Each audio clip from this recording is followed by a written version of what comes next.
Chapter 577. When the arrows flew towards them, Li Hongyuan brought Jingwan to one side. The rest of them, including Granny Gong, instantly tore off their outerwear. They spun in the air, shook their bodies, and caught most of the arrows. As for the rest, they cleverly dodged them. In addition, the speed at which the soldiers released their arrows was different, so there were not many arrows in the first round. However, the arrows that dodged the arrows continued flying towards their companions on the opposite side. They were not far away from the surrounding soldiers. The soldiers probably did not expect such an outcome. Some of them could not react in time. The situation became chaotic in an instant. Naturally, their bows and arrows were useless. By the time they fought back with their weapons, several lives had already been taken, and their counterattack wasn't that satisfactory. In fact, as Li Hongyuan expected, there was basically no conflict with Zhonghua. The garrison here looked neat, but it was just for show. When faced with a real life and death situation, not to mention an effective attack, there weren't many who had the courage to take the initiative to attack these ferocious shadow guards. Jingwan was not afraid of any poison. Moreover, Li Hongyuan was always with her. Gong Jiu did not have so many scruples. He used the poison in his body as if it was free. Of course, because the holy item of the barbarians had a range of 10 feet, in order to ensure the effect, he stayed 10 feet away from Jingwan and the others. The others tried their best to stay within 10 feet of Jingwan. However, to avoid accidentally hurting their own people, the soldiers within 10 feet of Jingwan were also protected.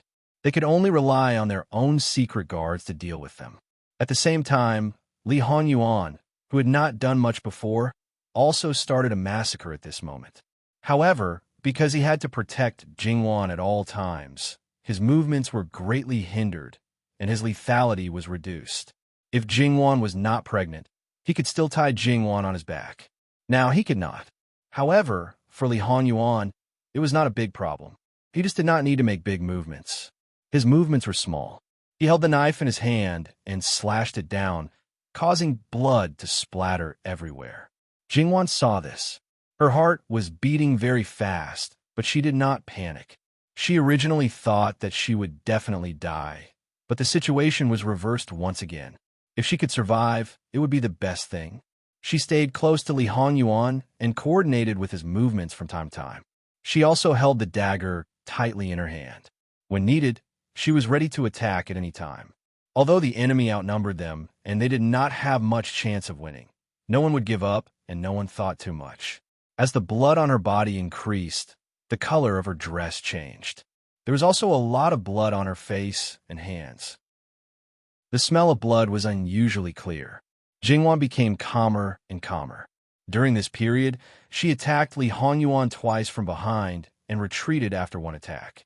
It was enough to let the enemy see blood because Gong Jiu had applied poison on the dagger 2 days ago. It caused a wound directly, which was more effective than Gong Jiu scattering it. The second and third lives disappeared from Jingwan's hands, but it did not make her heart waver again. Li Hongyuan saw this.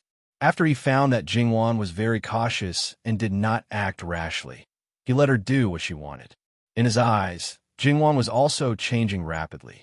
She was more and more like the person in his previous life. Sure enough, even if the external environment was different, she was still the same in her bones. It was a chaotic battle. However, even if the enemy outnumbered them, there was a disadvantage because these people could not all swarm up. Unknowingly, Sun Yilin had already retreated outside. In fact, this situation was also out of his expectations. After all, there were some things that he had never seen before. He did not know that these soldiers were so useless. There were more than 300 of them, but they were still defeated by a dozen people. If all the soldiers in Qi Yuan's army were like this, then they did not need to do anything. They could just open the door and let the enemy in. It was clearly a sure-win situation, but he didn't feel anything in his heart. Perhaps it was because he understood Li Hongyuan better. In his opinion, it wasn't strange for Li Hongyuan to be able to turn any dangerous situation around. However, he was still not too worried. With 30 times the number advantage, they would be able to bury the other side alive. Although they looked fierce, they were already beginning to get injured. People, when faced with death, would also erupt with endless potential. Go, all of you go. They only have so few people. Kill them, and everyone will be rewarded. If they don't die, you will be the ones to die. Guard Sun's encouragement obviously had a great effect. Sun Yilan's gaze was always on Jingwan. He had never seen her like this before. Even if she was injured, she was still brave, determined, and agile. She cooperated well with Li Hongyuan. As a result, Li Hongyuan's movements became smoother and smoother. There was really no room for others to interfere. Sun Yilan seemed to be entranced. He suddenly looked away and lowered his head. His body was trembling. However, no one could see the expression on his face. Sun Yilan did not know why. Suddenly, he raised his head again. His body stopped trembling. He turned his head and looked in the direction where they came from. There seemed to be some movement. Sun Yilan looked at the chaotic scene and prepared to go through the forest to see the situation. Now was not the time for accidents. However, Sun Yilan stopped halfway. There was no need to look. With such obvious sounds of horse hooves, there was definitely a large number of them. Moreover, to be able to ride horses in such a place, their speed was not slow.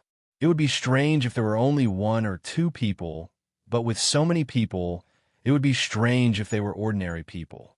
The safest way was to leave immediately. No matter who came, it had nothing to do with him.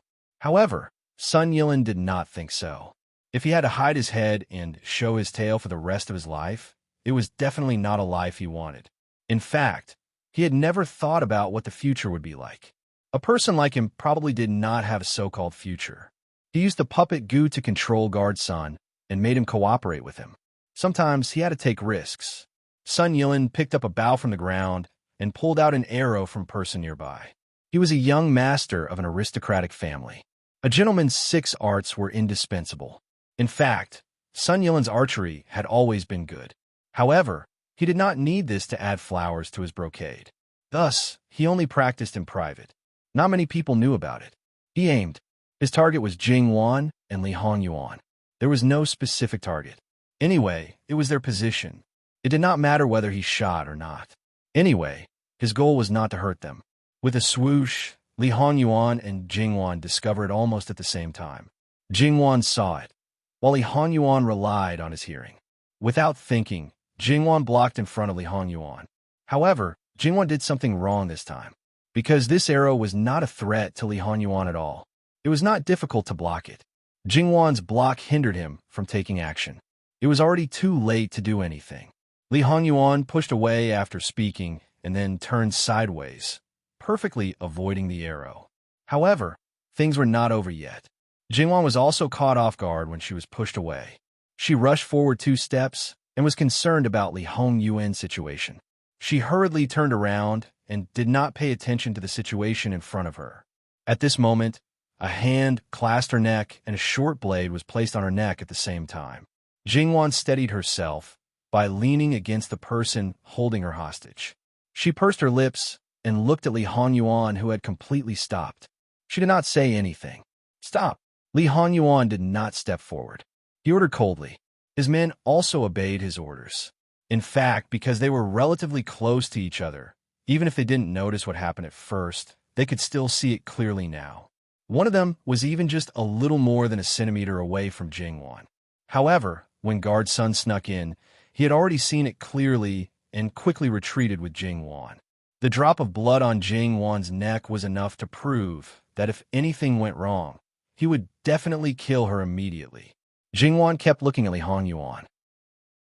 She would not say things like, "Don't worry about me," because even if she did, he would not listen. Suddenly, she turned to look at Sun Yilan. Her eyes were filled with bone-deep hatred. Really, she had never hated a person so much, even when Ruan Fengfei schemed against her Luo family. Sun Yilan's heart was ruthlessly stabbed. Compared to being completely indifferent to him, perhaps it was worth being happy about. However, a deep hatred would still make one's heart ache. Because of the chaos, because Li Hongyuan's people had already killed until their eyes were red, they would only ruthlessly kill the enemies near them. Their attention towards the outside would naturally weaken. The only one who could still divert 1 or 2 points of attention was probably Li Hongyuan, because he had someone to protect him, and also because he had to protect Jingwan. The former created a distraction for him, while the latter forced him to divert his attention. Whether or not it would succeed, it was really hard to say. However, it still succeeded. What are you doing in a daze, still not killing them? Guardson's assassin was very excited, very excited. As long as Jin Qinhuang died, as long as he died. However, before they could move, screams sounded from the outside. The clattering of horse hooves, the sound of arrows piercing through the air, and accompanied by a shout of kill without mercy. More and more soldiers fell to the ground. And just at this time, Li Hongyuan's shadow guards once again made their move. This time, there was a purpose. They brought Li Hongyuan out and tore open a hole on the outside. The two sides converged, and Li Hongyuan was completely safe. And those garrison troops were still being ruthlessly strangled, without any power to resist. The scene was quickly cleared. However, the people who came to rescue did not dare to make a sound. Just now, there was still a chaotic battle, but now there was a deathly silence.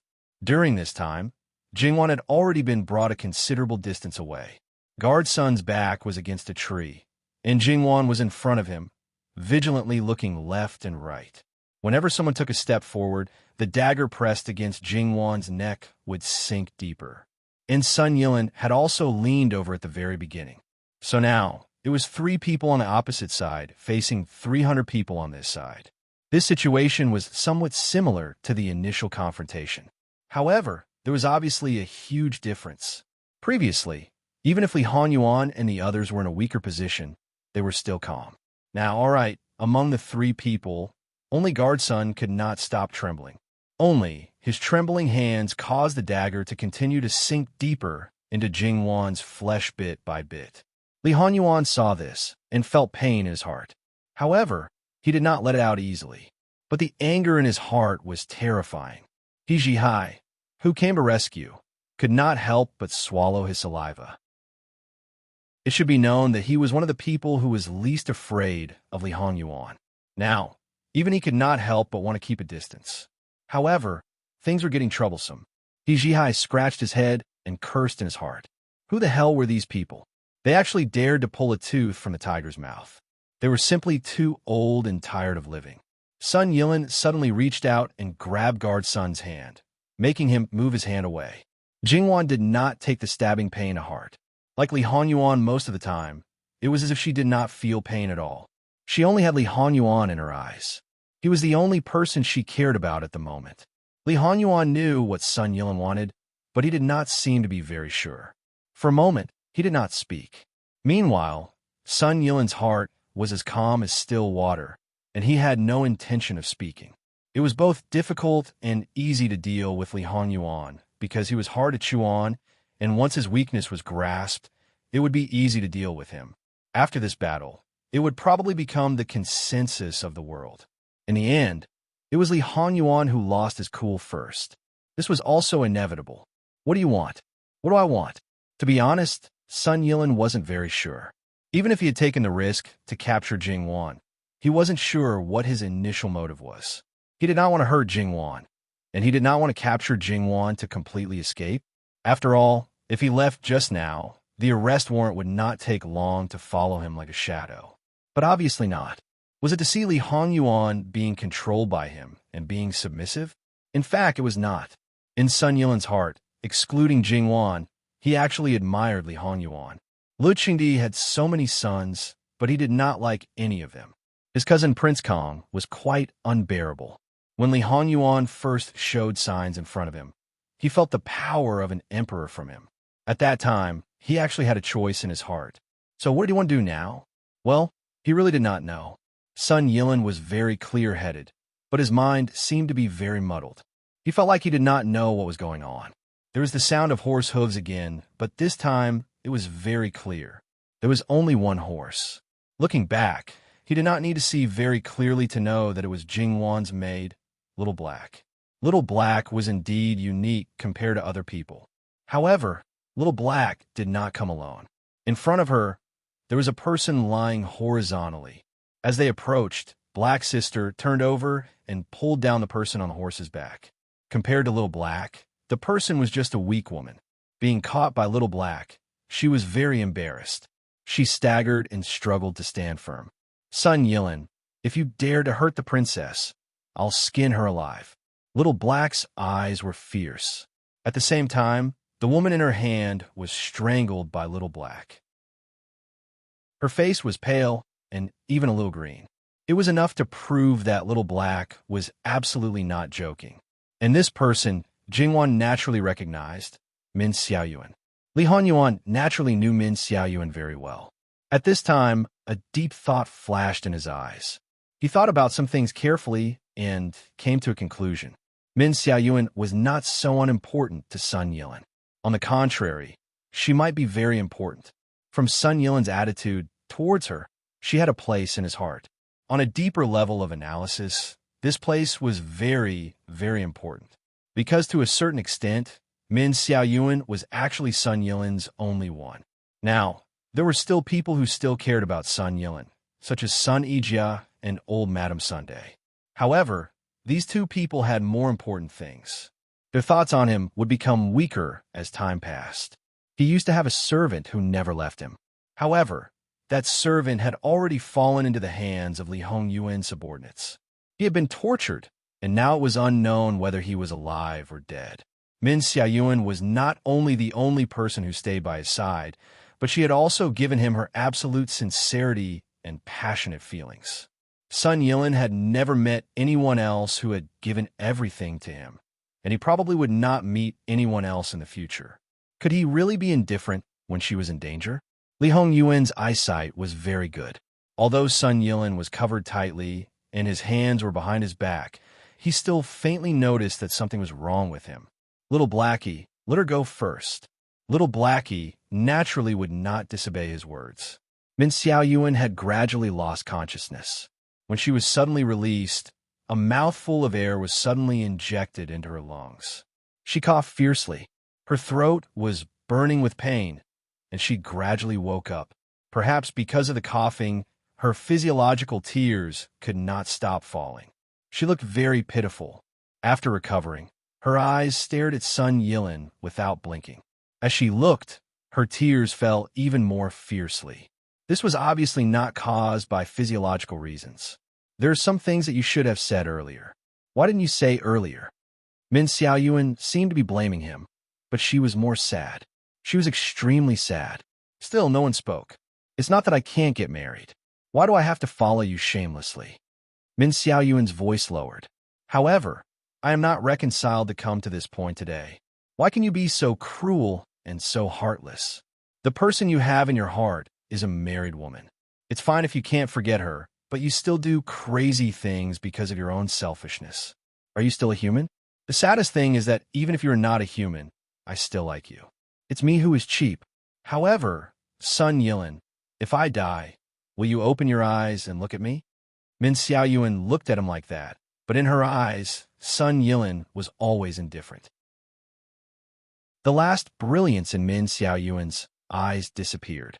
As the saying goes, there is no greater sorrow than the death of the heart. If you want to use me to threaten Sun Yilin, now you have the wrong idea. He is not a human for a long time. However, you can kill me. I can't live anymore. Min Xiaoyuan's voice was low. What she said were her last words. However, just as Min Xiaoyuan closed her eyes, Sun Yilin moved. He lifted his leg and walked over step by step. He had only taken 3 steps when with a shio sound, an arrow flew out and pierced through his thigh above his knee. However, he didn't seem to feel it and continued to limp forward. With another shio sound, another arrow was shot in the same place on his other leg. His speed slowed down, but he didn't stop. When the 3rd arrow was shot, the target was Sun Yilin's arm. Min Xiaoyuan heard the movement and opened her eyes. She was shocked beyond words. When she saw the 4th arrow piercing his other arm, she suddenly struggled frantically and almost broke free from Hei Mei's shackles. Stop shooting, please stop shooting. Min Xiaoyuan broke down. However, Min Xiaoyuan's words were obviously useless. However, enough. Jingwan's 2 words made the people who were still aiming put down their hands. The reason why Jingwan spoke up was not because she felt sympathy for Sun Yilin, but because of Min Xiaoyuan and her feelings for her.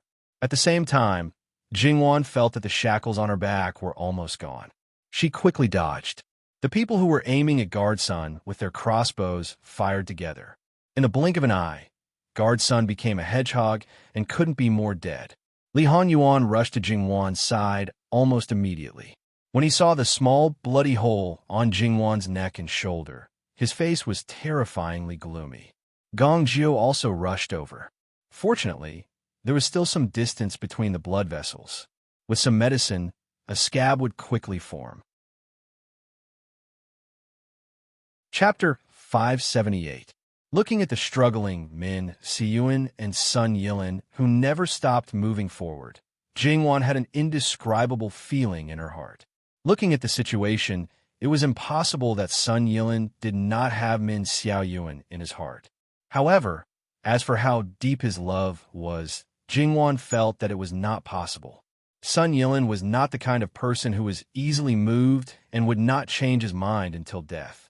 As for him, choosing Min Xiaoyuan and letting her go, there should be many factors involved. Sun Yilin himself might not be clear about the specific reasons. Jingwan waved her hand and asked Blackie to let go of Min Xiaoyuan.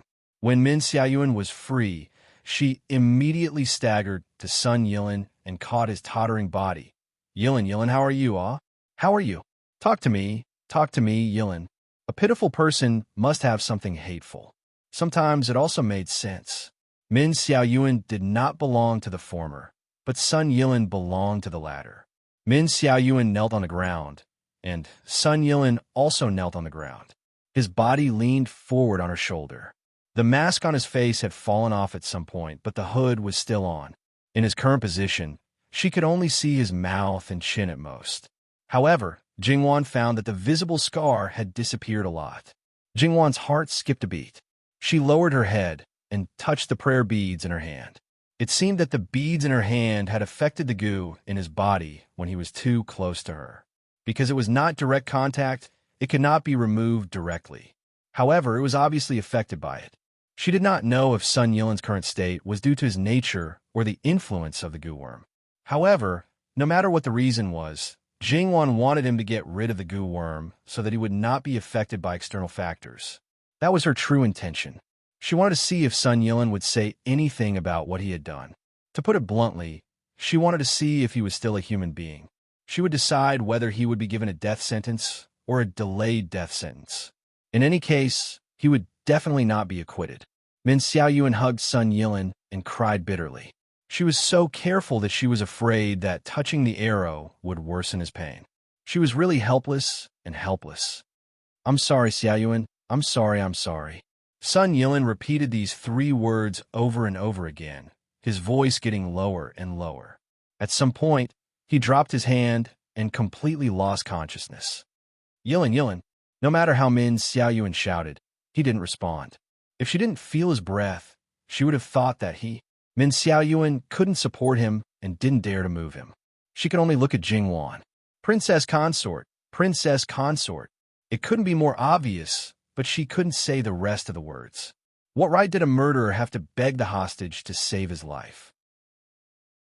It was already very merciful that she didn't immediately send him to hell. Yuan, I'm tired.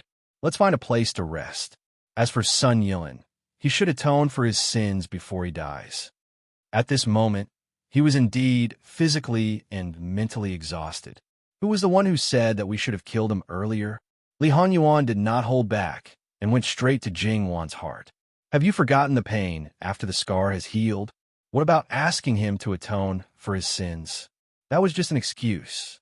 The sins that he had committed could not be forgiven no matter how many lifetimes he lived. It's not because of him. Moreover, it's different from before. Can there really be another storm? If he can continue to make trouble now, it means that your husband is really incompetent. Let's go. Li Hanyuan directly picked up Jingwan. Anyway, he was used to it. A few hundred more people wouldn't change anything. He Jihai obediently offered his horse. Anyway, he didn't dare to touch the living king of Hell's Head. The reckless little tyrant also knew how to flatter people.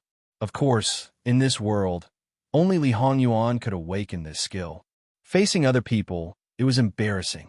He definitely belonged to the kind of people who had the most nerves.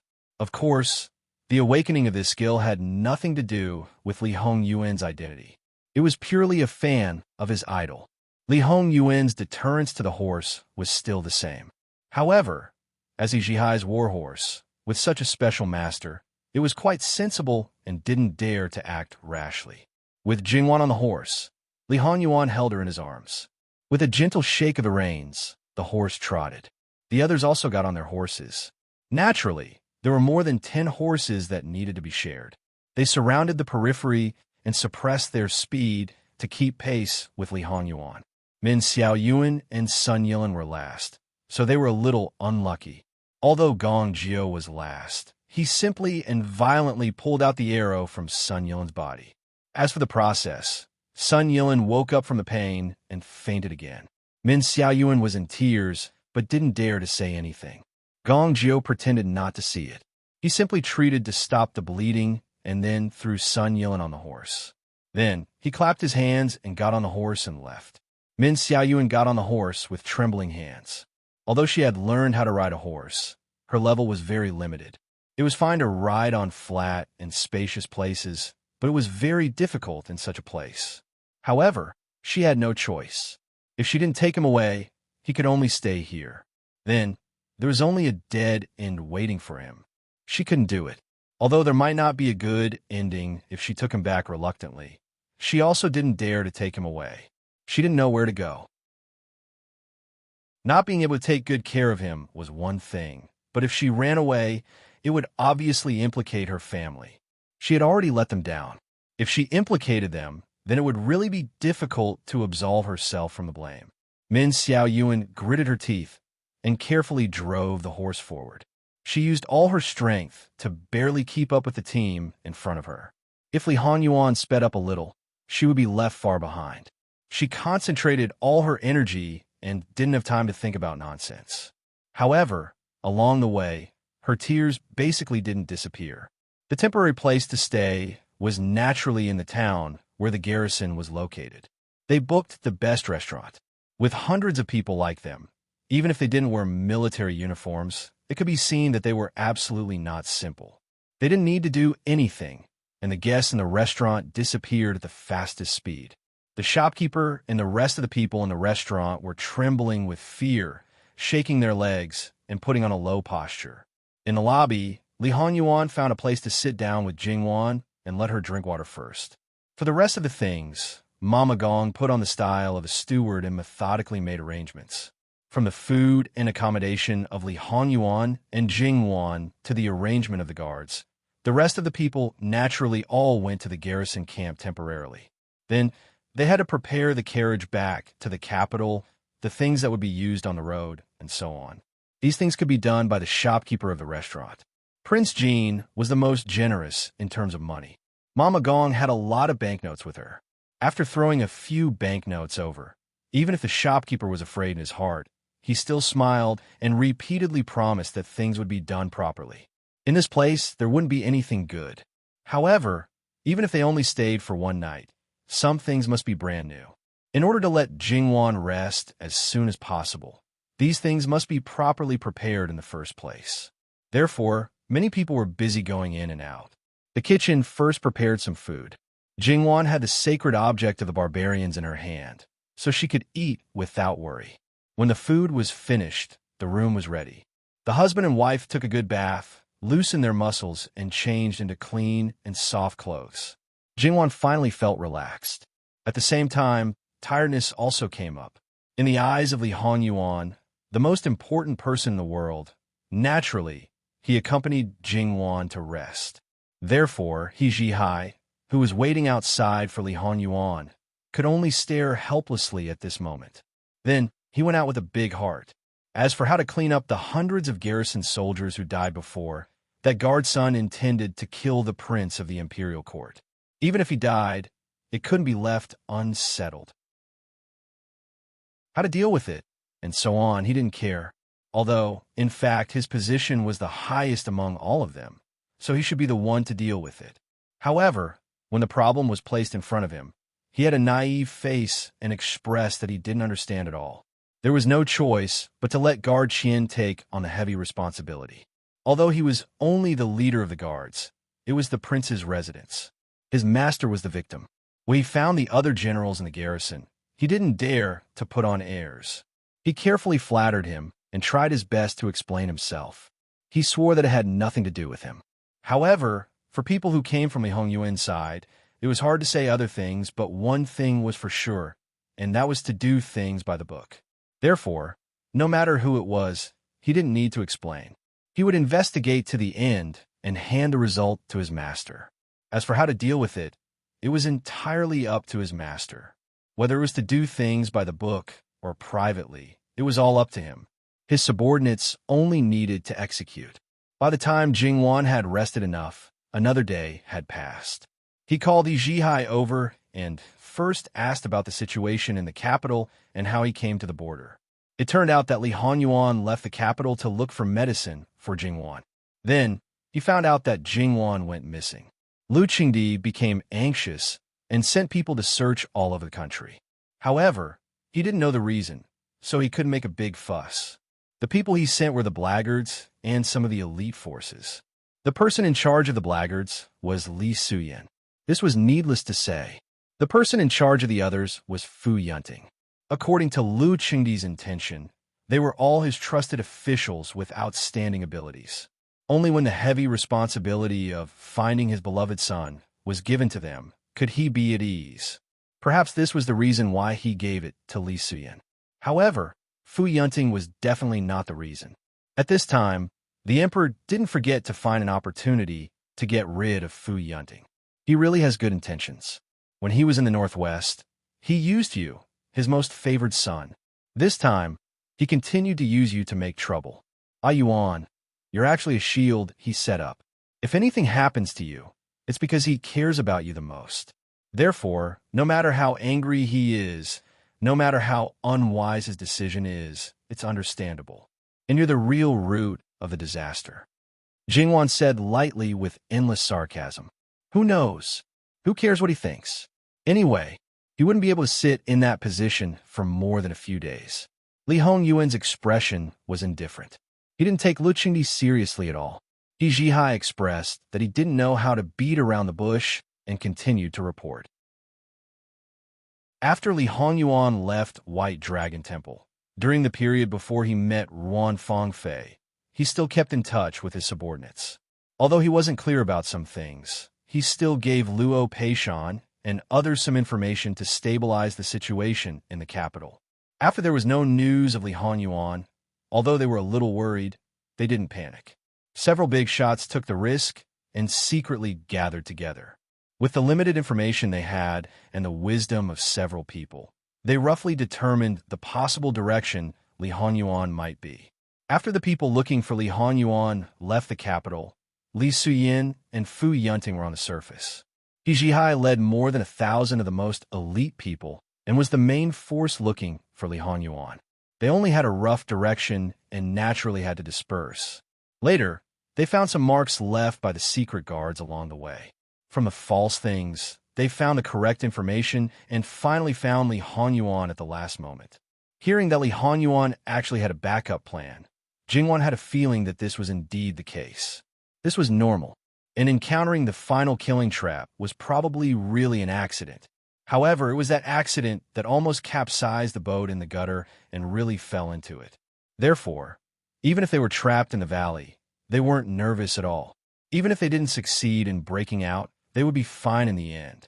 This was probably the reason why they didn't let some of the secret guards break out with all their strength in the beginning. After all, the more they forced, the greater the reaction of the people of Zhang, and it would be more troublesome. Your Highness, out of 10 pieces of information from your subordinates, at most 2 are correct. Say, if we didn't find it, then wouldn't. At this point, He Zhihai obediently shut his mouth. Li Hongyuan glanced at him lightly. If you got it wrong, you probably wouldn't have lived to this day. You're all so stupid. He Zhihai choked. However, the little tyrant expressed his generosity and didn't bicker with his idol. Your Highness, you're wrong to say that. If it's really that simple, then wouldn't others be able to easily find the right direction? You have to know that there are more than one group of people secretly looking for you. But only they found the right direction. it could be seen that it was still very difficult. He was also very smart. He Zhihai was a little complacent. Jingwan had also heard a little about what the He Zhihai of Li Hongyuan's previous life was like. Was this really that taciturn and frightening god of death? When they first met, they thought he was the little tyrant. In the end, he was actually a fool. It made people want to cover their faces and not dare to look directly at him. Don't be silly. If it wasn't for someone who knew about those signals, it would be strange if you could find a right direction. Sure enough, if there wasn't a major turning point in life, the devil would also be naive. Jingwan looked at her husband's face. She really wanted to tell He Zhihai to quickly change the expression on his face. Otherwise, if someone regretted saving your family and created a future general that he wasn't satisfied with, he might cause another family change and change back to the original god of death. Jingwan didn't say anything in the end. She silently picked up the cup and drank water. In her heart, she lit a candle for He Zhihai. Although he wouldn't really cause a family change, it was certain that he would be fiercely taught a lesson. Now, he was far from being qualified to be the commander of the army. As for the specific situation in the capital, He Zhihai wasn't particularly clear. After all, he didn't look like someone who was good at using his brain. He only needed to unswervingly and obediently carry out the task. However, it was obvious that the situation wouldn't be peaceful. At least from what Furong said, Sir Su, who held the title of Minister of Rights, was actually someone from the former Wei, and the person he wanted to help was Prince Rue. Imperial concubine Su had saved the emperor, and the poison used in the assassination was unique to the former Wei. This made people suspect that it was a good show orchestrated by Sir Su. After all, only when Li Hongming ascended to the throne could he obtain the greatest benefits. In addition, he was Furong's master. The poison that Furong put on Jingwan came from him. Thus, the person cooperating with Southern Qi was clearly him. Thus, he understood a lot more about Li Hongyuan. He already had his suspicions and knew that Li Hongyuan was dangerous. How could he let Li Hongyuan live? According to common sense, he would certainly confirm the implementation of the plan on Southern Qi's side. However, since Prince Rue was also among the people looking for Li Hongyuan, it was clear that Sir Su and Southern Qi's cooperation wasn't very close. Both sides had reservations. Sir Su didn't know about Li Hongyuan's situation or even his whereabouts. Without Li Hongyuan, the biggest threat, taking the opportunity to do something wasn't like Sir Su's style. Based on the above situation, it could be seen that the drama unfolding in the capital must be very exciting. Lu Qingdi's heart must have been devastated. After He Zhihai left, only Li Hongyuan and Jingwan were left in the room. Yuan, how do you think things will develop next? Who will make the first move? Jingwan tilted her head and asked. Li Hongming was once demoted to a commoner. From the beginning to the end, those who supported him were probably only 30 to 40% of the original number, or even less. During this time, Li Hongyi's power grew rapidly. The former increasingly felt that the latter was a threat, and the latter would not allow the former to continue to grow. The former is likely to stake everything on one throw, while the latter believes that he is the strongest and probably won't allow the person on the throne to continue to sit on it. Furthermore, both of their mothers are dragging their broken bodies, and no one knows when they will die. They were originally full of ambition. If they can't sit on the position of Empress Dowager, they will probably die with everlasting regret. Therefore, Prince Kong and Prince Rui may make the first move. In any case, he is not destined to die of old age. Before he dies, he will issue an edict to pass down the throne. In my previous life, they acted together. In this life, I should also fulfill their wishes. I can even do it a little earlier. His birthday is over, and the first day of the first lunar month is a good day. The court officials and their wives will all enter the palace. Isn't this a good opportunity to catch them all in one fell swoop? Isn't this a little too rushed? Forcing the emperor to abdicate was not a trivial matter. Wan, for some things, the longer you drag it out, the more detailed the plan is. If you drag it out, there's a chance that something will go wrong. Moreover, if you can't settle something properly, you might lose other important things. In my previous life, I was also biding my time, hoping to be more confident, but what I waited for was yours. After I brought you back to the capital, I directly massacred the palace. At that time, I didn't have the right time, place, or people. Li Hanyuan lowered his eyes and said softly, "Ah Yuan, I'm here." Jingwan held his hand. Li Hanyuan looked back at her. "I know, and I will always be here. Come in. Prince, Princess. What are your orders, Prince?" Blackie came in and asked respectfully, "Bring Fu Rong here." Blackie obviously hesitated for a moment. "Yes." Then she retreated. "Fu Rong's injury is a little serious. Isn't it inappropriate at this time?" Jingwan said, "This is the right situation. A servant who protects the master can naturally gain a master's trust and get some important information. The other party will also believe that Fu Rong is not exposed."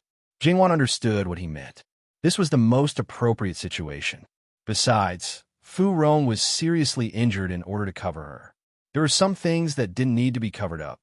Let Gong Jio give her more good medicine. I don't expect your heart to be hard in this life, Li Hanyuan said. Jingwan rolled her eyes at him. How could the situation be the same?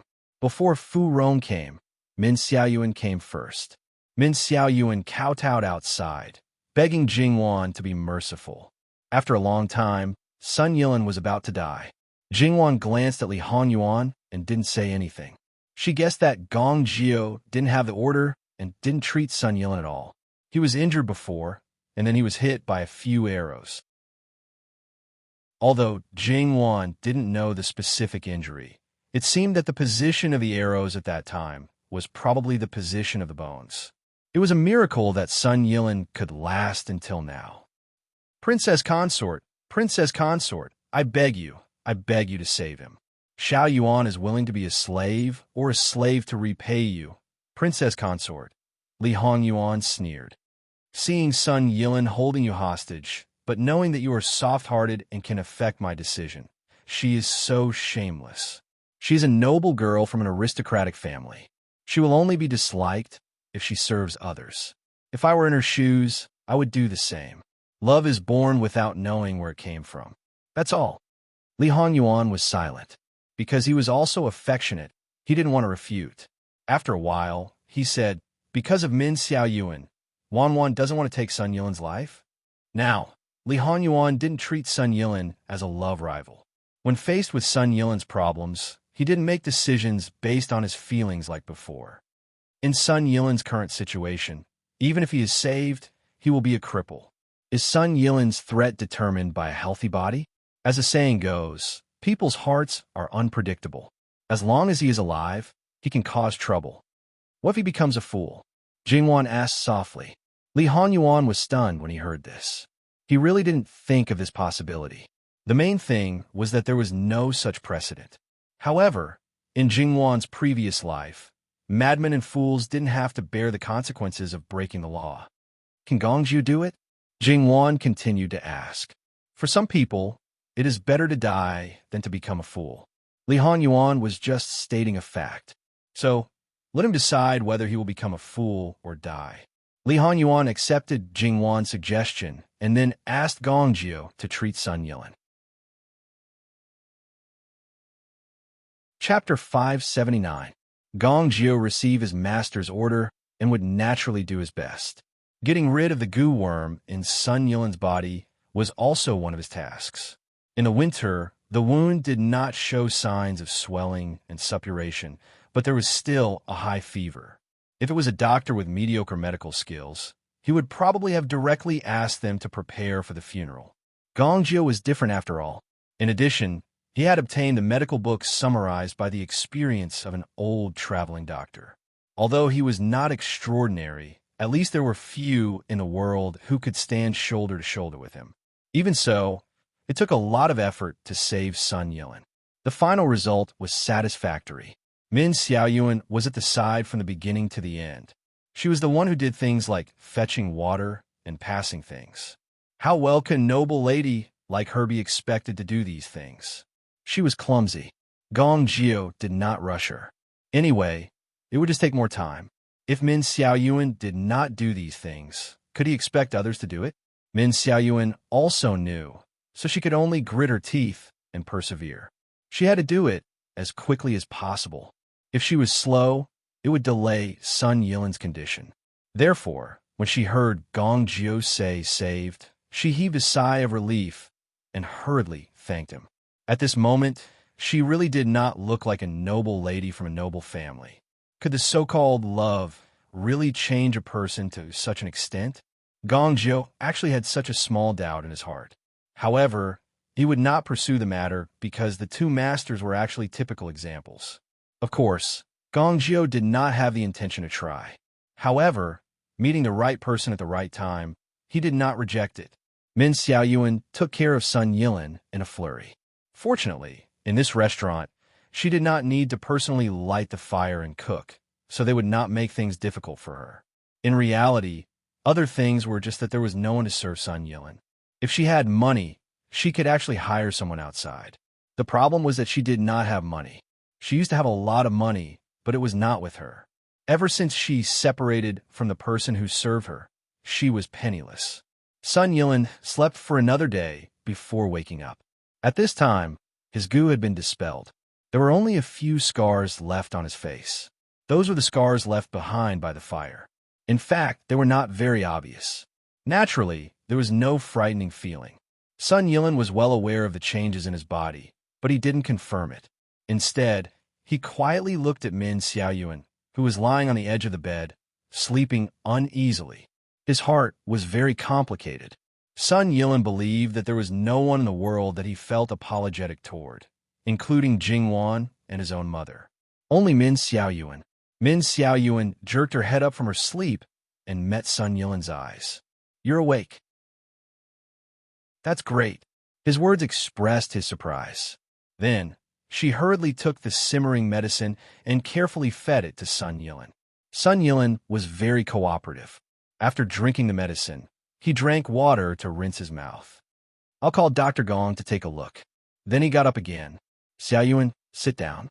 "I'm fine now. There's no need to call him. Talk to me for a while." Min Xiaoyuan had some doubts. How could he be fine? However, Sun Yilin's gaze was firm. She could only sit down obediently. The patient was the most important. However, Sun Yilin didn't say anything. His gaze swept across Min Xiaoyuan's forehead, hands, clothes, and hair. Without asking, he knew what might have happened. Min Xiaoyuan pursed her lips. She felt uncomfortable being stared at by Sun Yilin. "Well, your face is actually—" She had nothing to say. "It's okay. It doesn't matter. Xiaoyuan, you want me to live, right?" Sun Yilin said softly. There was a bit of the gentle feeling he had in the past. Of course, even if she was very sad because of Sun Yilin, she still didn't want him to die. "You know, that's not very possible. They won't let me live." They won't. If they really wanted you to die, Wang Fei Nyang wouldn't plead with Jin Qinwang and wouldn't let Dr. Gong come and treat you. Wang Fei Nyang is very good, really. Min Xiaoyuan looked at him. It was very sincere, but there was still unconcealable worry. She was convincing Sun Yilin, but she was also convincing herself. Fool! The reason why he was still alive was because of Jin Qinwang Fei's infatuation. It had nothing to do with him at all. Before he shot the arrow at the two of them, perhaps there was a slight possibility. That arrow, he reckoned that Jin Qinwang Fei couldn't wait to skin him alive. He was now very clear-headed and could see everything clearly. "Now go and ask Jin Qinwang. Just say that I want to see him. See if he wants to see me. If he sees me, it would be rude for me to crawl in front of him like this. Could he please condescend to move, or send 2 people to carry me over?" Sun Yilin said calmly. Min Xiaoyuan put both hands on her knees and crumpled her clothes. Tears once again accumulated in her eyes, and her lips trembled. "Don't cry and don't be afraid. Don't worry, I won't die." Sun Yilin comforted her. Min Xiaoyuan wiped her eyes, got up, and went to the upper room. Would Li Honyuan condescend to move for Sun Yilin? Obviously not. He was carried to the upper room. Of course, it wasn't as rough as expected. Min Xiaoyuan was worried and followed. However, it was obviously impossible to enter the room. She could only wait outside anxiously. His hands and feet were injured. Sun Yilin was placed on a chair. When he saw that Jingwan was also there, he wasn't the least bit surprised. Only, this time, He didn't even look at her. Jingwan and Li Hongyuan were playing chess, or it could be said that Li Hongyuan was accompanying her. Jingwan's chess skills were limited. When Li Hongyuan played with her, it was simply like playing. Jingwan wasn't that relaxed. However, she didn't rack her brains to think of every move. She played relatively casually. Towards his wife, Li Hongyuan definitely couldn't be cruel and merciless. Basically, he followed Jingwan's moves. Although he still had the upper hand, but looking at the chessboard, it was 51-49. The two of them didn't speak. Sun Yilin also maintained absolute silence. His eyes were lowered, as if he was asleep. It looks like you're awake now. After waiting for an unknown amount of time, Li Hongyuan finally spoke with great compassion. Sun Yilin raised his head. His eyes were calm. I've always been awake. He was conscious of everything he did and every word he said. However, now that he thought about it, it felt like he was standing from an outsider's point of view.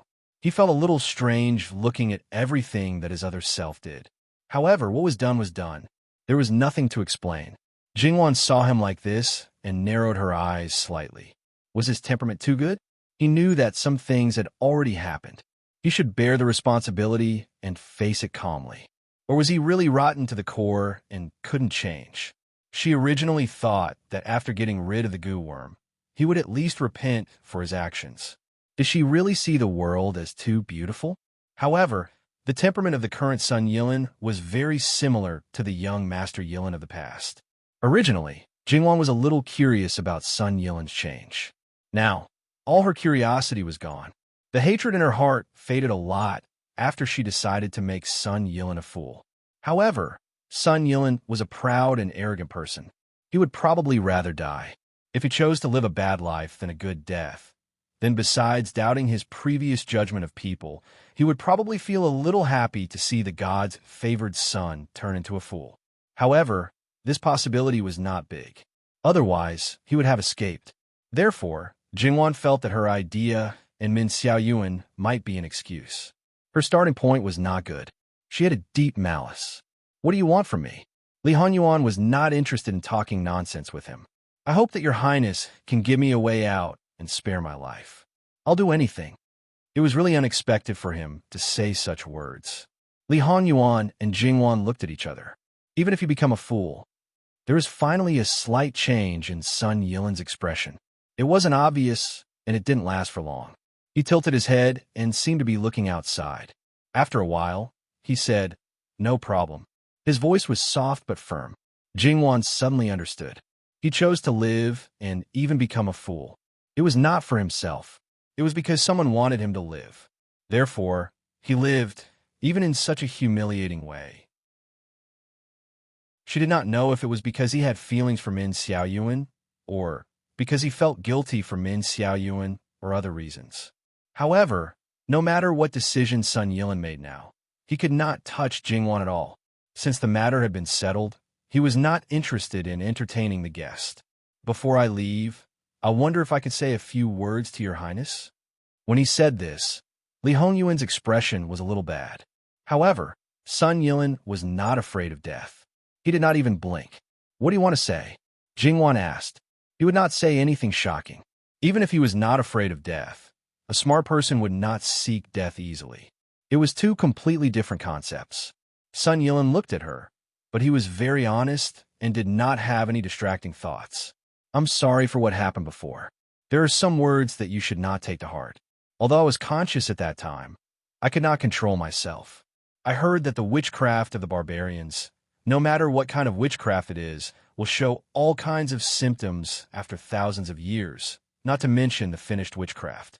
The effect of the witchcraft of sealing emotion is ranked in the top 3 among all witchcraft.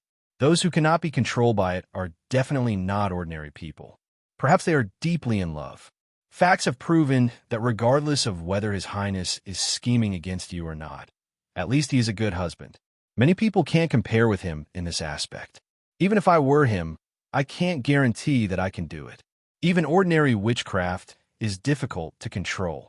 If it is the witchcraft of sealing emotion, it will probably not end well. Was this a disguised compliment to Li Hongyuan? Jingwan glanced at a certain someone. She had to admit that his complexion was indeed better. I didn't take it to heart. That's good. Sun Yilin nodded. Then, he let Li Hongyuan's people take him away. This change is too big. It's a little unreal. Really, there's a world of difference. It was as if they were two different people. He was just stating a fact. Jingwan choked and reached out to pinch his face. You are so thick-skinned. Li Hongyuan held her hand. Isn't it the truth? Yes, yes, yes. Jingwan was a little helpless. Didn't Gong Jiu say that Min Xiaoyuan was also implanted with a witchcraft, and it was the extremely vicious beauty witchcraft? When she heard Gong Jiu mention the beauty witchcraft, Jingwan shuddered. She was wondering how Ruan Fangfei could have such a perfect face that was not a human skin mask. She was also disfigured, and it was quite serious. Even a medical technology in her previous life might not be able to repair it. When the beauty witchcraft is first implanted, it requires a sacrifice. For those inhumane people, they naturally don't care about the lives of others for the sake of beauty. For someone like Min Xiaoyuan, being implanted with a beauty witchcraft is probably the greatest evil and the most unacceptable thing. Even if the beauty witchcraft is removed, her appearance will age faster than ordinary people. As such, whether it is before or after, she probably won't go home again. She will even try to make her family think that she is dead. Sun Yilin will become a retard, and you will become a completely useless person with no ability to survive. I'm afraid that you will have to rely on Min Xiaoyuan for everything. Can she really bear the burden of two people's lives? One always looks at people from the positive side. When Min Xiaoyuan can't take it anymore, she might abandon him and run away. At that time, Sun Yilin will definitely become a member of a beggar's nest. If he is completely retarded and doesn't even know how to find food to eat, he will just wait to die on the streets. Thinking of this possibility, Li Hongyuan smiled wickedly. Thinking about it carefully, this method seemed to be more pleasing than letting him die directly. Don't think so badly of people. Moreover, this person's potential is forced out. It's just that this hardship is inevitable. It was probably not just physical exhaustion, but also psychological. After all, how could she not feel sad when she saw the once favored person become like this? And it was even the person she liked? As for Sun Yilin himself, he could not understand the mockery, belittlement, and ridicule of the secular world. He did not know whether it was good or bad. So there was no such thing as losing his dignity and suffering. Basically, it was the same as ending all troubles. It's she who wants Sun Yilin to live, so she naturally has to pay the price. Sun Yilin chose to live for her, so he should have such awareness. I just don't know if this kind of help is helping Min Xiaoyuan or harming her. If you ask me, one has compassion for Min Xiaoyuan. How unfair is it to make Min Xiaoyuan suffer? We should let Sun Yilin wake up every 1 or 2 years so that he can reflect on what kind of state he was in when he was a fool. He had not experienced it yet. Thinking about that kind of state he was in, he could not accept it. After experiencing it and then reflecting on it when he was sober, the more arrogant he was, the more likely it would be to live a life worse than death. The more Jingwan thought about it, the more she felt that her idea was actually extremely vicious. Actually, we can tell Min Xiaoyuan about this in advance. Let Min Xiaoyuan know that Sun Yilin is willing to put down all his dignity and live with dignity for her. I wonder how she will react. Would she let him keep his dignity and die? Or would he be trampled to the extreme and live? If we choose to let him die, maybe we don't want to let him suffer in the future and let down Wan's good intentions. If we choose to let him live, this kind of pure possessive love is nothing more than that. Wan, you've given a big problem to a lover. Li Hongyuan's behavior became more and more vicious. In his opinion, there was nothing good at all. What he said was not accusing Jingwan of being heartless and cruel. Jingwan was the initiator. Anyway, she was destined to be a bad person. It didn't matter. When Min Xiaoyuan heard the news, it was as if she had been struck by a bolt from the blue. She was dumbfounded. Then she collapsed. Impossible, impossible. How could this happen? I want to see the prince. I want to see the princess. They can't do this. They can't do this. Mama Gong stopped her. Miss Min, Sun Yilan's crime is not enough to be regretted no matter how many times he dies. It's already lenient to let him live. But he's already a useless person. Why can't we let him go? Miss Min, you're so naive. You had this idea from the beginning. You chose Wang Xinzi. You should know that Sun Yilan's threat comes from his intelligence, not his body. So, he can either die or become a fool. There won't be a third choice. The prince said that you can help him choose one more time. How to choose? This multiple-choice question was too difficult. When Min Xiaoyuan looked at Sun Yilan again, she was like a soulless puppet. Sun Yilan knew what was going on almost instantly. He didn't know if his choice was right or wrong. No, in this matter, it wasn't wrong no matter what choice he made. It could also be said that no matter what choice he made, it was also wrong. Min Xiaoyuan was originally a noble lady of an aristocratic family. If she hadn't met him soon, Sun Yilan wanted to say something, but he didn't know what to say. At this moment, he really didn't know what to say. Min Xiaoyuan's lips trembled.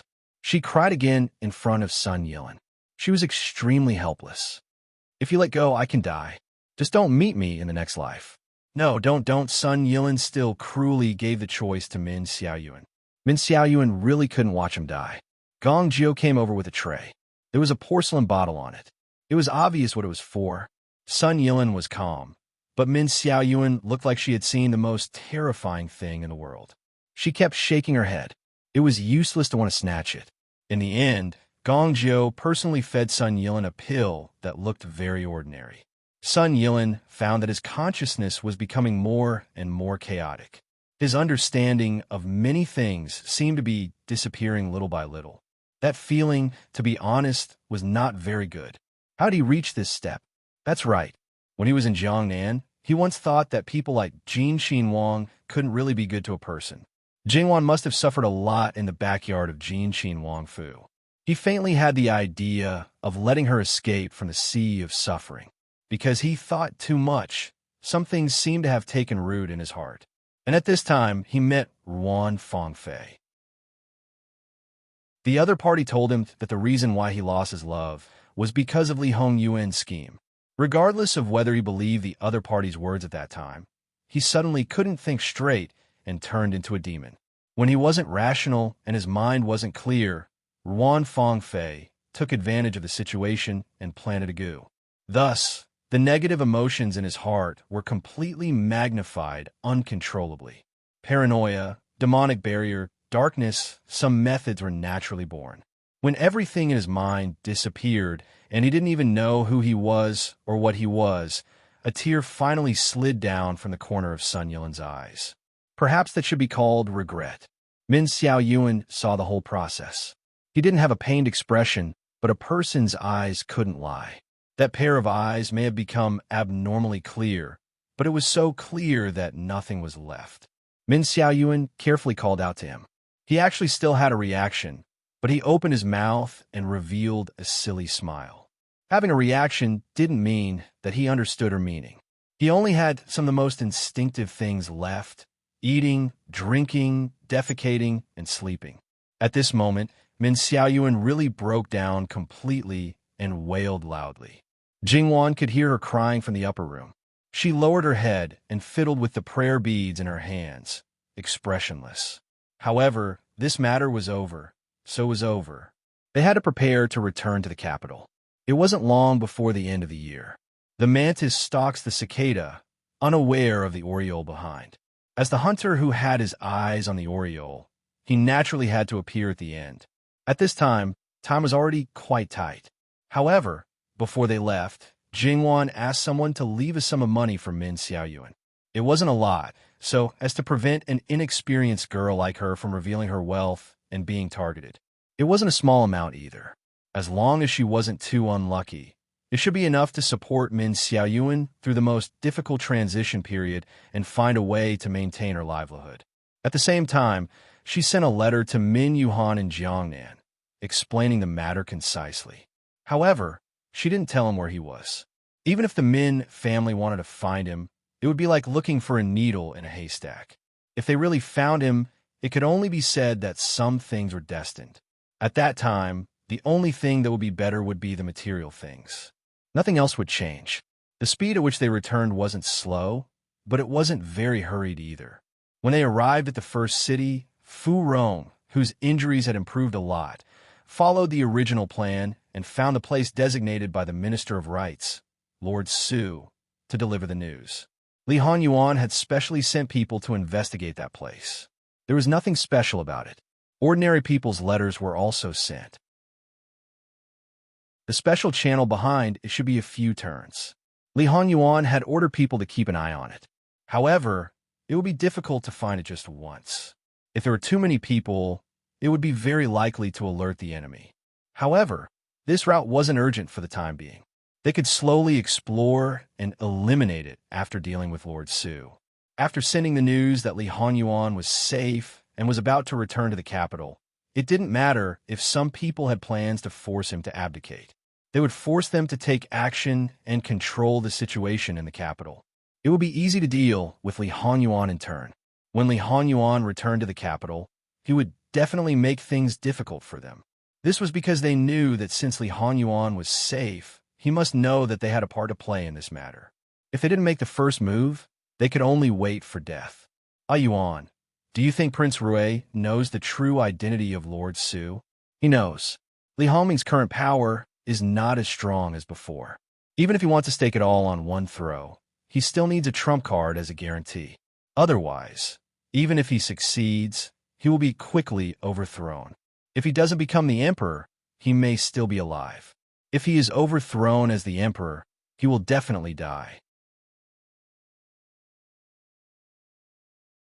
Chapter 580. So, Prince Rui doesn't know that Lord Su will take the initiative to tell him that the former way will help Prince Rui stabilize his position on the river. In exchange, Prince Rui will give him enough benefits when he becomes the emperor, and 99% of these benefits will be part of Qi Yuan's territory. Jing Yuan continued. Li Hanyuan nodded. This is Li Hongming's biggest trump card now. Otherwise, he wouldn't dare to make a move at this time. The former Wei has always been eyeing Qi Yuan covetously. Cooperating with them is like asking a tiger for its skin. What good can there be? Jing Yuan paused. No, Prince Rui is just a subject. The so-called cooperation is essentially treason and giving away the country's interests. How can such a person be a member of the royal family? How can he be a human? For the emperor, he can let the country fall into the hands of outsiders, but he can't allow his own people to covet it. This is because as long as the country is still there, no matter how big the territory is, he will still be the emperor. If it's his own people, they won't allow others to sleep beside them. This principle is the same for Li Hongming and many others. As long as Li Hongming can sit on the throne and prevent it from falling into the hands of his brothers, he can cede some territory to the former Wei. In his eyes, it might be the smallest sacrifice in exchange for the biggest benefit. Power is tempting, not to mention the supreme and unique position, Jingwan murmured. Jingwan's belly was becoming more and more obvious, but it didn't look cumbersome. Moreover, she hadn't been taking good care of herself recently, so she basically didn't put on any weight. Although not every pregnant woman would put on weight, Li Hanyuan felt that he had neglected his duty when he looked at Jingwan, who didn't change much except for her belly. Wan, you should eat more. Jingwan was still immersed in some things. When she suddenly heard Li Hongyuan's words, it took her half a beat to realize what he was talking about. Her expression cracked a little. Wasn't this a little too sudden? Jingwan elbowed him. We're talking about something serious. Isn't your health important?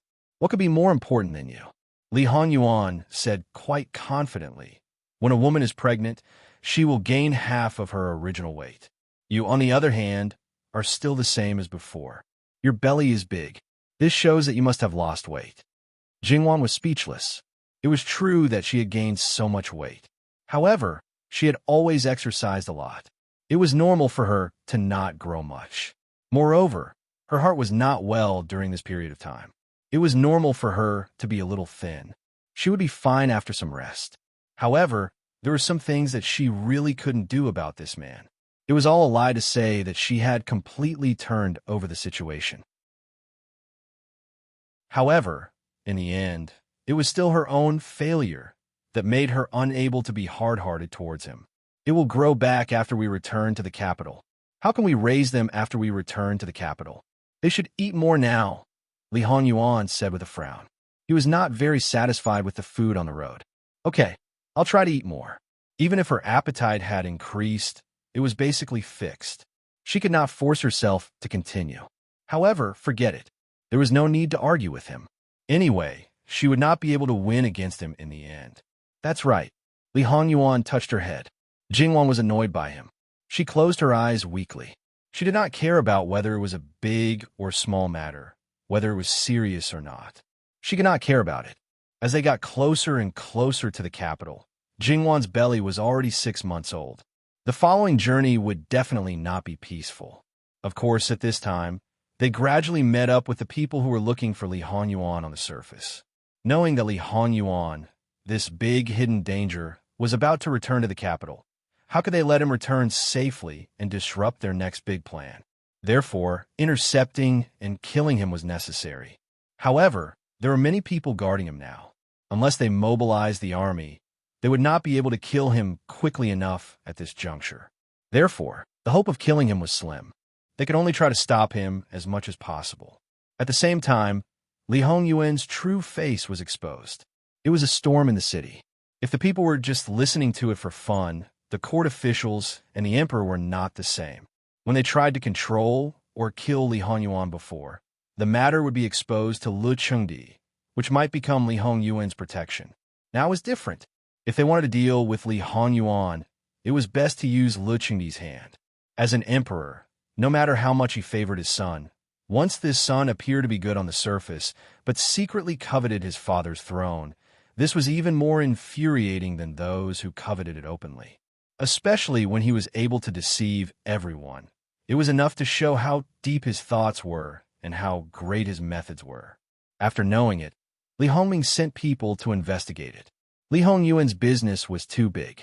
It was impossible for it to be flawless. Therefore, they did not disappoint. They more or less found something. Those things were solid evidence. Lu Chengdi had to believe it. It was enough to show how angry Lu Chengdi was when he knew it. As the saying goes, when things reach an extreme, they will move in the opposite direction. Lu Chengdi used to be so good to Li Hongyuan because he felt guilty and also because of his affection for the imperial noble consort. In his eyes, Li Hongyuan was a bastard, but his nature was good. Now the truth slapped him hard. This was the biggest fool and deceit. He really lost his dignity. Moreover, he knew that he was a devil. If he sat on the throne, it would only bring misfortune to the country, but he still dared to covet the throne. He simply did not take the country that his ancestors had conquered seriously. He was unloyal, unfilial, and unrighteous. He was worse than a beast. Li Hongyuan stepped on Lu Chengdi's bottom line and touched his reverse scale. He used to dote on him, but now he loathed him. He loathed him to the point that he wanted his life. Before the evidence was brought out, other than those who had long leaned towards Li Hongyuan, the others did not believe it. But after the evidence was brought out, they were first shocked, then frightened. Thinking about Jin Xinhuang's usual style, they couldn't help but touch their necks. They felt a chill. It seemed that they had been in danger of losing their heads more than once. Now that they thought about it, they still had lingering fears. As an insider, looking at some people's green and white faces, their hearts were very happy. At the beginning, they had imagined what kind of reaction these people would have. Sure enough, it did not disappoint. However, they could not show it. They had to be like everyone else. In comparison, Luo Peishan did not have it easy. Because he was Jin Xinhuang Fei's grandfather, in-laws, and a natural ally. He sat in the position of the Minister of the Ministry of Personnel and held great power. On the surface, he was neutral, selfless, and businesslike, who knew if he secretly smuggled goods and secretly helped Jin Xinhuang make things convenient. As a result, those who were praised and promoted by Luo Peishan, no matter who they were all suspected by their original masters. A small portion of them were not wronged. Most of them were sincerely wronged. However, in their hearts, they could only smile bitterly. In fact, it was not only that, but those who were related to the Luo family were more or less affected. This was because the people who wanted a rope in Luo Peishan were all sent away by him. They thought that he was determined not to get involved, but in the end, he was just playing with them. Now, even if they couldn't touch him, they couldn't touch the others, right? The actions of the people below were frequent. Lu Qingdi saw it, but he pretended not to see it. It was clear that he tacitly approved of their actions. This made some people even more rampant. Lu Qingdi did not admonish Luo Peishan, but Luo Peishan was a good official. He directly asked for sick leave without a time limit. Then he flicked his sleeves and closed the door, declining visitors. His sons and grandsons still went to the roll call on time. However, they did not have much to do and did not want to be too idle. Usually, many people came to them, but this time they could not wait to avoid them. They were very calm. When it was time, they went home and did not go anywhere. At the same time, the womenfolk of the Luo family also did not go out. This attitude was quite obvious. Luo Peishan had always been loyal to his duties, and there was no conclusive evidence to prove that he was in cahoots with Jin Xinhuan. Lu Qingdi even had to find various excuses to get rid of Fu Yunting. Naturally, he would not make a move on an old official under such circumstances. Therefore, Luo Peishan was actually living very comfortably in the Luo family. Some things were already expected. Moreover, when Li Hanyuan was completely out of danger, he had already sent them a secret letter. Therefore, the things that Luo Peishan needed to deal with had already been dealt with before. And the women in the harem were very concerned about this matter. They thought that they were very accurate in judging people, more accurate than many men. They also thought that Li Hanyuan had nothing but the favor of the emperor. But in reality, especially imperial concubine Su, she thought that she did a perfect job in front of Li Hanyuan. But in reality, she was the fool who was fooled. The slap on her face was even heavier and louder than Lu Qingdi's. How could the proud and arrogant imperial concubine Su be merciful? Anger attacked her heart, and she almost fainted again. Lu Qingdi looked at the portrait of the imperial concubine. The portrait was so beautiful. The person who painted it put a lot of thought into it. When he got it, he only thought that his son was filial and just said one thing and meant another. However, now that he thought about it, what filial piety was it? It was clearly to increase his bargaining chip. From small to big, when he talked back to him, he was really talking back and mocking him. When the rest of it went well, he was probably just pretending. The more Lu Qingdi thought about it, the angrier he became. His eyes were full of gloomy hostility, so much so that he crumpled the painting that he cherished in every way. There were even traces of damage. After he reacted, he quickly smoothed it out. However, no matter how he smoothed it, there were still traces. The next day, Lu Qingdi flew into a rage in the imperial court. He kept cursing the evil creature and unfilial son. However, everyone could hear that the meaning was actually different. No matter how much he cursed the former, there was still intimacy. But the latter, there was only anger left. A decree was sent out of the capital, ordering Li Hanyuan to return to the capital without delay. However, this was actually only a decree on the surface. The real decree was a secret one for Li Suyan. It asked him to think of a way to get rid of Li Hanyuan on the way and then blame it on Fu Yunting. It was a perfect way to kill two birds with one stone. Lu Qingdi was very helpful in dealing with Li Hanyuan. However, his sons didn't know. They only thought that even so, he was still biased towards Li Hanyuan. They were all furious in private. He held his breath in his heart. Father, since it's like this, you really can't blame your son for being unfilial. Not long after Lu Qingdi issued the secret decree was already in front of Li Hanyuan. That's right, it was the original secret decree, not a copy. Speaking of turning hostile without mercy, His Majesty is a classic example. Jingwan looked at the emperor's private seal on the open letter and said, as expected, there's nothing strange about it. No matter how biased he is, he can't cross the bottom line. He can't tolerate deceit, and he can't tolerate people shaking his country. Li Hanyuan didn't care. When he was governing the country, he was at most mediocre. If he wasn't a subject, who knows what he would have become? How could he let others shake his country? Jingwan sneered. What nonsense was this about the son of a ghost being inauspicious and affecting the destiny of the country? As an emperor, those who are humble and introspective are in the minority. The rest, other than those who are muddle-headed and tyrannical or are just puppets, generally think that they are ruling very well. The weather is good, the people are obedient, and the world is peaceful. Then what about you, Yuan? What kind of emperor do you belong to? Me? Muddle-headed emperor, tyrant emperor, and wise emperor. Li Honyuan was very clear about his own position. A tyrant can be paired with a muddle-headed emperor or a wise emperor. How can a muddle-headed emperor and a wise emperor coexist? Don't tell me that you are sometimes wise and sometimes muddle-headed. If that was the case, it would probably be a split personality. Wan, do you still need to ask your husband about this? Li Honyuan looked at Jing Wan meaningfully. Don't put a tall hat on my head. I can't afford it. Thank you, Jing Wan said lightly. Li Honyuan smiled and didn't say much. Since the first assassination, there had been one after another. There were all kinds of strange methods. In addition to the direct confrontation, there were all kinds of poisons, assassinations, road destruction, and riots. It could be said that it was brilliant and varied. Sometimes it happened once in 2 or 3 days, and sometimes it happened twice or thrice a day. It added a lot of fun to their rather boring journey back to the capital. And these methods were all dealt with simply and crudely. It was like a small stone thrown into a calm river, but it set off circles of ripples. However, Li Honyuan was a huge ship. How could those small waves stop his speed? The only threat should be the black-robe guards led by Li Suyin. However, after Li Suyin sent out the secret edict, she acted as if nothing happened. Instead, she and Fu Yunting escorted Li Honyuan back to the capital. And the situation here would not be reported to Luqingdi. As for what happened after they returned to the capital, to be honest, they were not afraid.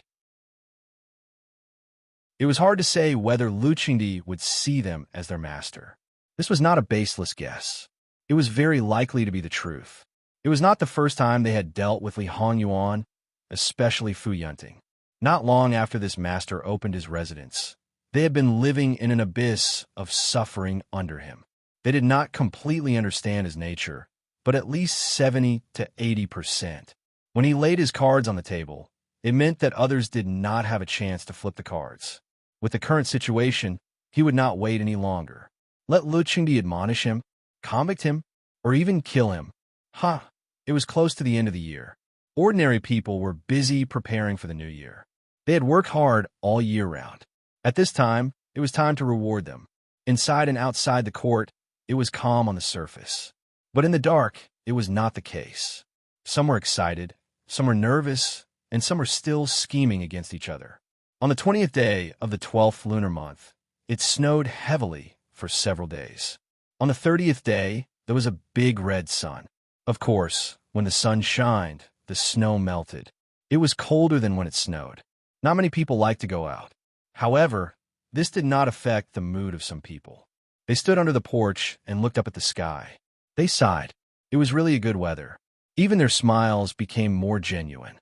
At night, when the firecrackers were the loudest, the city gate opened. A group of people quietly entered the city. Madame Luo used the excuse that she was a little tired and went back to rest. She did not stay up for the new year with everyone. She was already old. Although there were no obvious symptoms in the past few years, she was not very healthy. So, this was a very normal thing. Luo Peishan also used the excuse that he wanted to accompany her and went back to the main courtyard. There was nothing strange about the lights in the main room. However, after everyone went in and saw the people sitting inside, old Luo and old Madame Luo were very calm. It seemed that they already knew about this.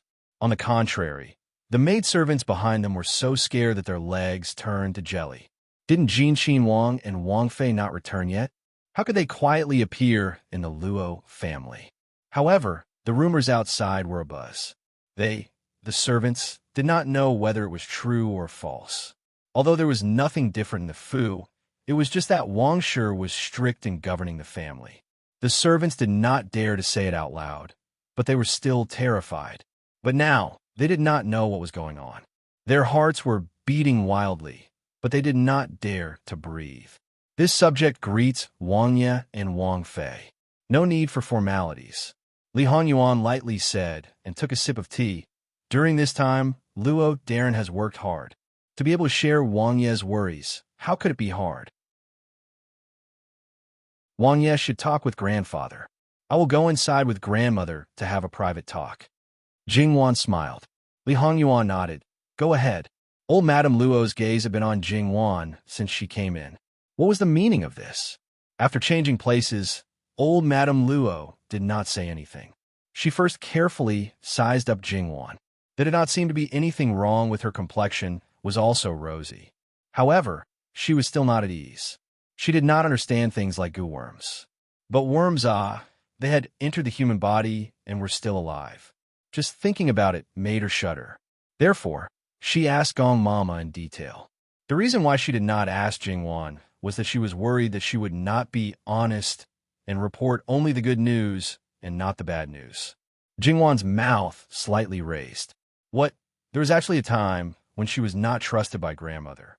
Gong Mama repeatedly assured that Jingwan's health was really good. Only then did old Madame Luo feel relieved and turned back to talk to Jingwan. Madame Luo didn't ask about what happened when they went out this time, and it wasn't about national affairs.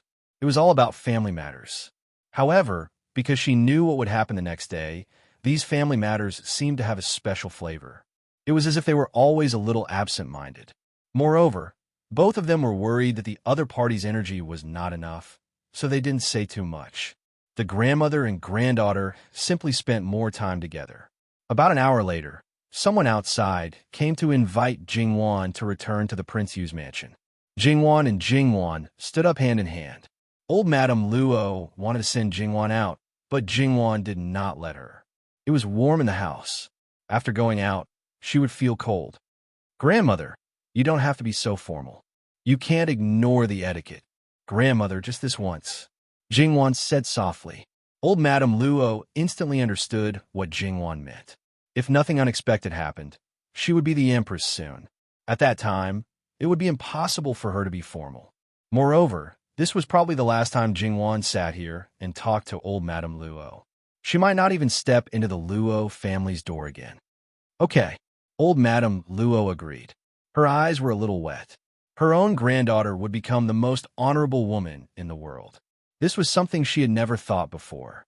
Although she had expected to come to this step today, it still felt a little unreal, especially when she thought about how she would be trapped deep in the palace in the future. There was no joy. Instead, she felt more and more upset. She only hoped that her grandson-in-law would not let her down in this small world of loneliness. Grandmother, I'm leaving. Take care. Jingwan squatted. Old Madame Luo and the servants who served Jingwan subconsciously wanted to help her up, but they all stopped halfway and let her finish this bow. Then, old Madame Luo watched Jingwan being helped out and suddenly thought of the scene when she watched her get married. She should have been happy, but she couldn't stop crying. Outside, they didn't let old Madame Luo or Luo Peishan see them off. They left the same way they came. However, they left, but there were many people in the Luo family's house. It was obvious that if something happened in the palace tomorrow, the Luo family would be one of the key places to be taken care of. Of course, they could send people to rescue, but just in case, it was the wisest choice to guard the Luo family from the beginning. When they returned to the prince's mansion, Begonia Elegant House was not brightly lit. After all, the masters were not there. Even if the servants looked after the courtyard, it didn't make sense for them to be the same as the masters. However, when Jingwan and the others went in, everything in the room was already prepared. It was as if they had never left. Li Honyuan didn't let anyone disturb them. He washed up with Jingwan and went straight to sleep. Like many nights in the past, when it was very difficult for people to fall asleep, the husband and wife slept well. Chapter 581. As time went by, the servants gradually became excited. Weren't there rumors outside that their master was ambitious and had been preparing for a rebellion a few years ago? They originally didn't believe it because they, who were under the same roof, didn't notice anything. However, After hearing so much, they couldn't help but have doubts. And now, if Wang Ye really didn't have such thoughts, he could come back openly. Why did he come back so quietly? It was enough to show that perhaps there really was such a matter. The people outside were saying how powerful Wang Ye was. Did this mean that Wang Ye really had the ability to ascend the throne? If it was really like this, how could it not make people excited? After all, as the saying goes, when a person attains the Tao, even his chickens and dogs will ascend to heaven. If their Wang Ye became the emperor, then wouldn't their status immediately double? The more they thought, the more they started to fantasize about what they would do in the future. Of course, the majority of people held this beautiful idea. Some people thought that they were still rational. Speaking of which, what if Wang Ye didn't succeed? Right now, Wang Ye was the public enemy of all the other princes. Moreover, he had offended so many people in the past. If he was defeated, then they were afraid that they wouldn't have a good ending. Therefore, they were terrified and uneasy. The more they thought, the more fearful they were. They felt as if a knife was placed on their necks. The thought of leaving the Fu was born. As for what to do, it wasn't clear. It must be known that right now, their entire person was muddle-headed. However, the current Jin Wangfu was still under strict control. Even if there were some people in the Wangfu who had small problems, or simply because of fear, they could forget about taking half a step out of the Wangfu. After a few more shurchen, everything would be rewritten. Li Hanyuan and Jingwan peacefully ate breakfast. It was still that familiar taste. It was just as delicious. If she had eaten it for a long time, she might feel that it was normal. However, the situation was different now. She hadn't eaten it for a long time, so she ate it very comfortably. Jingwan couldn't help but drink half a bowl of porridge. Li Hanyuan saw it.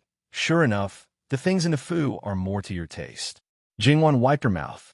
It's just because I haven't eaten for a long time. The familiar delicacies were one thing. In fact, it might be because they had returned to a familiar environment. Perhaps the current capital was not stable, but a familiar environment would always make people feel more at ease. This psychological factor should be present in most people. Li Hanyuan nodded and did not say anything. He was acting as usual. Ah Yuan, what do you need to do today? After eating, Jingwan asked while holding her chin and tilting her head. There's no need to do anything. Just wait. Everything that needed to be arranged had already been arranged. Therefore, during these few hours, they would actually be quite free. Jingwan looked outside. It was clearly the most tense moment, but they still seemed to be the same. TSK, as expected, he shouldn't be worried. As for what would happen if he failed, he shouldn't think too much about it. It was meaningless. When the time came, he should do what he should do. Thus, Jingwan started her daily routine of nurturing the baby in the prince's mansion in a good mood. Then, when looking at the flowers and plants, she finally realized that one person was missing. Then, she remembered what was going on. Where's Qingju? Where is she? Bring her to see me. Since Jingwan's accident, Qingju had been locked up. However, the master did not say anything, and the nannies did not say anything. Therefore, other than being locked up, everything else was fine. Qingju was locked up in the main courtyard. Therefore, she knew that Jingwan and the others had come back last night. During their absence, she did not get any news, so she did not know how Jingwan was doing. As time went by, she became more and more tormented. Sometimes, she would wake up in nightmares about Jingwan's accident. Even if the meal was the same as before, she could not eat much.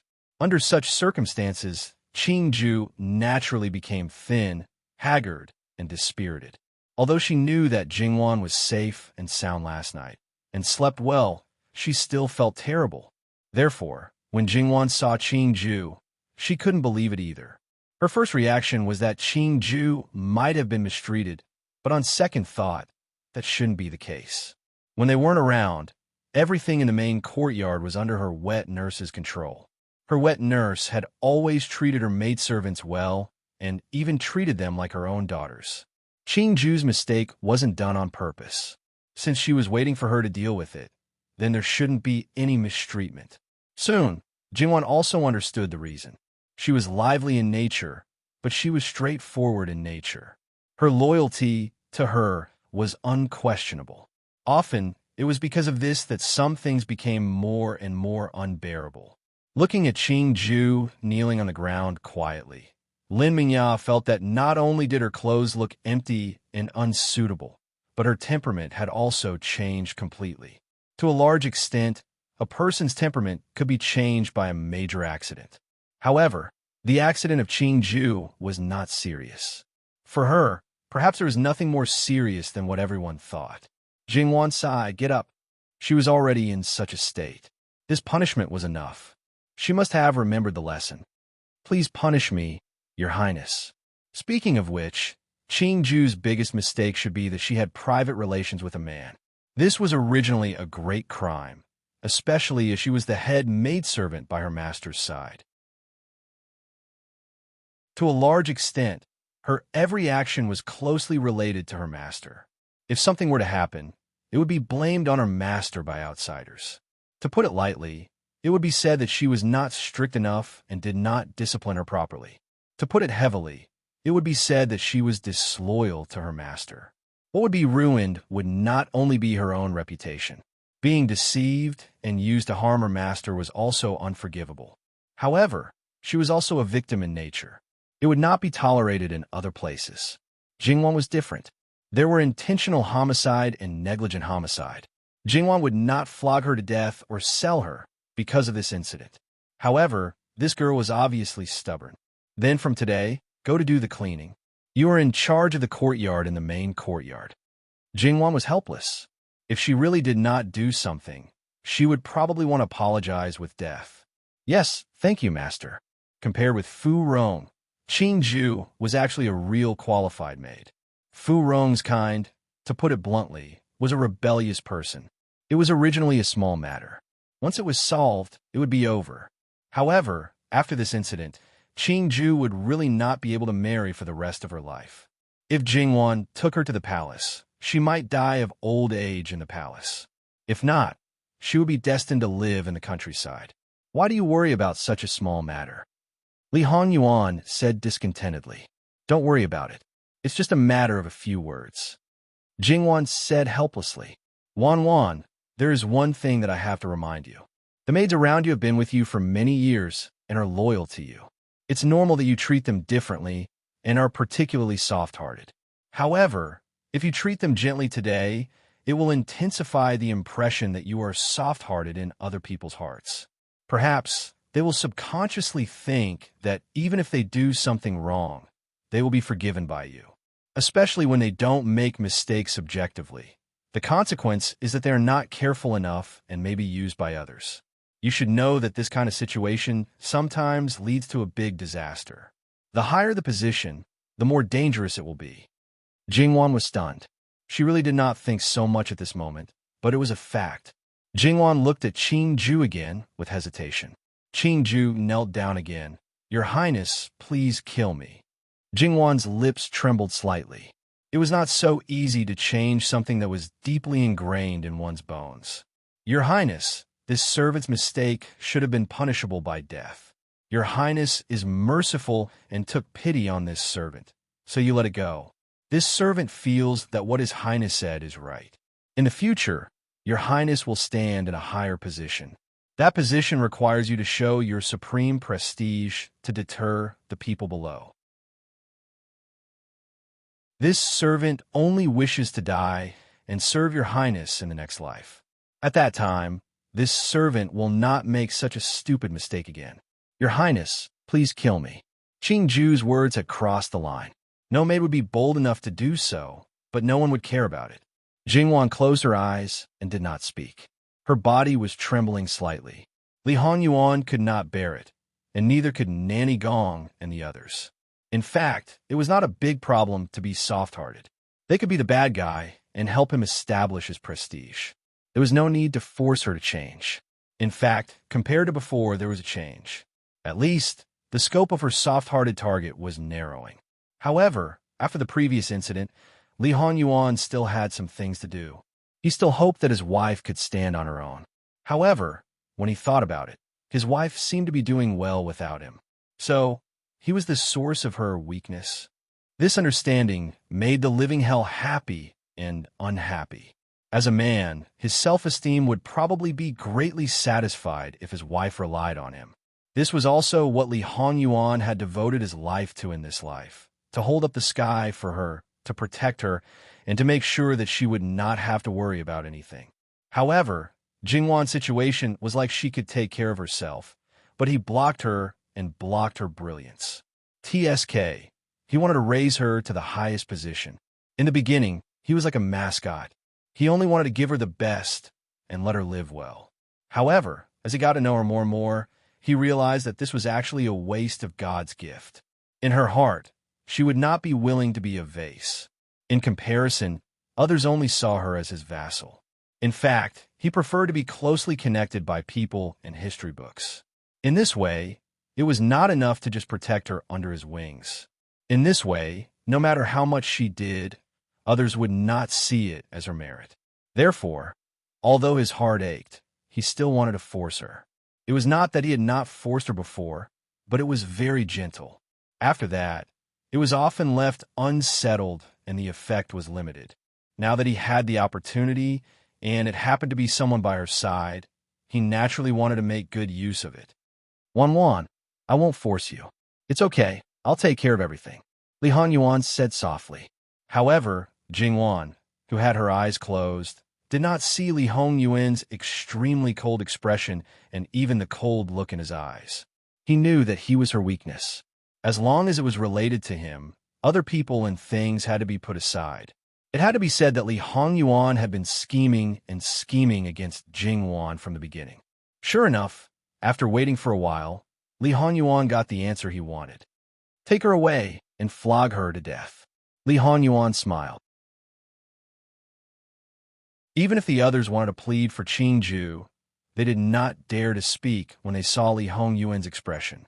No matter how he treated Jingwan, in their eyes, he was still the most terrifying existence. One look, one expression, could make people tremble in fear. Thank you, Your Highness. I'll take my leave now. Qingju kowtowed 3 times to Jingwan. There was no resentment in her eyes. Instead, she was calmer than ever. She was a sinner. At the end, she could use her life to establish the dignity of the princess, which could be regarded as a little atonement. Jingwan did not open her eyes and did not look at Qingju for the last time. Li Hongyuan stroked Jingwan's back again and again to calm her down. Jingwan's mood was naturally not good after that. She was a little tired. Jingwan did not react for a moment, but Nanny Gong and the others noticed something strange. The prince doted on the princess to the core and did not do everything for her. Suddenly, he acted so ruthlessly. There must be a purpose. And this purpose was roughly guessed when Li Hongyuan looked at the map after Jingwan fell asleep in the afternoon. They did not dare to believe it. However, when they thought about it, it seemed that this was something their master would do. When he just ascended the throne, he personally led the army and let the empress be the regent. When this happened, the reaction of the court officials was still unknown. With such a monarch, the officials would probably be alternating between relief and headache at any time. The banquet in the palace was still going on. Usually, it would last until the middle of the afternoon. Whether they knew it or not, the emotions on their faces might not be real. In a palace banquet, this group of people would always be the best actors. As for those who were not good at acting, they were basically invisible. It was best for them to sit obediently and eat their own food. Although Luo Peishan asked for leave, everyone knew that it was just an excuse. Therefore, he and Madame Luo still brought their son and daughter-in-law to the palace to pay a New Year's visit. No one felt that there was anything wrong with it. However, except for the eldest son and his daughter-in-law, no one else was brought. However, even though it was a new year, there were still people who did not stop. For no reason. They would bring Li Hongyuan out for a walk to stimulate Lu Qingdi's traumatized heart. Lu Qingdi's secret edict to Li Suyin had not been sent back. He only knew that the bastard was getting closer and closer to the capital. On the surface, he did not follow the edict. His unhurried speed made Lu Qingdi on the verge of exploding. And some people who were against Li Hongyuan only thought that their plan to stop him was successful. According to the news, Li Honyuan would need at least 3 or 4 days to return. This time was enough. When the time came, they would set up an inescapable net. They did not believe that he would not die. Lu Qingdi was repeatedly stabbed in the back. It was difficult to get rid of his anger. He drank a lot of wine. This time, he drank a lot. He went to the side hall of Qinshan Hall to rest. Because there were people with ulterior motives, they naturally followed to serve him. And there were more than one such person. After a few words, more people joined in. Then, the concubines did not want to be outdone. Even if their children were still young, they all wanted to make their presence known in front of Lu Qingdi. Thus, intentionally or unintentionally, the royal family gathered in one place, while the court officials gathered in another. Everyone wanted to get closer to Lu Qingdi. Lu Qingdi only felt his ears buzzing, which made his head hurt even more. All of you, shut up. In the side hall, everyone immediately quieted down. They looked at Lu Qingdi with some fear. Your Majesty, please don't be angry. We're just worried about your Majesty's dragon body. Noble consort Su sat on the side and said softly. However, Lu Qingdi would not be comforted by such words. His eyes were cold, full of hostility and depression. Worried about my dragon body? You can't wait for me to die. Your Majesty, how can you say that? You are the Emperor, the father, and the husband. You are our sky, our everything. Noble consort Su's tone was still unchanged. But if one looked carefully, they would find that she did not really care about what she said. Moreover, she sat upright and had no intention of getting close to Lu Qingdi. Was this how a concubine should appease the emperor? However, regardless of whether this was true or not, it still gave Lu Qingdi some comfort. In his opinion, noble consort Su's words couldn't be more correct. He was their everything. Whether he gave or took, it all depended on his words. Well, all of you get out. No one is allowed to come near without my permission. Lu Qingdi waved his hand impatiently. Many people hesitated, but still moved out. However, there are also people who sat as still as Mount Tai. I think it's better for you to stay here, Prince Kong suddenly said. Lu Qingdi shot a sharp look at him. Bastard, how dare you disobey me? Father, what are you talking about? However, in the past, when I was obedient, you still scolded me and didn't give me any face. I'm an adult now, and I have my dignity and face. Therefore, I've had enough of those things in the past. Today, since Imperial Father said to disobey, then I'll disobey for once. Guards, following Prince Kang's loud shout, a group of Imperial guards rushed into the hall and surrounded everyone. Every entrance and exit was tightly blocked, and the weapons in their hands were clearly pointed at them. If the people still didn't realize what was going on, then they were really idiots. As several palace servants were killed, screams rose one after another. Everyone covered their heads and ran around. Prince Kong snatched a knife and chopped down at the two younger brothers nearby. If you don't want to die, shut up for this prince. Prince Kong, who was still a gentleman a moment ago, showed his true colors now. Holding the bloody knife, his face was excited. It was a kind of excitement and trembling because he was about to get what he wanted. In the blink of an eye, 2 more people died, but no one dared to make a sound. Lu Qingdi trembled with anger. He pointed at Prince Kong. You unfilial son. How dare you try to usurp the throne? How dare you? Prince Kong walked in with a knife and a twisted smile. Listen to what father is saying. I have already done this. Why would I not dare? As he spoke, he raised the knife and approached Lu Qingdi little by little. In fact, I didn't want to come to this, but I was forced by father. You supported the other brothers, praised them, and belittled me. Everything the others did was right, but everything I did was wrong. Especially Li Honyuan. He was obviously an unfilial bastard, but you still held him in the palm of your hand. However, it turned out that he was the most insidious and cunning one. No matter how much you spoiled him, he didn't take you seriously.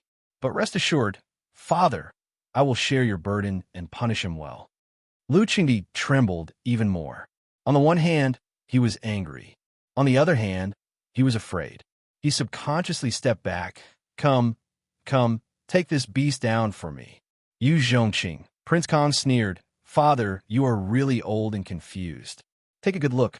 These people are the Imperial Guards. Do you know what the Imperial Guards mean? You know better than anyone what it means. In the past, when Prince Kong looked at Lu Qingdi, he was always in awe. Because of his words, all his emotions would be swayed. Now, looking at him, he was just SOSO. Sure enough, the feeling of controlling the life and death of others was really pleasant, too pleasant. Impossible, absolutely impossible. Yu Zhongqing, where is he? Where is he? Come in immediately to see me. Sure enough, a man came in from outside the gate.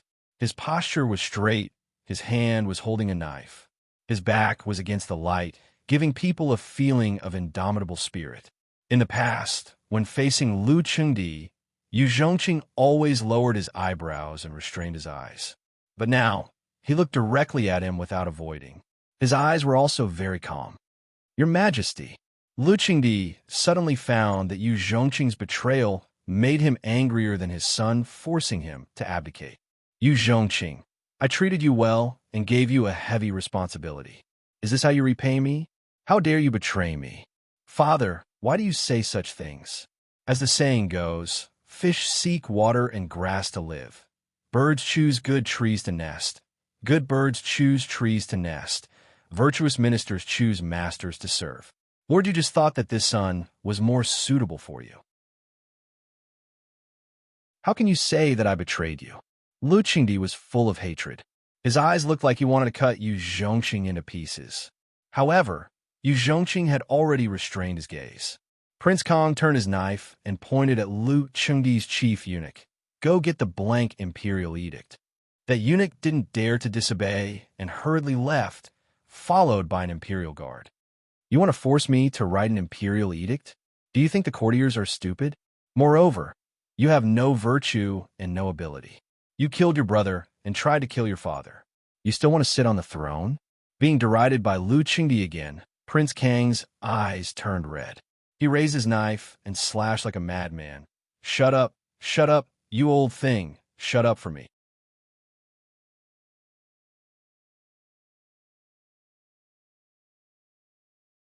Chapter 582.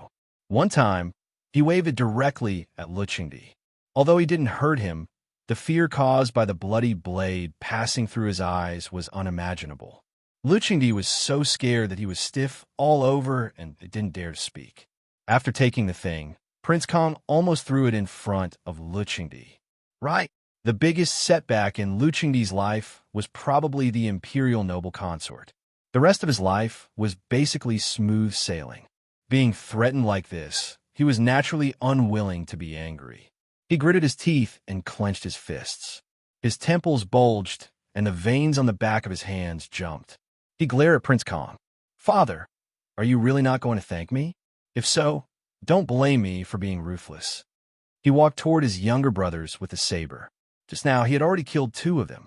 If he killed another one, even if he killed all his brothers, no one would find it strange. Therefore, he subconsciously wanted to hide. However, even if he could hide from Prince Kong, he could not hide from the many imperial guards. However, one of them was still calm and sat there. He was Li Hongming, Prince Rui. As Prince Kang's #1 opponent, Prince Kang's first target was naturally him.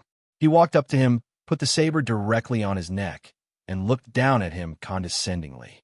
Prince Kong was once fiercely suppressed by Prince Rui, which even made him feel breathless. He knew very well that some of the officials who were secretly loyal to him didn't think he was qualified to be an emperor. They assisted him only because of benefits. They praised Li Hongming more. But so what? Now, he was still at his mercy. That kind of pleasure was no less than when he confronted Lu Qingdi directly. Li Hongming, you probably didn't expect this day to come. Prince Rui looked at him and slightly moved his eyes away. He saw that Yu Zhongqing had quietly walked over, and this good brother didn't notice at all.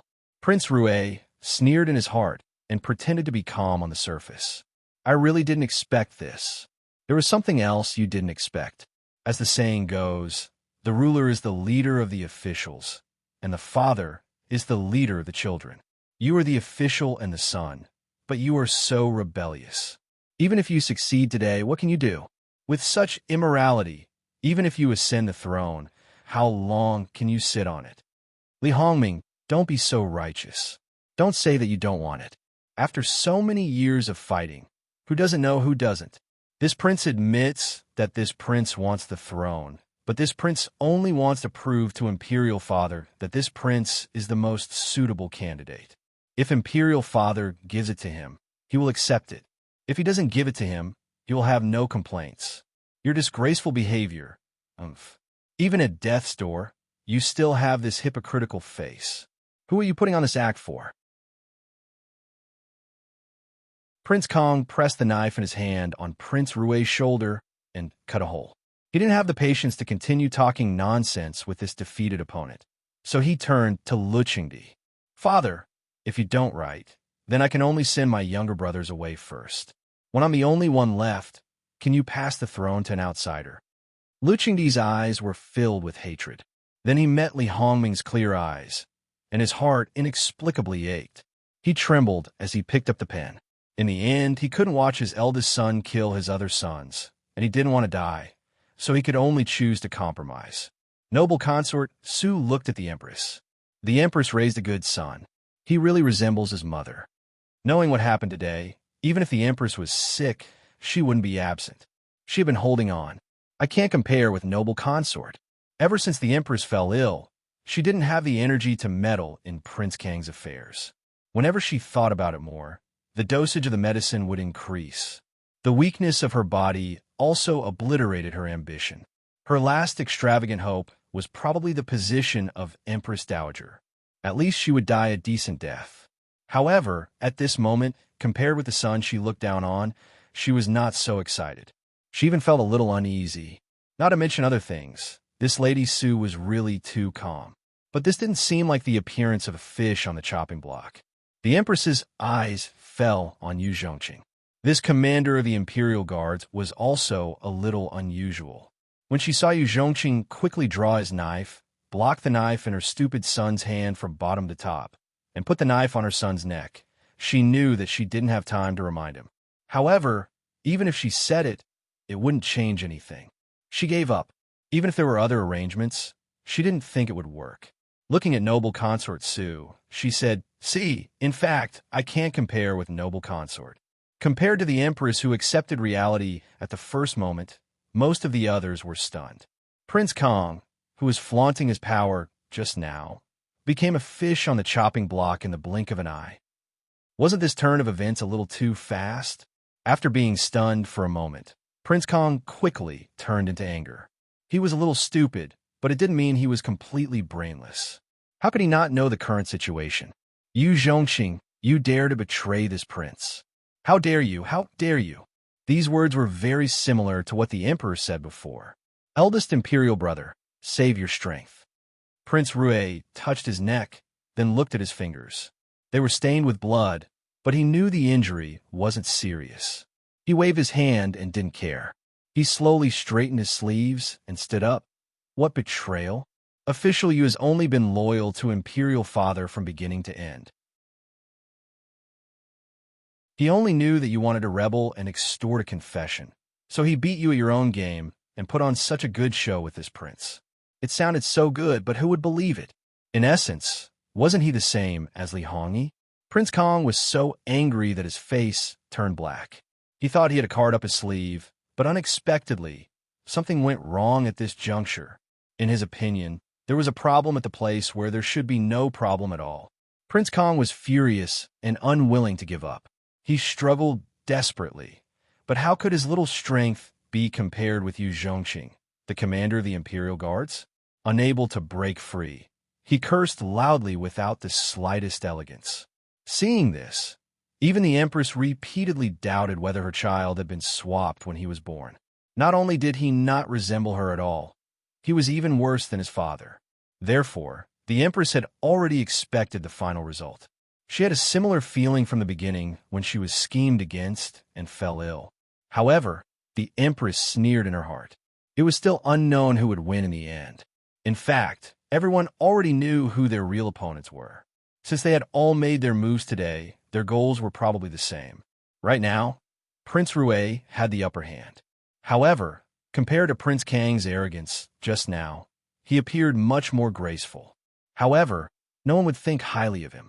Prince Kang's brutality was on the surface, but his viciousness was in his bones. This kind of person was even more frightening. Li Hongming no longer paid attention to his elder brother. For some things, he no longer regarded him as an opponent. Such a person was really not worthy of his attention. If he won, he should look like a winner, instead of making people think he was a villain who was intoxicated with success. That would be a little ugly. He walked calmly to Lu Chengdi, squatted down beside him, and gently held Lu Chengdi's arm as if he wanted to straighten his posture. "Father, it's my fault for frightening you." Then he picked up the pen that fell from his hand because of the shock and put it in Lu Chengdi's hand. "But father, forgive me for being rude. As the saying goes, a country can't be without a ruler for a day. For the prosperity of the country and the stability of the imperial court, we should appoint a crown prince as soon as possible. Father, why don't you write an edict to appoint a crown prince today? No matter who you appoint, I will fully support your decision." It would be a problem to believe him. Lu Chengdi tilted his head and looked at him. Although there was no knife on his neck, he felt no better than when he was almost chopped by his eldest son. He was even more frightened to the bone. He could still scold his eldest son, but now he couldn't speak. "What's wrong? Father, do you think there's something wrong with what I said?" Prince Rue continued to speak softly and pretended to be polite. "You see, if father had appointed a crown prince as soon as possible, we wouldn't have to scheme against each other all day, right? However, it's not too late now. No matter who imperial father chooses as the crown prince, I believe that the other brothers will not disobey imperial father's decision. They will do their best to assist the crown prince and make our Qiyuan dynasty more prosperous." Li Hongming looked at the other brothers. "Don't you think so?" The swords of the imperial guards were still pointed at them. How could they dare to say no? Except for a few, the others hurriedly expressed their opinions and agreed with Li Hongming. "Father, you see, we all think so. We brothers have always treated each other with respect. Even if there are some small conflicts, we won't take it seriously. After all, we are all blood-related. In this world, there is no one who is closer to us than us, isn't there? So, father, why are you still hesitating?" Prince Rue held Lu Chengdi's hand that was holding the pen. You are very good. Really, really good," Lu Chengdi said with a trembling voice. "Thank you for your praise, father. I will work hard in the future and do better. I won't let you down." Prince Rue smiled gently and elegantly, looking very gentlemanly. It was rare to see someone as hypocritical and shameless as him. Lu Chengdi began to write the imperial edict with a trembling voice. It was good to give the throne to such a son. Anyway, in terms of ability, he was the best among all his sons. Although he had some flaws in his temperament, it was no big deal when he became the emperor. Even if he was hypocritical for the sake of reputation, he could still do something good for the world. Lu Chengdi thought sarcastically. Prince Rue watched as Lu Chengdi finished each word with a smile. After confirming that it was him, the smile in his eyes became more genuine. When the last word was finished, Prince Rue took the imperial jade seal. Lu Chengdi didn't hesitate any longer. When he stamped, he did it neatly. "Father, you trust me. I won't let you down. But, father, what should we do with eldest brother?" Lu Chengdi glanced at him. At this point, he had completely calmed down. He said indifferently, he rebelled against his superiors and killed his brothers. He was stripped of his title and demoted to a commoner. He was imprisoned and would not be pardoned. "I will listen to you, father." Prince Rue was very obedient. "Father, when will the imperial edict be issued and announced to the world?" Lu Chengdi rolled up the imperial edict and threw it to the chief eunuch beside him. "Go and announce it immediately. In addition, I'm a little tired recently. I ordered the crown prince to supervise the country." Prince Rue was very satisfied with his father's tactfulness and cooperation. "Your Majesty, you have been working hard these days. You should have a good rest." Noble consort, Su said softly. Lu Chengdi glanced at her with an extremely sharp gaze. However, at this moment, imperial concubine Su didn't take it seriously at all. Perhaps because everything had been settled, she seemed to be in good spirits. There was more color on her face, and her illness had subsided. She seemed to be several years younger. After the eunuch left, Prince Ray clapped his hands again. A group of palace maids came in with trays with 4 wine cups on each tray. In the future, I will need more help from my younger brothers. Once again, I will toast to you all. At his signal, each of Lu Qingdi's sons and grandsons was given a cup. The imperial guards hadn't withdrawn yet, so they didn't dare to refuse. However, all the children who were older had share. It would be strange if there was no problem with this thing. Li Hongming also had a cup. He picked it up and said, "Cheers." He drank it directly. The others hesitated and trembled, not daring to drink. Third prince, as the future crown prince, you must be open-minded and care for the world. You must love and care for your younger brothers and nephews. Lu Qingdi emphasized every word. I will remember father's lesson. Prince Rui smiled. Please. He listened and agreed, but didn't take it seriously. The princes looked at each other. They didn't know what was wrong with the wine, but he probably wouldn't kill them. Bah, Li Hongming, don't pretend. Who knows what the hell this is? You want me to drink it? No way. Do you think you've won? To tell you the truth, Qin Tianming is my man. Shen Shihan also made a move outside the palace. Let's see which of the two of them is better. Seeing that Li Hongming's expression had finally changed, Prince Kong laughed heartily. Li Hongming didn't expect this, but he calmed down quickly.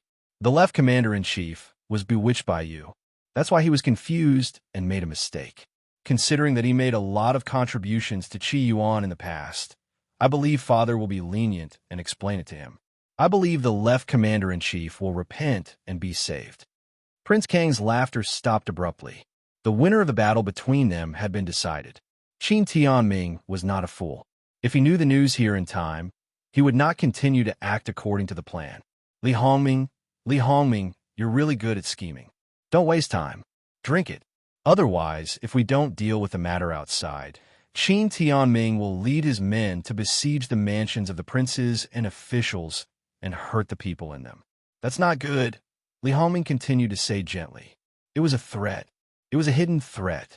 If they didn't obey, they would be implicated. Moreover, if they didn't stop Qin Tianming in time, all the blame would be put on them. It was vicious. Therefore, they could only bite the bullet and drink it one by one. Those who didn't want to drink were forced to drink it. Lu Qingdi looked at him helplessly. What on earth did you give them? It's just a medicine for the extinction of descendants. Don't worry, father. It won't harm their bodies. Lu Qingdi suddenly looked at him. His suppressed anger boiled again. Extinction of descendants, extinction of descendants, extinction of descendants. He had never thought that his son could be so insidious. Yes, he didn't kill anyone, but this move also prevented future troubles. Without descendants, how could he fight for the throne? No officials would help him. His goal was achieved, and his reputation was saved. Good. Lu Qingdi had to admit that he had underestimated him before. In that case, I hope you can give birth to a son as soon as possible. Otherwise, you won't be able to find a candidate to adopt your son.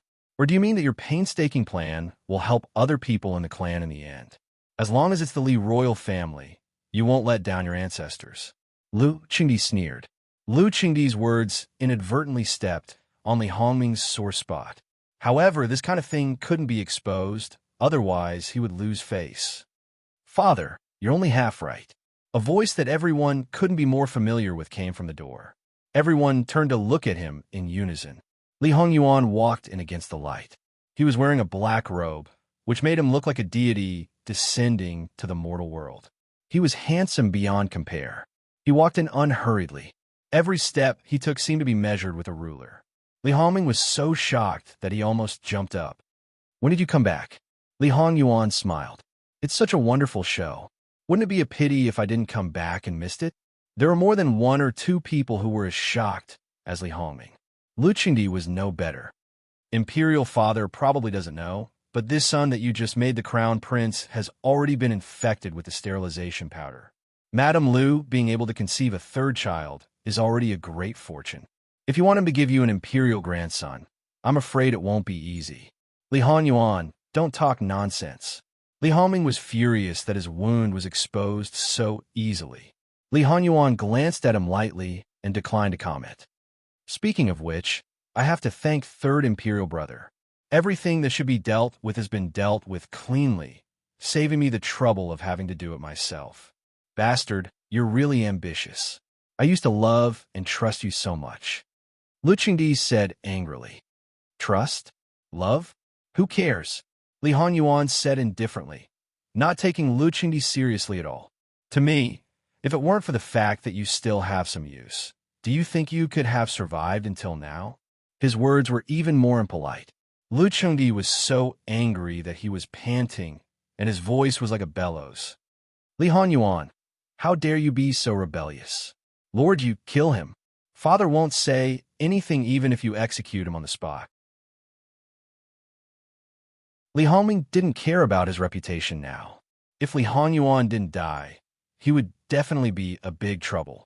Yu Zhongqing directly let go of Prince Kong and walked to Li Honyuan with his saber.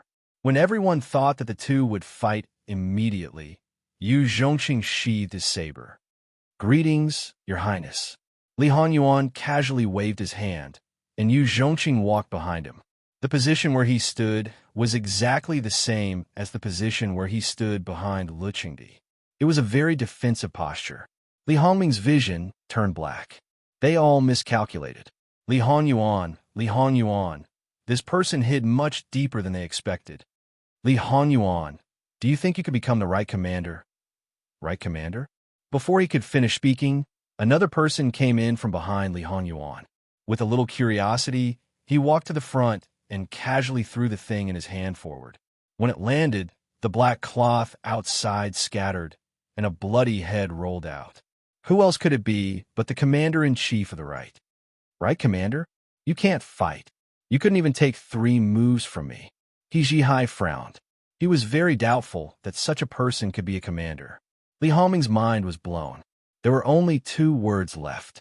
It was over. This time, it was completely over.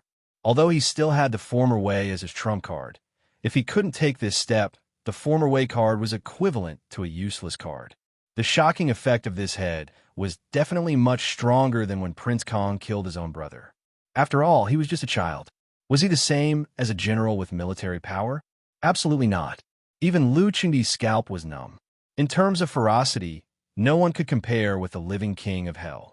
Li Honyuan didn't even blink. I thought you would directly take the throne. In the end, I underestimated you. If you want to force the abdication, then so be it. You still want to have a good reputation. If the plan had succeeded, it would have been a good idea. Unfortunately, it's not bad. This way it's not bad. It saves a lot of trouble. Prince Kong planned to force the abdication by force. In order to gain the recognition of the officials, besides capturing them, he also needed to control their families. Prince Rue planned to let Shan Shihan save people so that the officials would be grateful. He would become the crown prince and let the officials protect him step by step. Even if there were still many remnants of Li Hongyi, they wouldn't be a destructive threat to him. In this way, the restrictions of the former way would be reduced. However, Qin Tianming was Li Hongyuan's man. Naturally, he wouldn't act according to Li Hongyi's plan. Instead, he guarded against Shan Shihan. Coincidentally, neither side touched the officials' houses. The 2 sides directly fought. Unfortunately, it was ruined by a bastard like you.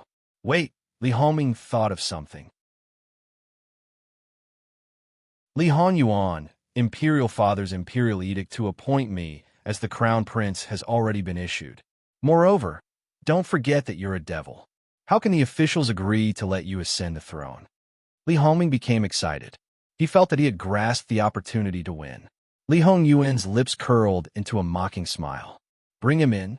Thus, the eunuch who had just gone out to announce the edict was dragged in like a little chick and thrown to the ground. Then, a bright yellow edict was handed to Li Honyuan.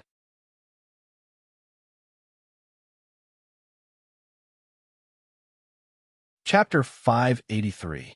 The imperial edict now represented the demonstration and symbol of Lu Qingdi's power. Li Hongyuan's stomp on it was undoubtedly a trampling and contempt of his power, a provocation and humiliation to his supreme authority. For Lu Qingdi, This was even more unbearable and infuriating than the threats made by Prince Kong and Prince Rue in the open and in the dark. Li Hongyuan, he roared furiously. Don't be so loud. I'm not deaf. Li Hongyuan said disdainfully, save some words. I've been tired of hearing them for a long time. You can't come up with anything new. And don't accuse me of those crimes. Standing here is the best proof. What's wrong with the title? He laughed carelessly. I didn't take reputation seriously before, and I won't take it seriously in the future. If I want something, I must get it. It doesn't matter whether you give it to me or not. Whoever has the ability to take me down, just do it. If he does, I'll praise him for his ability. It was because of his indifferent attitude that he seemed invulnerable. You couldn't do anything to him. Seeing that Lu Chengdi was about to die of anger, Li Hongyuan's eyes fell on Li Hongming. Devil, the important officials are still in the main hall. Why don't we go there now and talk about it? Let's see if they will try their best to stop us. After that, Li Hongyuan waved his sleeves, turned around, and went out. The rest, including Lu Chengdi, were all driven out to the main hall. Did they want to stay put? He Zhihai was a real killer. He had killed the important officials in the imperial court for Li Hongyuan's promotion. He really didn't care about killing a few more. Except for Lu Chengdi, there was no one he didn't dare to kill. Well, Lu Chengdi was Li Hongyuan's father. To be honest, it was not that he didn't dare to kill him. But after all, he was Li Hongyuan's father. Therefore, when he Zhihai grinned and held the knife to cut Prince Rue's arms, legs, and neck, no one dared to hesitate. Although they were staggering, only a few of them could maintain their composure. Emperor Lu Chengdi, the empress, and the imperial concubine needed someone to support them. Their shoulders were drooping and they were trembling. This seemed to be a sign of their fate. In the main hall of the Thousand Years Hall, it was also very quiet. Although the imperial guards did not enter, they were heavily guarded. Even if they did not know the situation next door, they could more or less guess what was going on, especially since the two martial governors had left midway and had not returned. But those who wanted to go out were all blocked back, waiting anxiously. The people at the door receded like the tide. The people in the hall got up and then saw Jin Xin Wang striding in. How many people sucked in a breath of cold air? Their legs and stomachs couldn't help but tremble. Regardless of when he came back, just by looking at this posture, it made people feel bad. As expected, people came in one after another. Regardless of whether they were high-spirited or elegant, they were either dispirited or full of resentment at this time. For a moment, it was so quiet that one could hear a pin drop. Li Hongyuan stood in the middle, looking at the position of the throne. In the end, he did not directly walk up. It was not because he still had some scruples, but because he disliked that seat. After a moment, he turned a small circle, and with a smile that was not a smile, he seemed to sweep his eyes over everyone. Darren, I'm afraid that you still don't know what happened. It doesn't matter. You Zhongqing, tell us what you know first. He Zhihai, tell us what happened outside the palace. Yu Zhongqing responded with a grunt. He started from when Prince Rue tried to recruit him, to when Prince Kong came knocking on his door, and then Prince Rue asked him to cooperate with Prince Kong to beat him at his own game and take down Prince Kong so that he could rightfully take the throne. After that, he narrated everything that happened in the side chamber in full detail, without any personal feelings. After he finished speaking, he Zhihai stood up again and eloquently recounted Shun Shuhan's defeat. Obviously, these two people's positions were very clear. Yu Zhongqing was alone, so it was fine. However, He Zhihai's position represented the position of the He family at this moment. Unless the He family immediately stood out to sever their relationship with He Zhihai, it was a pity that his parents and grandmother were all present. No one stood out, which meant that they tacitly approved of He Zhihai's actions. And the position of the He family was the position of the Northeast Army. The imperial edict that still had Li Hongyuan's footprints was also brought over and thrown on the ground not far from Li Hongyuan. Li Hongming said that he was the crown prince wisely conferred by imperial father. He is the legitimate heir. Everyone, tell me, do you recognize this imperial edict or not? Li Hongyuan still spoke in a casual tone. However, no one who heard this felt relaxed. I recognize it. Before anyone else could speak, Lu Qingdi spoke up coldly. Many people gasped. Looking at the actions of the living king of hell, he didn't take anyone seriously at all. Your Majesty, are you worried that your third son won't die quickly enough? Prince Rue was first agitated, then he couldn't stop his blood from turning cold. Evil creature, I'm telling you, I will give the throne to anyone but you. If you want to sit on that throne, I will definitely not recognize or agree to it. If you have the ability, kill everyone here. Imperial Father's bones have hardened. However, didn't you hear what I said in the side hall? To put it bluntly, what's the point of killing them all? There are tens of millions of people in Qiyuan. What's the point of killing them all? Also, don't talk to me about killing, karma, and going against the heavens. Even if everyone in the world dies, I won't even blink. Do you understand? Li Hanyuan smiled. He was still as magnificent as ever. However, even those who were loyal to him were terrified when they heard this, and no one would doubt the truth of his words. Although they already knew that Prince Jin's temperament was not good, he was ruthless and unpredictable, but they didn't expect him to be so cold-blooded. It wouldn't be an exaggeration to say that he was devoid of humanity. Such a person, what else could tie him down and restrain him? Kinship, filial piety, loyalty, they were all nonsense to him. He wasn't afraid of anyone and didn't judge him. Evil creature, with your temperament, who would work for you? What can you do when you become a loner? Lu Qingdi's voice was cold and hateful. This official pledges to serve Wang Ye with my life, to be the sharp blade in Wang Ye's hand. I will follow Jun's orders. As a fanboy, He Zhihai didn't say anything and immediately knelt down on one knee to express his loyalty. Looking at that attitude, he really hated that he couldn't sacrifice his life for Li Hanyuan and wouldn't hesitate to kill everyone in the world. Lu Qingdi's words of alienation didn't have half an effect before it was torn apart by He Zhihai. Then, among the officials, there were people who looked at He Zhenwei and secretly said, "This old thing, a military general, a boorish man." His son was a muddle-headed person, but unexpectedly, his flattering skill was first class. This official is willing to follow Wang Ye's orders. I will follow Jun's orders. Yu Zhongqing was the second to express his stance. This official is willing to follow Wang Ye's orders. I will follow Jun's orders. Qin Tianming came in with a group of people. The sound of armor was very loud. The Northeast Army is willing to follow Wang Ye's orders. I will follow Jun's orders. At this time, He Zhenwei also walked out from his seat and knelt in front of Li Hanyuan. If Lu Qingdi still had a little hope before and wanted to use the officials to suppress Li Hanyuan, at this time, he only felt his brain buzzing and retreated a few steps. If he wasn't supported by someone, he probably would have fallen to the ground. In fact, it didn't matter whether the civil officials expressed their stance or not. Now, these people, the whole capital, and the surrounding large areas were completely in his hands. If he really wanted to carry out a bloodbath, the others were just lambs waiting to be slaughtered. Li Hanyuan looked at Lu Qingdi with a faint smile. As he said, what he wanted was not a matter of whether others gave it or not. You can't be the emperor. You are a devil, a devil. You will bring misfortune to Qiyuan. Lu Qingdi seemed to be holding on to his last breath and still refused. After all, only a few people knew about this. Lu Qingdi's public outburst caused a commotion. However, in reality, the impact was not as great as imagined. After all, he had already said that everyone in the world would die. If things did not go as he wished, then the bloody storm he would stir up would not be as simple as not being ominous. Li Hanyuan didn't even bother to argue at this time. It was very boring. Instead, his gaze fell on Li Hongming. Li Hongming, are you still thinking about how to escape? You have the guts to force the emperor to abdicate. Is it because the former Wei is gathering its troops and preparing to attack Qiyuan?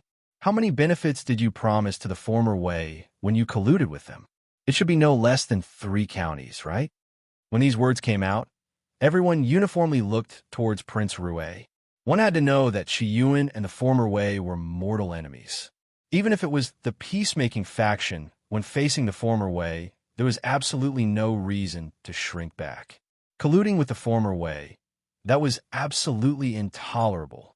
Li Hongming felt as if he was about to be cut into pieces by someone's eyes. The clothes on his back were quickly soaked with sweat in the middle of winter. Li Hongyuan, you're slandering me. Li Hongyuan scoffed lightly, his gaze turning, landing on Lord Su, the Minister of Rights. As a member of the imperial family of the former Wei, coming to Qiyuan to climb up and go through hardships, it has been hard on you. The Minister of Rights was originally very calm. Even if Prince Rue was defeated, he believed that Prince Rue would not betray him, because whether he could make a comeback in the future depended on himself. However, he didn't expect that his old background would be exposed. However, with his strong self-control, he didn't show any emotions that he shouldn't have. At first, he was stunned. Then, he panicked and felt wronged. Your Highness, what are you saying? Your Highness, this official. You don't need to act. For me, there is no need for evidence. Your Highness, I have evidence to prove that Prince Rue colluded with the former Wei and committed treason. Princess Lu took this opportunity to stand up without hesitation. She didn't hesitate at all and directly knelt in front of Li Hongyuan. Originally, as Li Hongyuan's sister-in-law, she didn't need to be so courteous. Her actions only showed that she already regarded Li Hongyuan as the monarch. Prince Rue's eyes were red with anger. He pounced on her as if he wanted to strangle her to death. However, he was kicked aside by He Zhihai. Lucier, don't talk nonsense here. Get out of here. Prince Rue roared sternly. In fact, his actions proved that he was indeed colluding with the former Wei. Otherwise, no matter how well he usually pretended, he wouldn't have lost his composure like this. Lucier was unmoved. Her face was very calm. She took out the evidence she mentioned. It was enough to show that she was prepared and cautious enough. There were a few letters. They weren't just from Lord Su. There were also letters from the former Wei Emperor. Li Hongyuan casually opened them and took a look. These letters weren't originals. He knew that it was good enough that Lucier could see the letters. If she tried to steal the originals, she probably would have died without a burial place. Where are the originals? Are they still here? Replying to your Highness, they should still be here.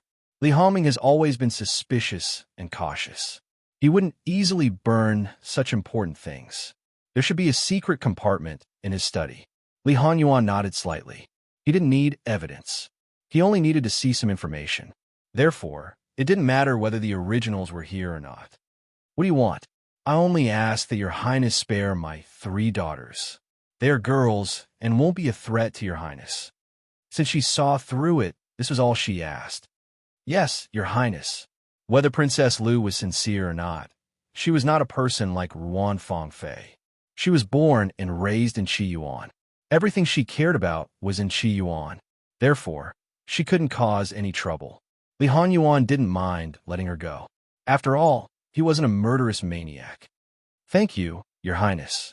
After getting what she wanted, Consort Lu felt relaxed. Even if she was a woman who betrayed her husband and would be condemned by everyone, she didn't care at all. Everyone looked at Princess Lu and had different opinions.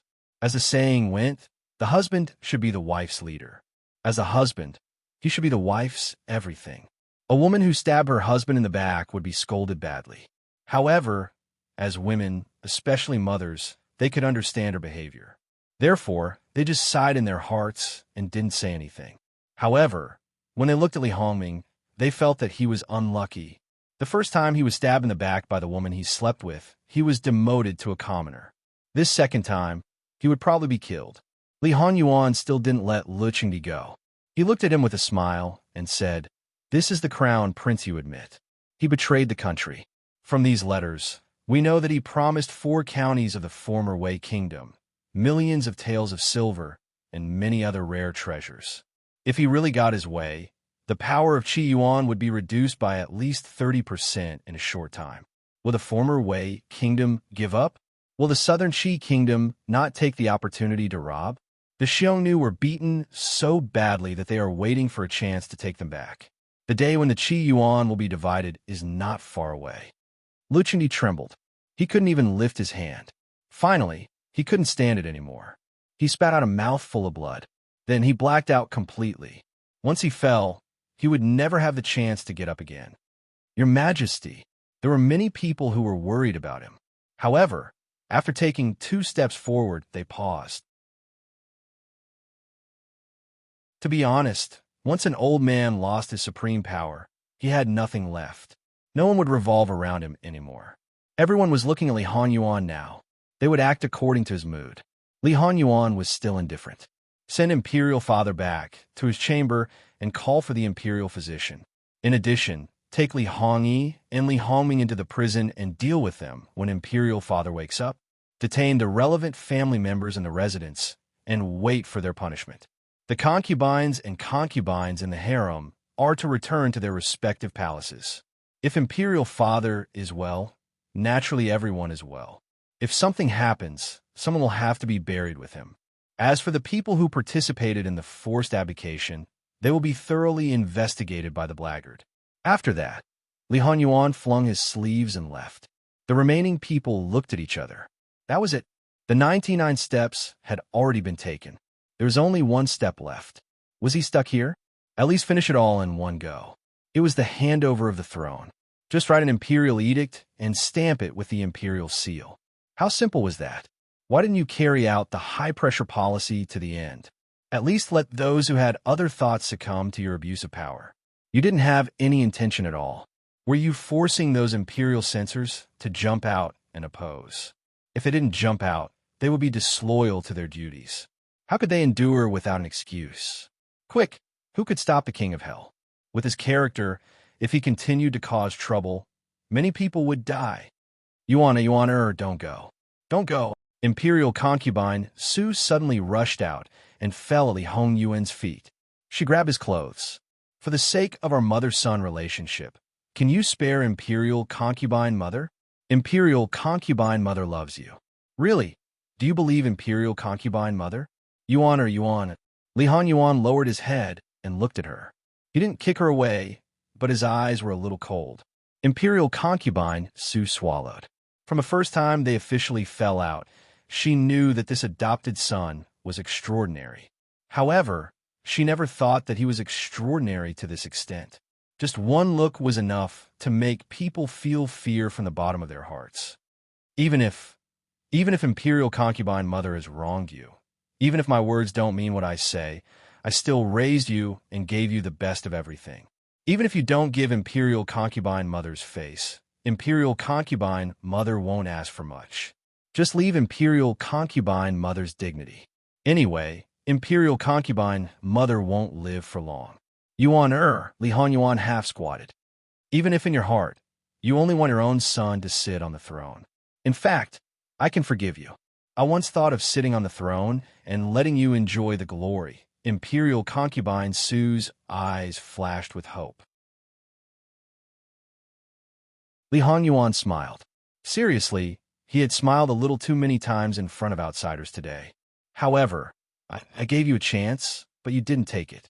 When I was 10 years old, you gave me a slow-acting poison to destroy the foundation of my body. Once a month, for 3 consecutive years. If you hesitated once and stopped once, I would have left you some glory. However, do you still remember your performance at that time? You spoke gently and asked about my well-being. Even Imperial concubine mother, who is related by blood, can't be compared to you. In fact, I'm quite curious. How did you do it? Imperial concubine Su's expression froze on her face. It was like a bolt from the blue. You know all about it? I know. I knew from the first time you did it.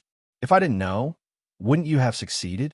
Not only do I know this, but I also know that you gave me the sterilization powder when I was 13 years old.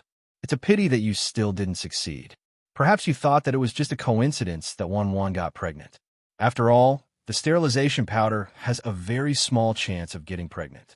It's just like how your daughter-in-law got pregnant for the 3rd time after your son was poisoned with the sterilization powder. However, it's a pity that Wan's pregnancy wasn't a coincidence. The reason why she didn't get pregnant before was because her body wasn't fully developed and the situation wasn't stable, so she used contraception. You women have nothing better to do but use this to attack her. It makes me very unhappy. Li Hongyuan's words were particularly gentle at this moment. However, Not only imperial concubine Su, but Jingwan's sisters-in-law also kept quiet out of fear. They regretted it so much that their intestines turned green. They shrank back, afraid that Li Hongyuan would turn around and settle the score with them.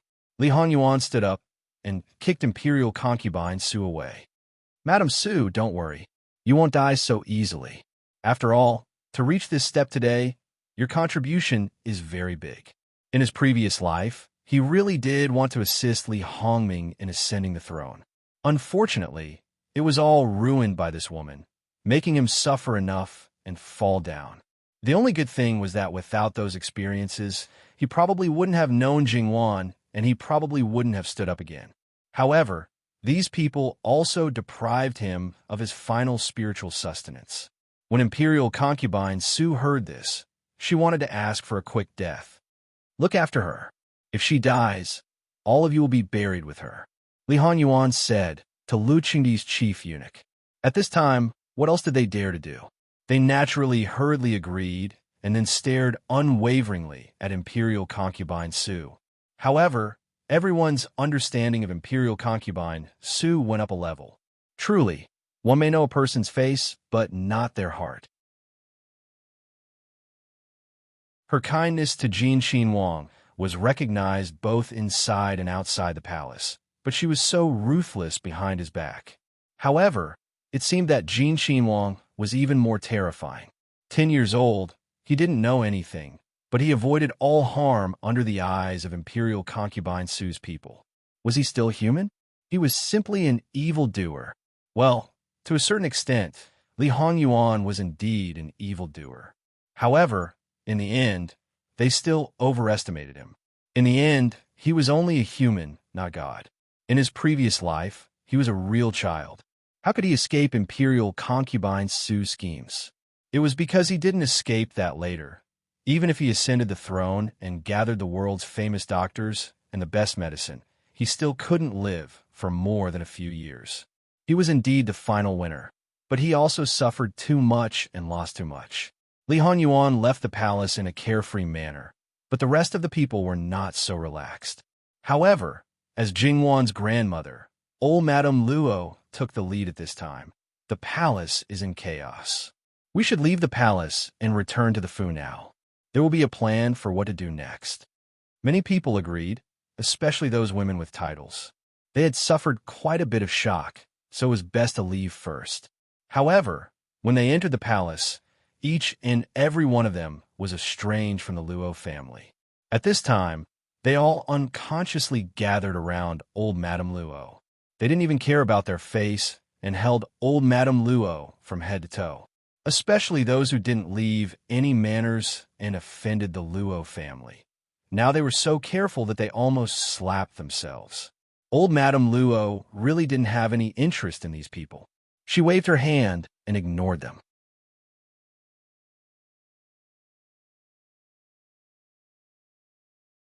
Chapter 584. The Imperial Guards obeyed Yu Zhongxing's orders and detained the relevant personnel.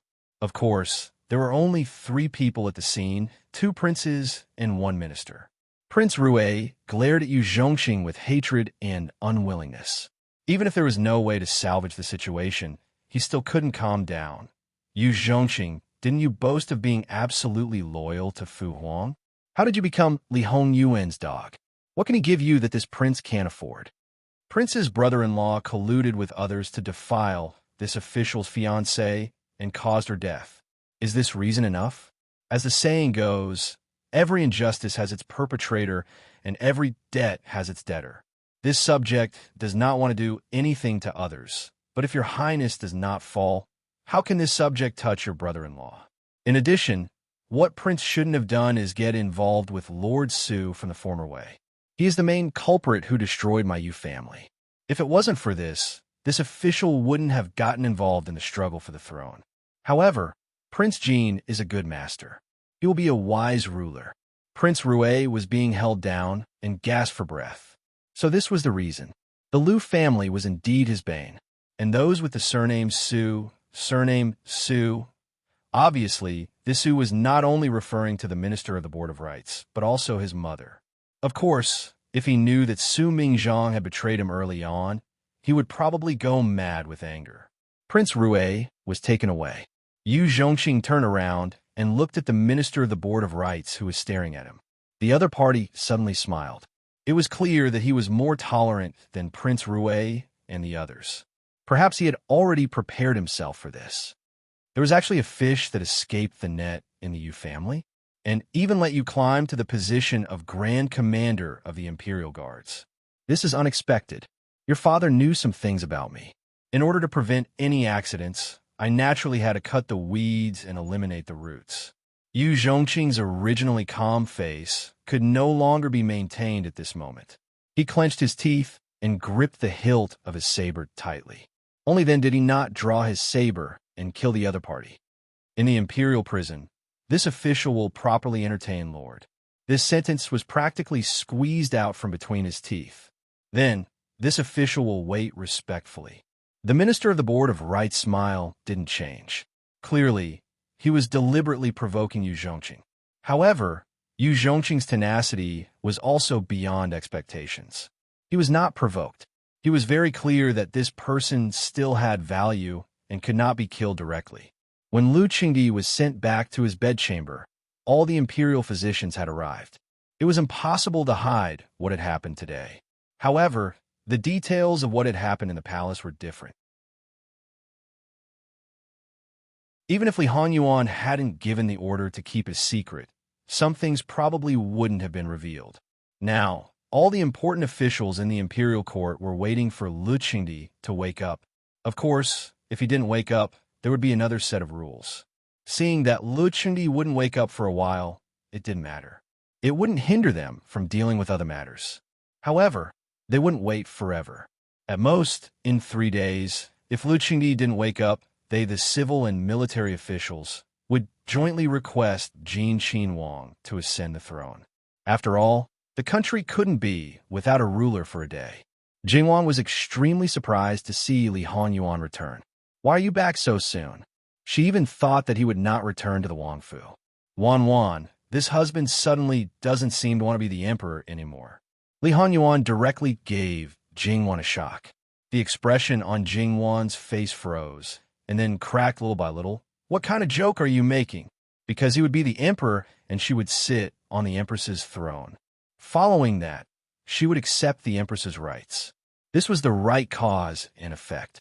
It wasn't that she wanted to be the empress and then fully supported her husband to fight for the throne. Therefore, the empress's position to her was just an accessory. If there was, she would accept all the rights and duties. If there wasn't, it wouldn't be a big deal. However, he didn't want to be the emperor now. Those people who work hard to help him and took great risks to reach this step. Seeing that they were about to pick the fruits of victory, he, as the boss, suddenly didn't want it anymore. Would they agree? Stamping with rage was light. If they were angered, they might hang themselves in front of the Wangfu's gate. Moreover, Jinghuang didn't think about the possibility of him not being the emperor. She had already planned some things. Only when she sat on the throne and had his full support could it be convenient for her to do things. He also knew this. If he didn't become the emperor, wouldn't her hard work be in vain? Well, it wasn't that he couldn't bear it. After all, it wasn't really hard. But didn't you say that even if there was no qualified successor, you could easily destroy it? Now you want to give it to someone else? If someone else sits on the throne, they will also be a puppet. So this matter should still be decided by you. Why do you have to do something superfluous? Moreover, have you ever thought that if our children are good enough but are not princes or princesses, if they want to sit on the throne, they will be criticized without a proper reason? When we are here, I definitely won't worry. But after we are gone, won't our children and grandchildren become the puppet emperor's targets to be eradicated? Also, don't underestimate the power of those officials who are supporting you now. Also, don't underestimate the power of the imperial family. For the sake of benefits, they can do anything. There are a lot of implications here. So, don't think about it all and be willful, okay? Jinghuang was really helpless and couldn't help but poke his face with her hand. Can't you do less things that make people go crazy? Li Hanyuan grabbed Jinghuang's hand and gently bit her white fingers. He smiled but didn't say anything. Hey, what do you mean? Give me a definite answer. Jingwan felt that he should be joking. But this bastard, he really could do anything. If he acted up, she couldn't figure out what he was thinking. Jingwan was suddenly worried about her future. Once her husband had the right to speak in his hands, the entire world would be at his mercy. Sometimes, he would play with it on a whim. It was a rhythm that would drive her crazy in a matter of minutes. So, he simply didn't want to be the emperor. However, thinking about it carefully, his ability to cause trouble didn't seem to weaken because he couldn't sit in that position. Moreover, if he became the emperor, he could barely be restrained in the imperial palace and the capital. If he didn't become the emperor, there would be no restrictions from above. When he ran around the world, how much trouble would he cause? No matter how she thought about it, it was a headache. Li Honyuan saw that his wife's face was anxious and always liked to let her imagination run wild. He really didn't know what to do with her. He hugged her in his arms and kissed her. Jingwan couldn't resist. She gave up and let him kiss her to his heart's content. When she was released, her lips were bright red with water, looking especially seductive. Li Hongyuan's thumb gently rubbed her lips. His smile didn't fade. He looked the most gentle. Coupled with his beautiful face, it could make people dizzy in seconds. However, Jingwan's immunity was absolutely strong now. She bluntly rolled her eyes at him and slapped his hand away. Li Honyuan naturally didn't get angry. He was still smiling happily. Jingwan looked at him, feeling puzzled. A certain person seemed to be more and more off. Why did it feel like he was a bit crazy? Although this hadn't happened before when his illness acted up, it didn't mean that it wouldn't happen to him. Li Honyuan covered Jingwan's eyes with one hand and kissed the tip of Jingwan's nose. His wife was really so lovable. He was just making her happy, but her reaction was so interesting. Li Honyuan turned around and hugged Jingwan into his arms. He rubbed his face against her hair. Things wouldn't change anymore. The only thing was, Li Honyuan caressed Jingwan's stomach from time to time. His eyes were a bit gloomy. Jingwan nestled in his arms and raised her head to look at him. What's the situation in the palace? Originally, the Wangfu was still waiting for people to come. In the end, there wasn't even a shadow. Jingwan expressed that she wasn't disappointed. Really, there wasn't even a bit of disappointment. According to the plan, the normal procedure of forcing the abdication was to control the emperor's ministers inside the palace and surround the various houses outside the palace. If it was an enemy's house, there would probably be a kill order.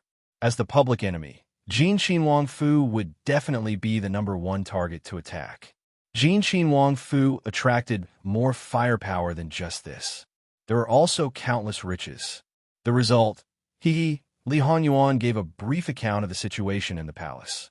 So to say, towards Prince Rue, it was us who underestimated him. Jingwan said flatly. However, even if they underestimated him, it was still the same. For example, they originally thought that he only had 60 points, but he achieved 80 points. In front of 200 points, he was still crushed. As for whether he really didn't want to be the emperor anymore, Jingwan didn't get a clear answer and didn't pursue it. In the next 2 days, they clearly experienced a drama of forcing the abdication. However, Jingwan felt that there wasn't any difference from the past. She even suspected that a fake palace coup had happened. Well, that was indeed true. Those who wanted to find Jingwan to pull strings were definitely not in the minority. However, Jin Qin Wangfu's door was not open.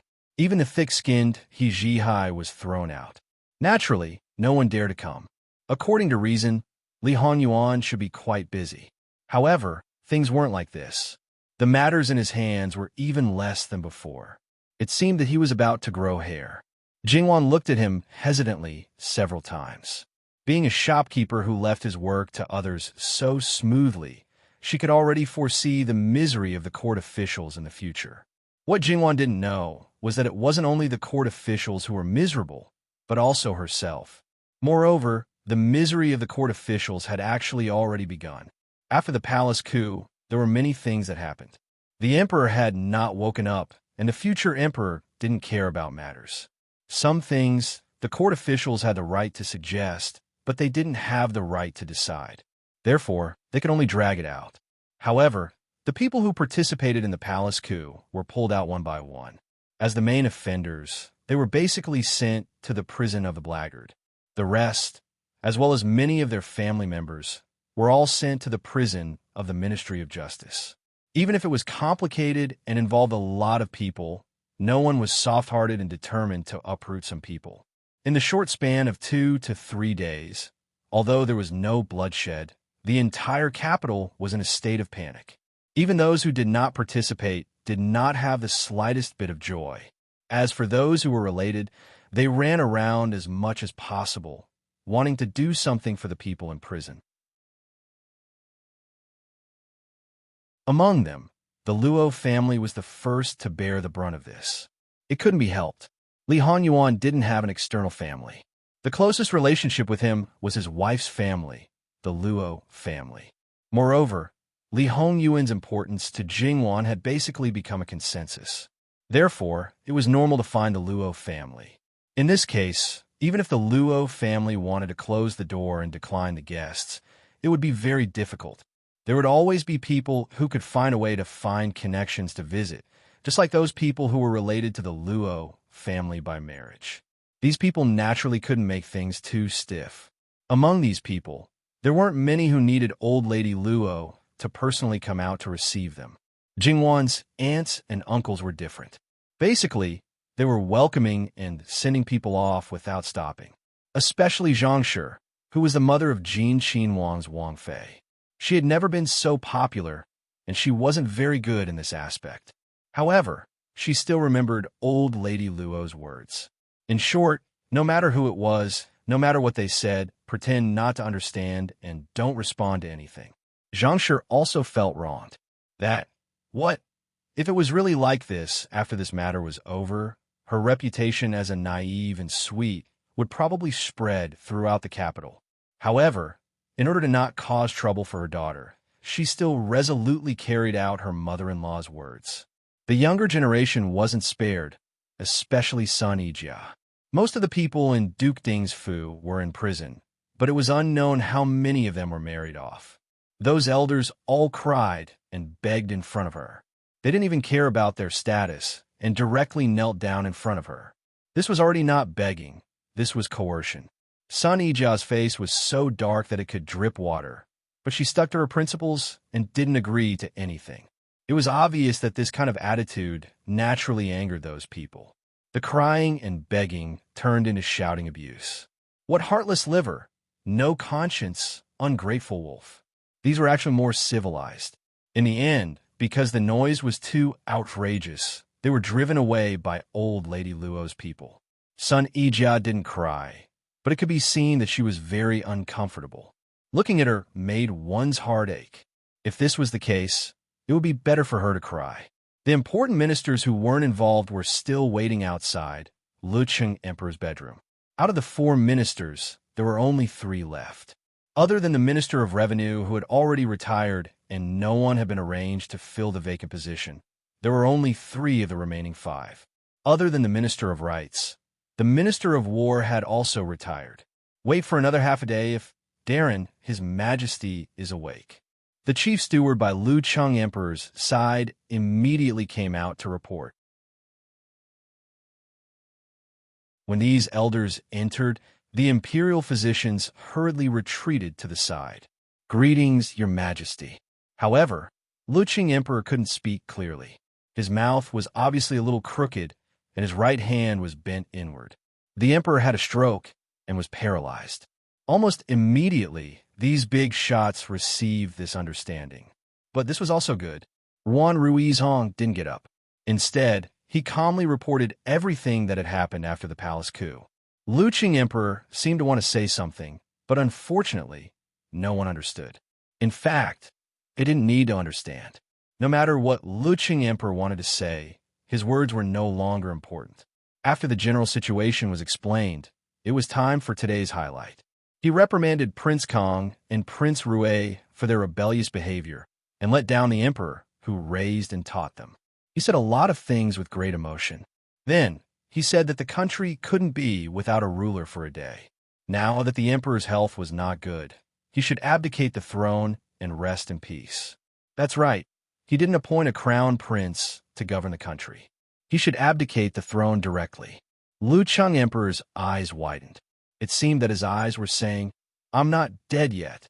The elders kneeling in front of him didn't care whether they understood or not. Except for the one who spoke, the others all looked down and ignored him.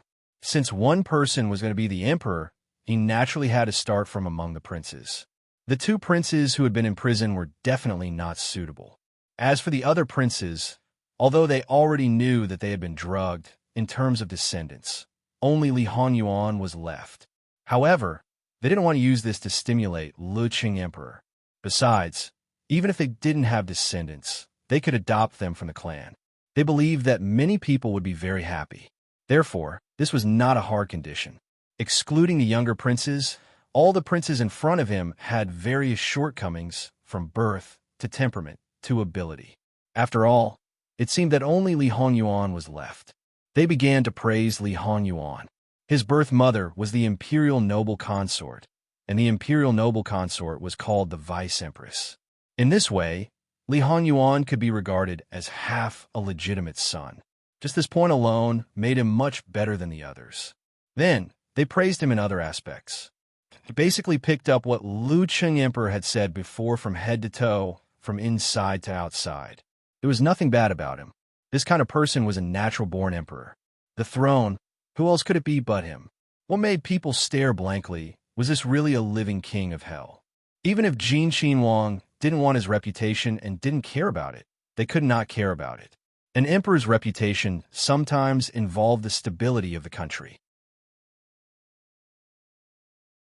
Therefore, he must be covered up, whitewashed, and packaged. For example, the fact that he was a devil and participated in the forced abdication, not a single bit of it could be leaked out. Even if there were many people who knew about it, as long as they didn't have a problem with their brains, they would definitely not mention it. There was no need for Li Honyuan to give a gag order. They would all take the initiative to seal it. Ruan Ruizhong had said everything that needed to be said. Then, he personally wrote an imperial edict for succession.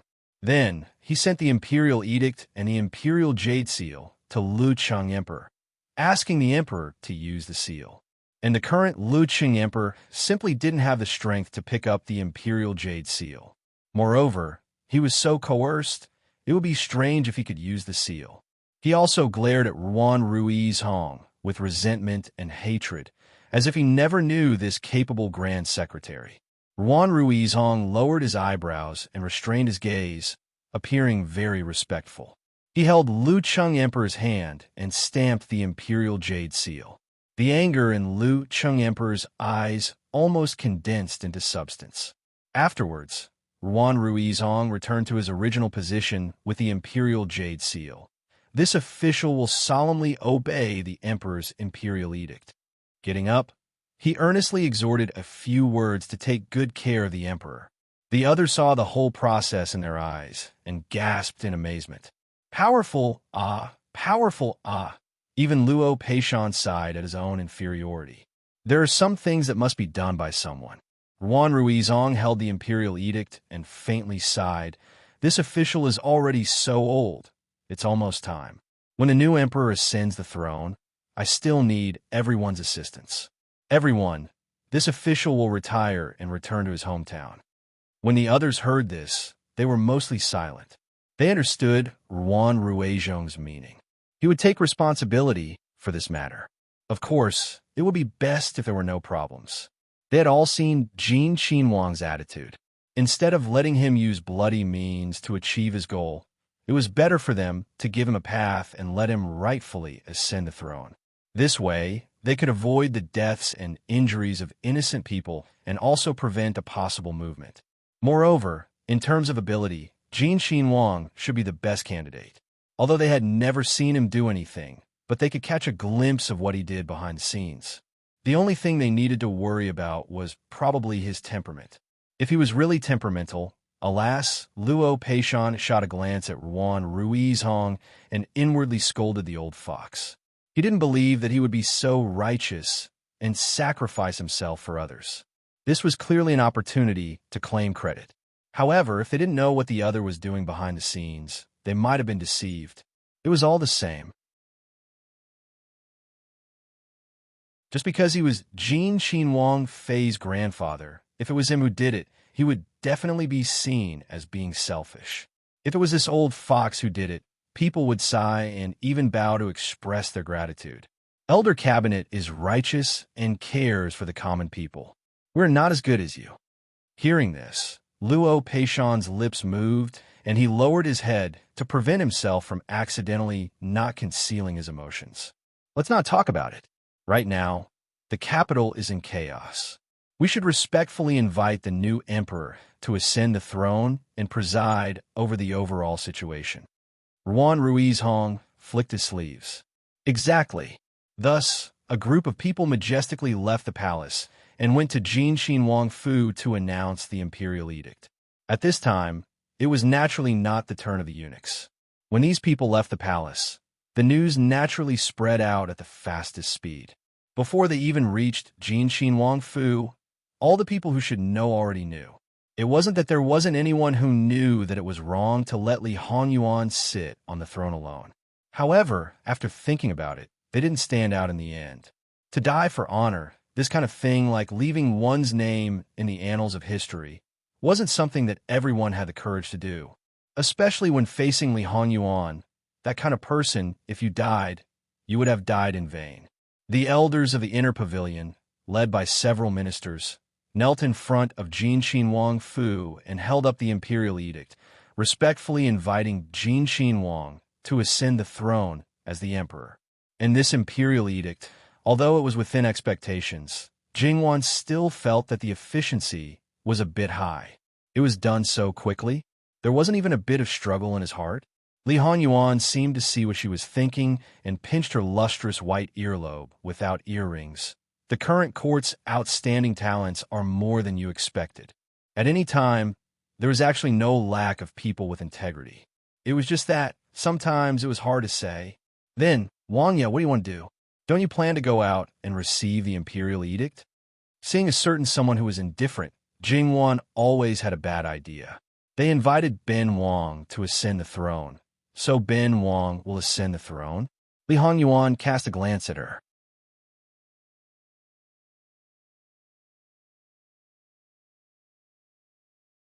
Chapter 585.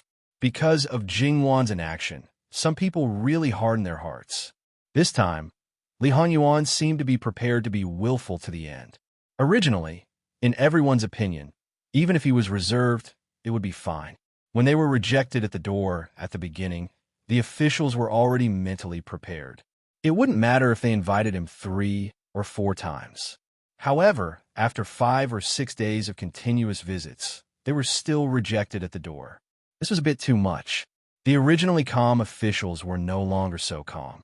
They scratched their ears and cheeks, frowning.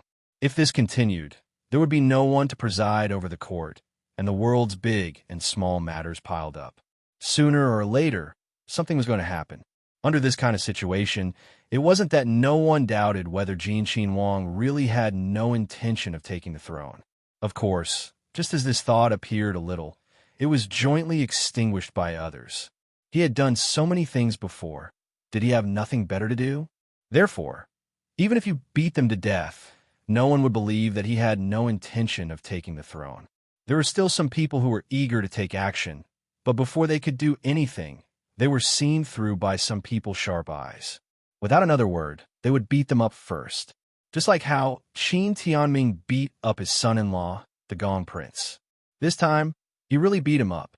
He didn't care about his status and was quite ruthless. Other than his face, there probably wasn't much normal skin and flesh on his body. If you want to die, find a rope and hang yourself. Don't fucking implicate others. Qin Tianming's words were not polite, but the Gong Prince didn't dare to say anything. The 2 examples before him were still in prison. He didn't know what would happen to them. Therefore, the number of people who went to Jin Xinhuang's residence increased. From the tail of these big shots, more and more officials followed. Not only that, the members of the imperial family also came out.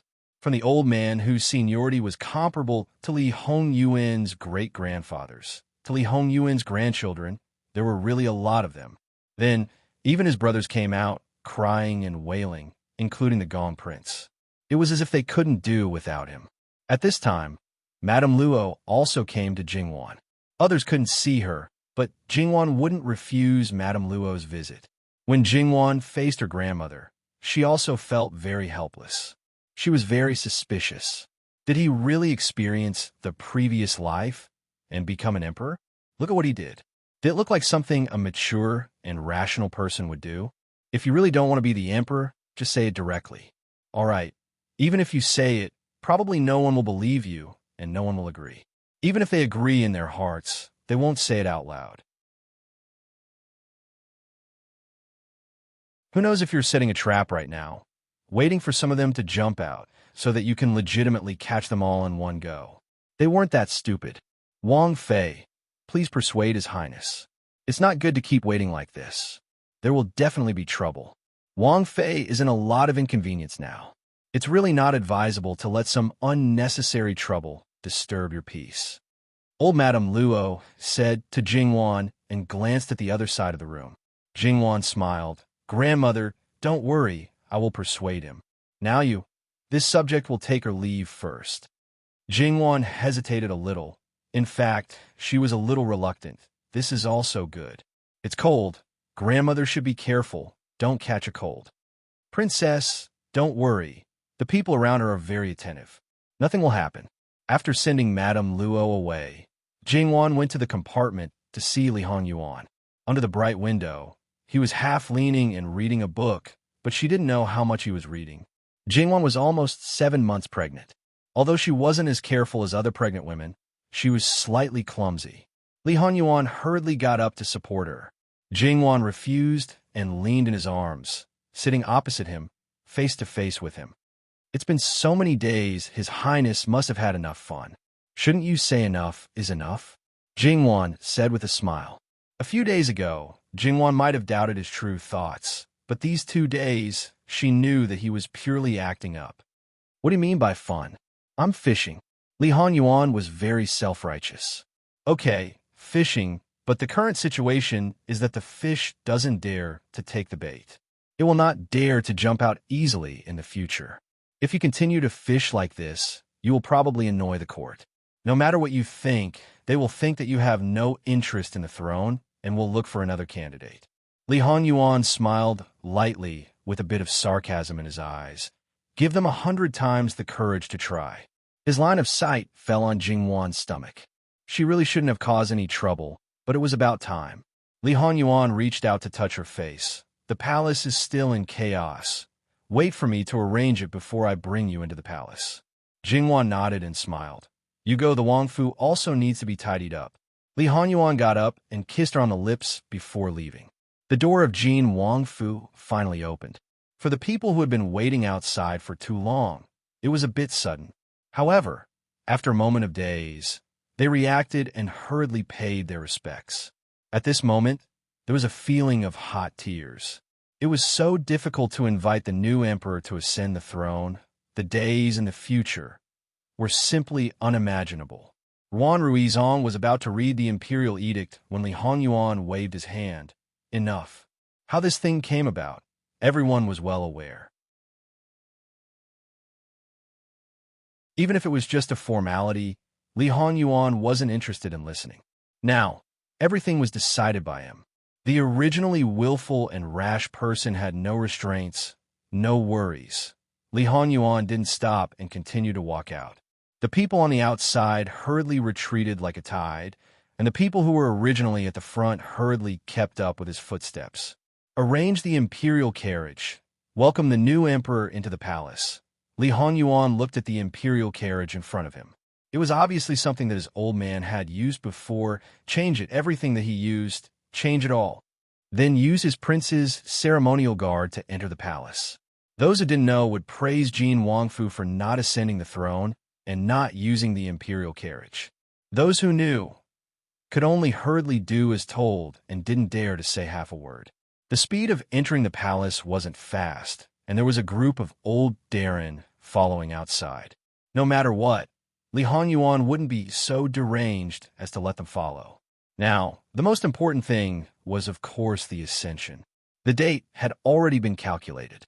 However, without waiting for them to report the date, Li Hongyuan once again interrupted them. Put it on the 2nd of the 2nd month.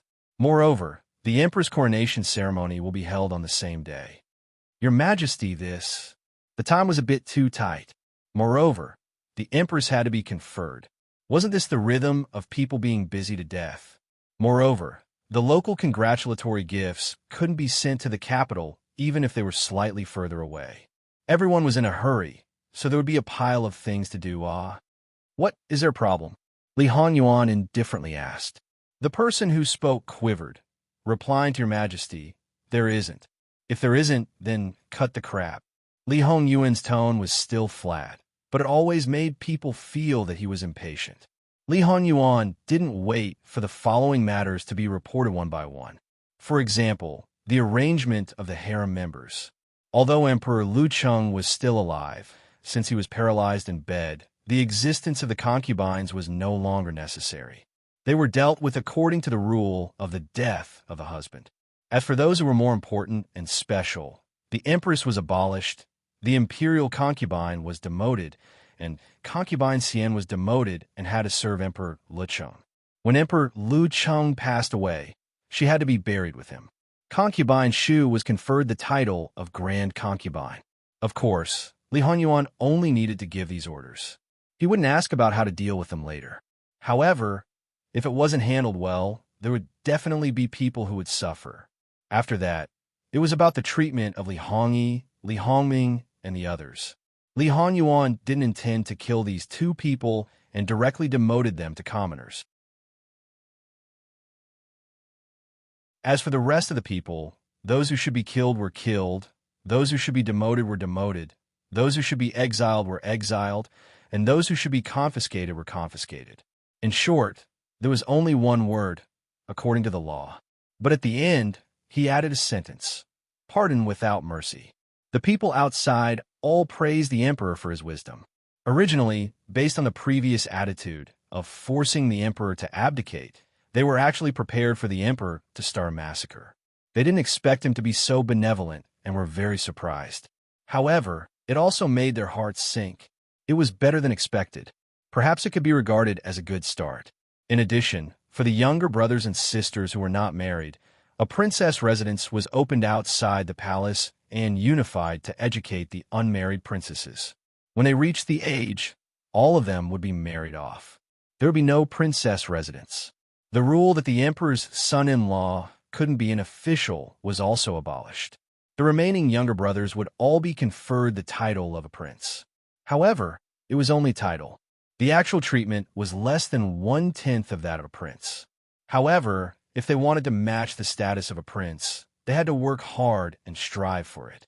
In other words, Li Honyuan wouldn't suppress them. If they were capable, they could do it. They would be given real power and authority. These are really breaking the rules of the ancestors. Your Majesty, please don't shut up. I didn't ask for your opinions.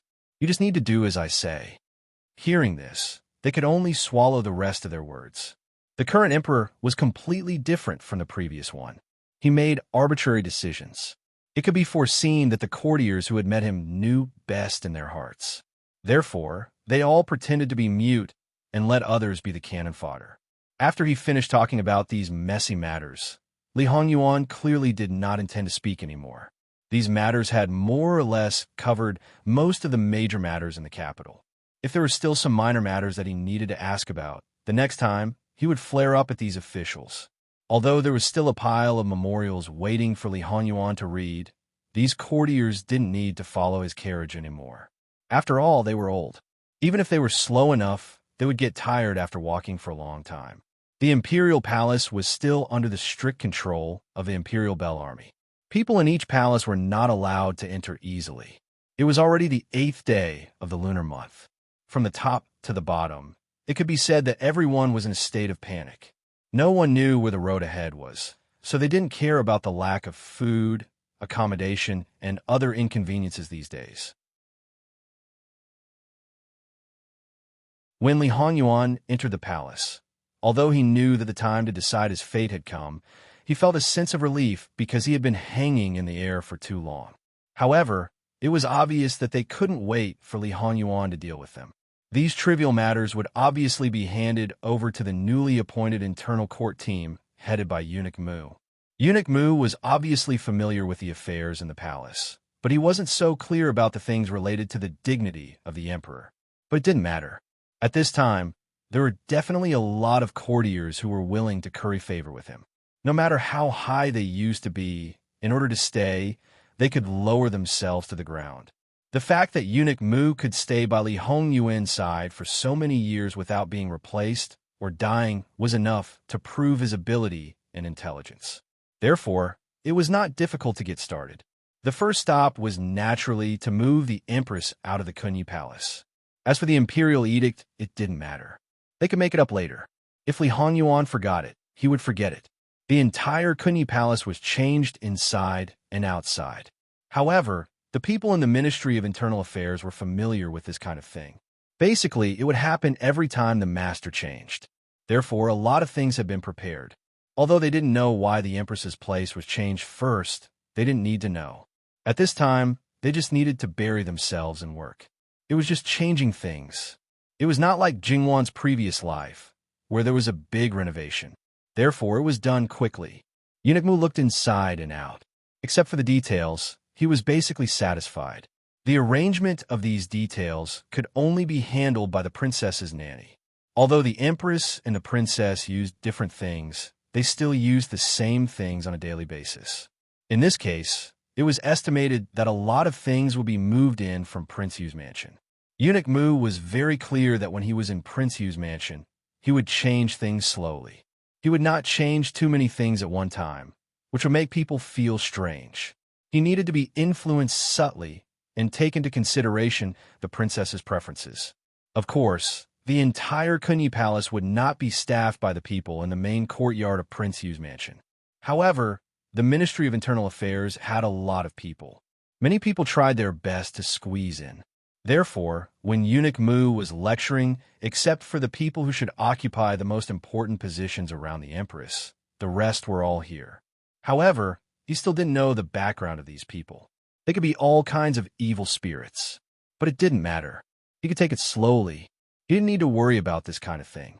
After dealing with it, Eunuch Mu went to report to Lu Qingdi. At this moment, Li Hongyuan was dealing with political affairs in the imperial study.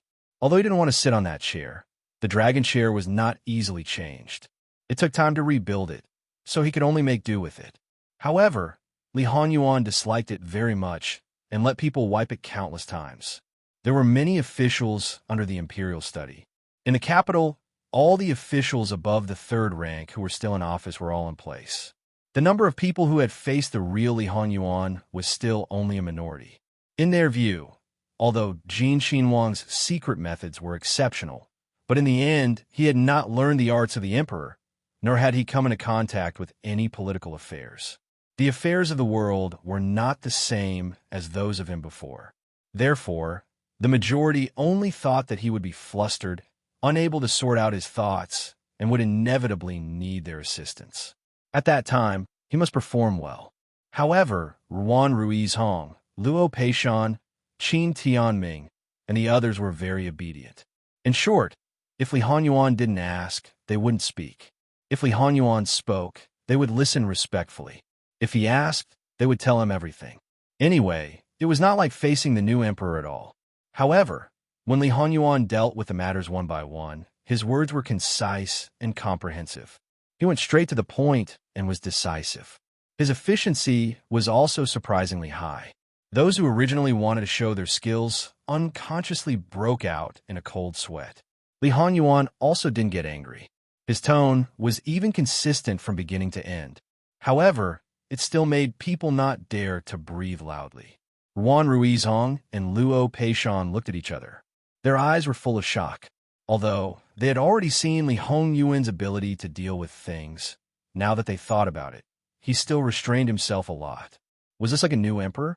No, Lu Qingdi, who had been the emperor for 20 to 30 years, was far inferior to him. Li Hongyuan was born to be an emperor. Originally, they thought that it would take a long time to clear up the matter. Li Hongyuan spent half a day. However, the area around the imperial desk was also quite chaotic. Li Hongyuan only read a few sentences of those useless memorials and threw them out. In the future, you don't have to hand in any memorials that only pay respects to me. Return any memorials that don't get to the point. Memorials that don't get to the point in 3 sentences should be sent back. Memorials for various matters should be separated by color. In short, all memorials must be known about the contents before they are opened. Once they are opened, the contents must be concise and accurate. If the memorials are returned 3 times, they will immediately be demoted by 3 ranks. Yes, Your Majesty. Ruan Ruiz Hong respectfully replied. The fire had already burned before he ascended the throne. However, after seeing Li Hongyuan's power, no one dared to say a word. If they weren't careful, the memorials might fall on their heads. It was better to think about how to draft the regulations and implement the matter. After intimidating everyone, Li Hongyuan restrained himself a little. At least, he let these officials relax a little. We are currently short of manpower. 3 out of the 6 ministers are missing. There are still other positions. You all should know that after the Ascension ceremony, it will be a court selection. There will also be an additional imperial examination. We are preparing to divide the imperial examination from the Ministry of Personnel and hand it over to the Ministry of Rights. You all should also be prepared. As soon as these words were spoken, it caused a lot of commotion. This was clearly weakening the power of the Ministry of Personnel. Some people secretly looked at Luo Peishan, faintly guessing that the new emperor was already preventing the relatives of the emperor from becoming too powerful. Luo Peishan was very calm. Previously, when Li Hongyuan and Jingwan were in Jiangnan, Li Hongyuan had presided over an imperial examination. At that time, Li Hongyuan had already mentioned some plans to him. Although he didn't know that Jingwan's opinion was mixed in, he had already considered these matters. The Ministry of Personnel's power was indeed a little too powerful, causing a serious imbalance among the 6 ministries. From a long-term perspective, this was not a good thing. Therefore, if Luo Peishan knew what they were thinking, he would definitely tell them that they were really thinking too much. After dealing with these matters, Li Hongyuan dismissed them. Time was tight. Therefore, it was obviously not advisable to let the Ministry of Rights complete the Ascension ceremony. Now that the Minister of Rights was gone, Luo Peishan was probably still needed to be in charge of the regulations. However, later on, some people remembered that the 2nd of February seemed to be the birthday of the new princess consort. So, the emperor chose this day for this purpose. Although it was somewhat inconceivable, there was always a voice in their hearts faintly telling them that this was the truth. Li Hongyuan went to see the Kunyi Palace and ordered people to make adjustments. Then, everyone faintly felt that the new emperor seemed to be preparing to live in the Kunyi Palace. After all, there was a change inside and outside the palace, but he didn't even set foot in the emperor's bedroom. Although Lu Chengdi was still living in it now, since the new emperor had ascended the throne, he would definitely move out. Based on Li Hongyuan's previous actions, no one would think that he was filial and would not force Lu Chengdi to do anything. Lu Chengdi had been waiting for Li Hongyuan the whole day, but Li Hongyuan seemed to have forgotten about him. And all the things in the palace, with Li Hongyuan's tacit consent, were actually all passed into his ears. He originally wanted to stay and not leave. He didn't believe that Li Hongyuan could kill him. Being unfilial was one thing. Killing the monarch and patricide was a completely different level. Based on Li Hongyuan's actions these days, Lu Chengdi didn't think that he really didn't care about his reputation. However, when he was ready to go all out, the result was that his fist didn't even hit the cotton. Lu Chengdi was fiercely angered again. At this time, Li Hongyuan returned to Jin Qin Wang Fu. When Jingwan saw him, she didn't say anything. She smiled and hooked her arms around his neck. It was unexpected, but reasonable. They talked about the outside world, which was basically the daily life between the husband and wife. So, Yuan, you didn't pay attention to him at all. Then where are you going to move him? In fact, Jingwan knew that her husband really wanted to kill the monarch. However, in this life, some things didn't happen. Moreover, living might not be a good thing. Sometimes it was better to die than to live. Isn't there a palace in Mount Xiang? Let him go there.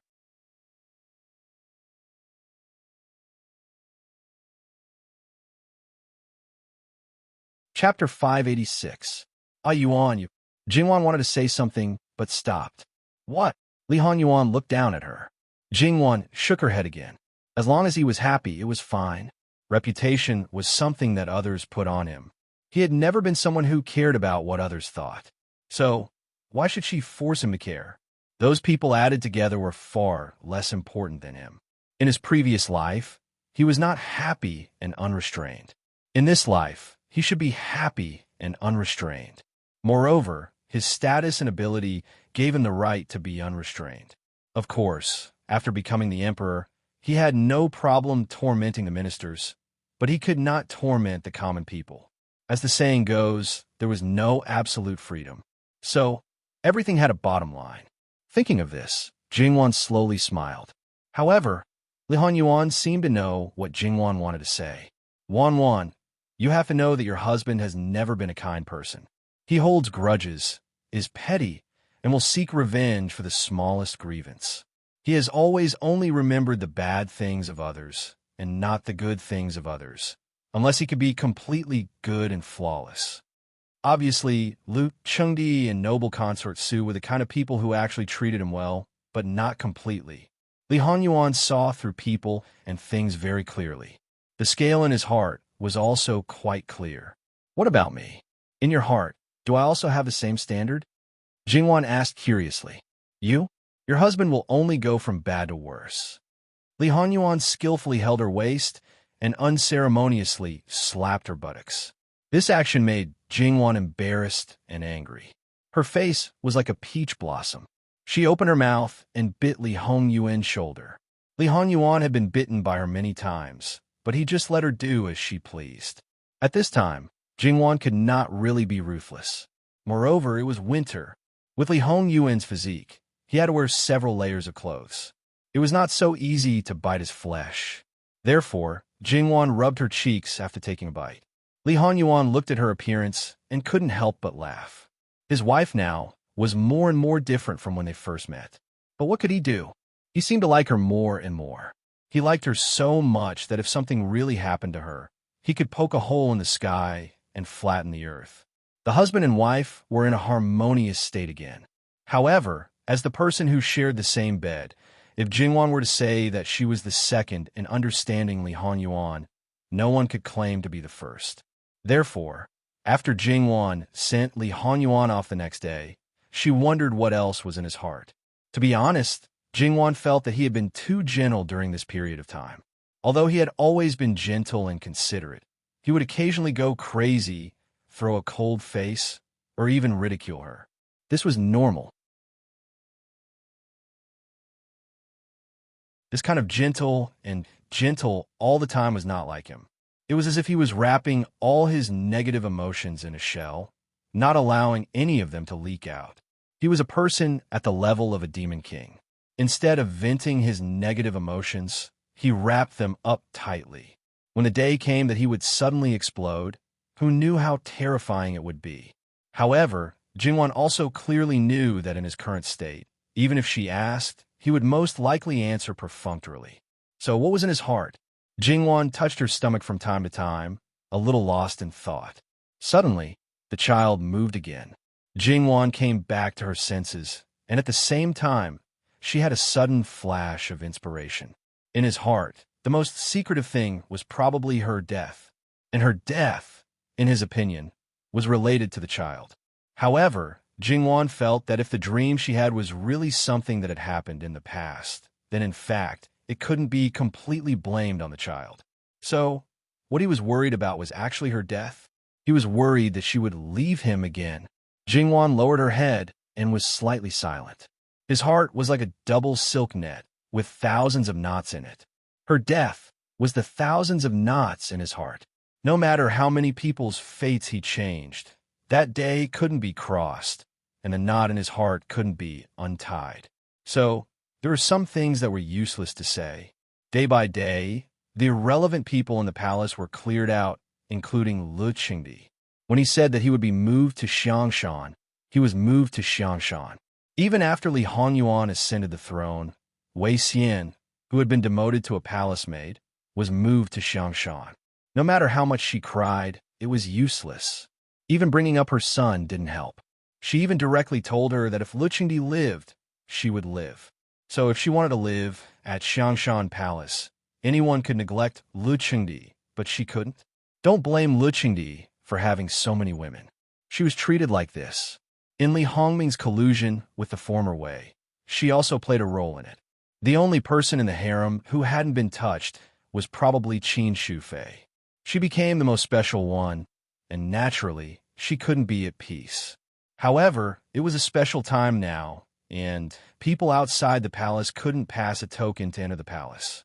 So, it was not difficult. The palace was tidied up. Li Honyuan sent people to bring Jing Wan into the palace.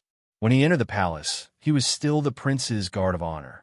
Now, Jing Wan was the empress's guard of honor with the phoenix chariot.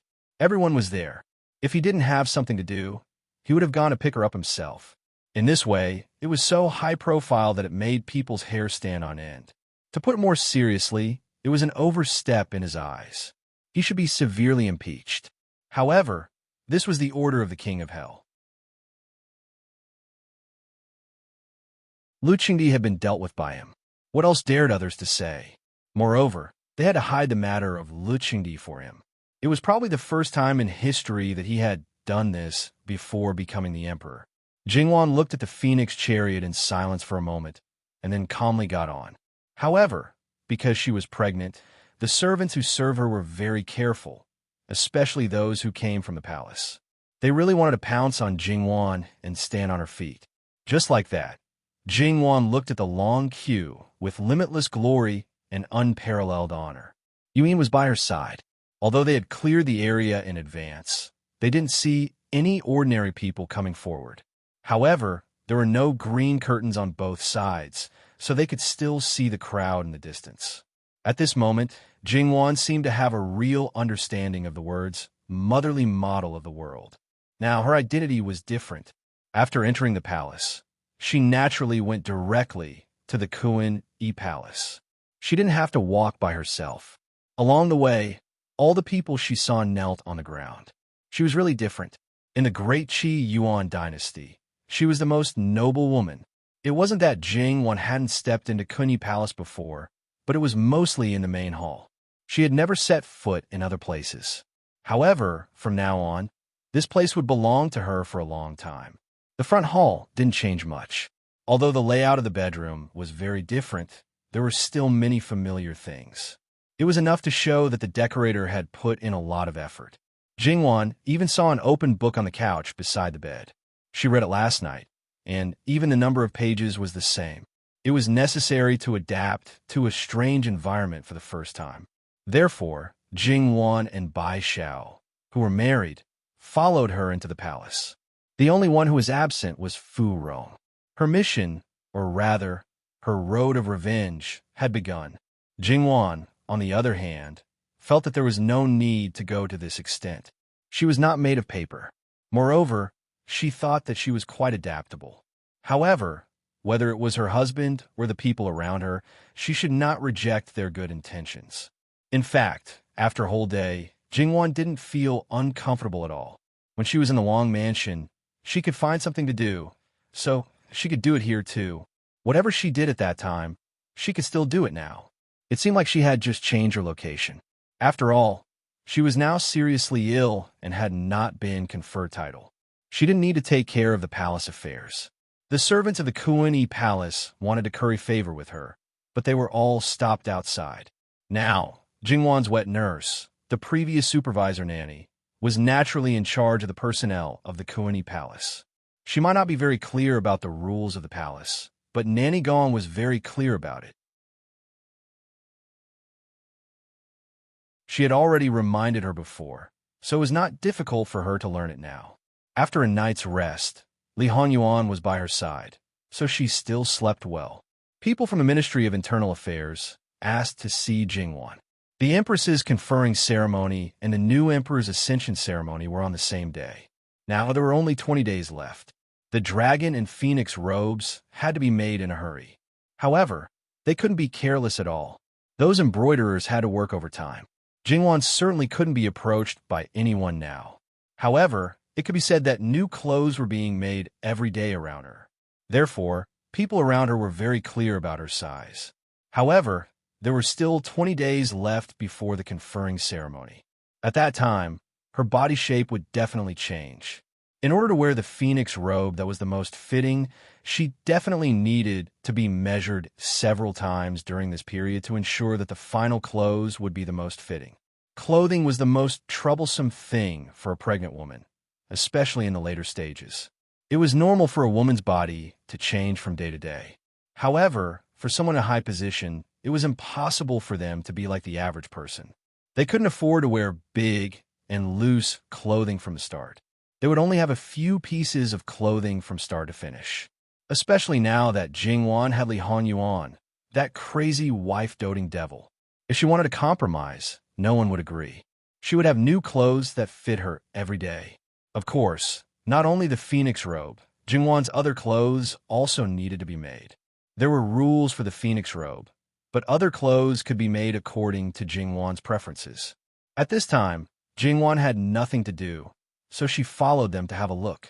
The people of the Imperial Household Department were naturally attentive and tried their best to please Jingwan. Of course, they also tried their best to learn about Jingwan's preferences. After seeing a lot, a palace servant came in and reported that Great Elder Princess wanted to see her. Jingwan hurriedly got up and went out to greet her, not to mention that she hadn't been conferred the title yet. Even if she was conferred the title, Great Elder Princess was also her elder and her adoptive mother. Naturally, she wouldn't treat others as her adoptive mother. Seeing Jingwan come out and walk quickly, Great Elder Princess hurriedly walked up and said, "Why are you so reckless, child?" Although she reprimanded her, there was a hint of intimacy in her tone. "Didn't I miss you, adoptive mother?" Jingwan said with a smile. "You're about to be the mother of the country. Why are you still so childish?" Great Elder Princess held her and said with a smile. However, her body was cold, so she let go of her after holding her for a while. "Am I not your adoptive daughter, as the mother of the country?" "Don't worry, adoptive mother." At other times, I'm still very dignified. Jingwan pretended to raise her arms. Great Elder Princess was amused by her, and the strange feeling in her heart faded a little. Deep down, she was still the same person. Jingwan wanted to hold Great Elder Princess's hand, but Great Elder Princess hurriedly stepped back and let her maid help her into the hall. The feeling inside the room was absolutely different from outside the room. Great Elder Princess's cloak couldn't be worn at all. After serving tea, snacks, and dried fruits, Jingwan dismissed them. Great Elder Princess must have something to tell her since she came to see her at this time. Great Elder Princess saw it. She always knew that Jingwan was a thoughtful person, but there were some words that had to be said. She said it in a bold way for the sake of the Qi Yuan. During the whole process of fighting for the throne, Great Elder Princess stayed out of it. She even asked her son and the others to be idle people. No matter who tried to draw them to her side, she ignored them. In fact, her choice was not wrong. She used to be noble, and her status was still stable now. However, the person who would sit on the throne in the end was completely unexpected. She could only be miserably deceived like others. However, Great Elder Princess didn't care about this. For the sake of the throne, any means could be used. What Li Honyuan did was his ability. Besides, Great Elder Princess didn't lose anything. On the contrary, as a princess, some of Li Hongyuan's decisions were actually beneficial to her. After all, in the past 2 days, as the people in the palace were arranged and dealt with one after another, some edicts had been issued one after another. Now, not only her son, but even her husband might become an official. What could be more delightful than this? As for Li Hongyuan's handling of other things, she also got the news through her own channels. In other words, Li Honyuan deliberately let those who were observant know. His ability was recognized and trusted, but Great Elder Princess was actually very worried about his temperament. What kind of temperament he showed in the past might be deliberately disguised, but Great Elder Princess had reason to believe that it was actually his true temperament most of the time. For an emperor, that kind of temperament was definitely not a good thing. From this point of view, Great Elder Princess felt that any of his brothers was more suitable for the throne than him. As a princess of the royal family, she naturally supported the royal family wholeheartedly and hoped that the Leaf family would pass on for generations to come.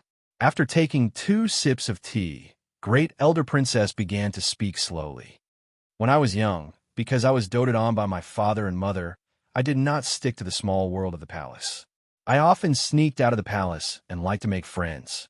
In my life, I have seen many extraordinary women. They were either beautiful, intelligent, kind, or ambitious. However, there were a few that I admired. One of them was Empress Sunday. She did not lack intelligence, beauty, skill, or ambition. She did not hesitate to go against her mother's wishes and became the first woman in the world to be the mother of the world. However, I did not like her very much because her ambition was a little too big. My brother and her only maintained the most basic relationship as husband and wife.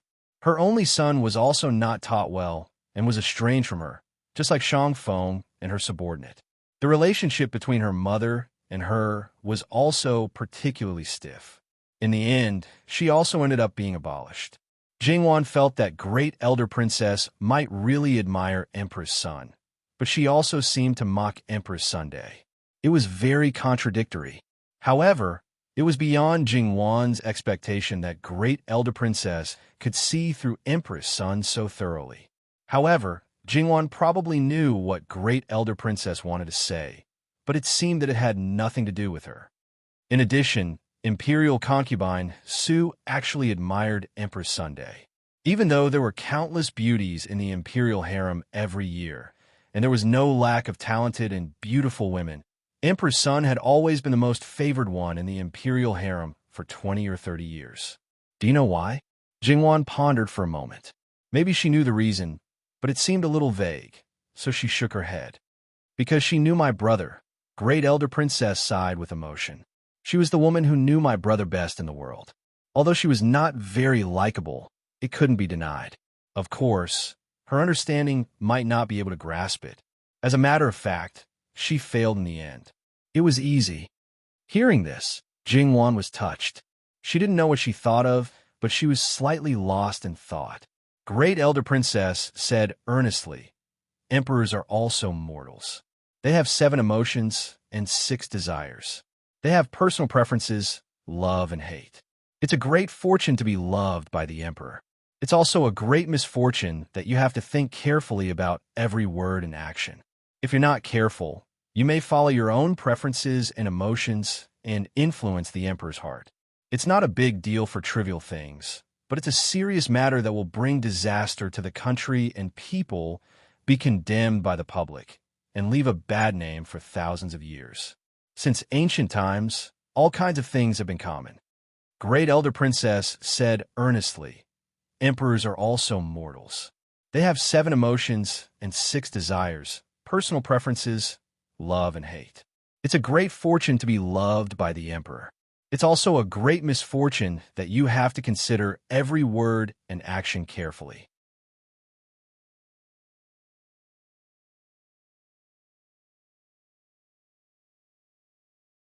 Chapter 587.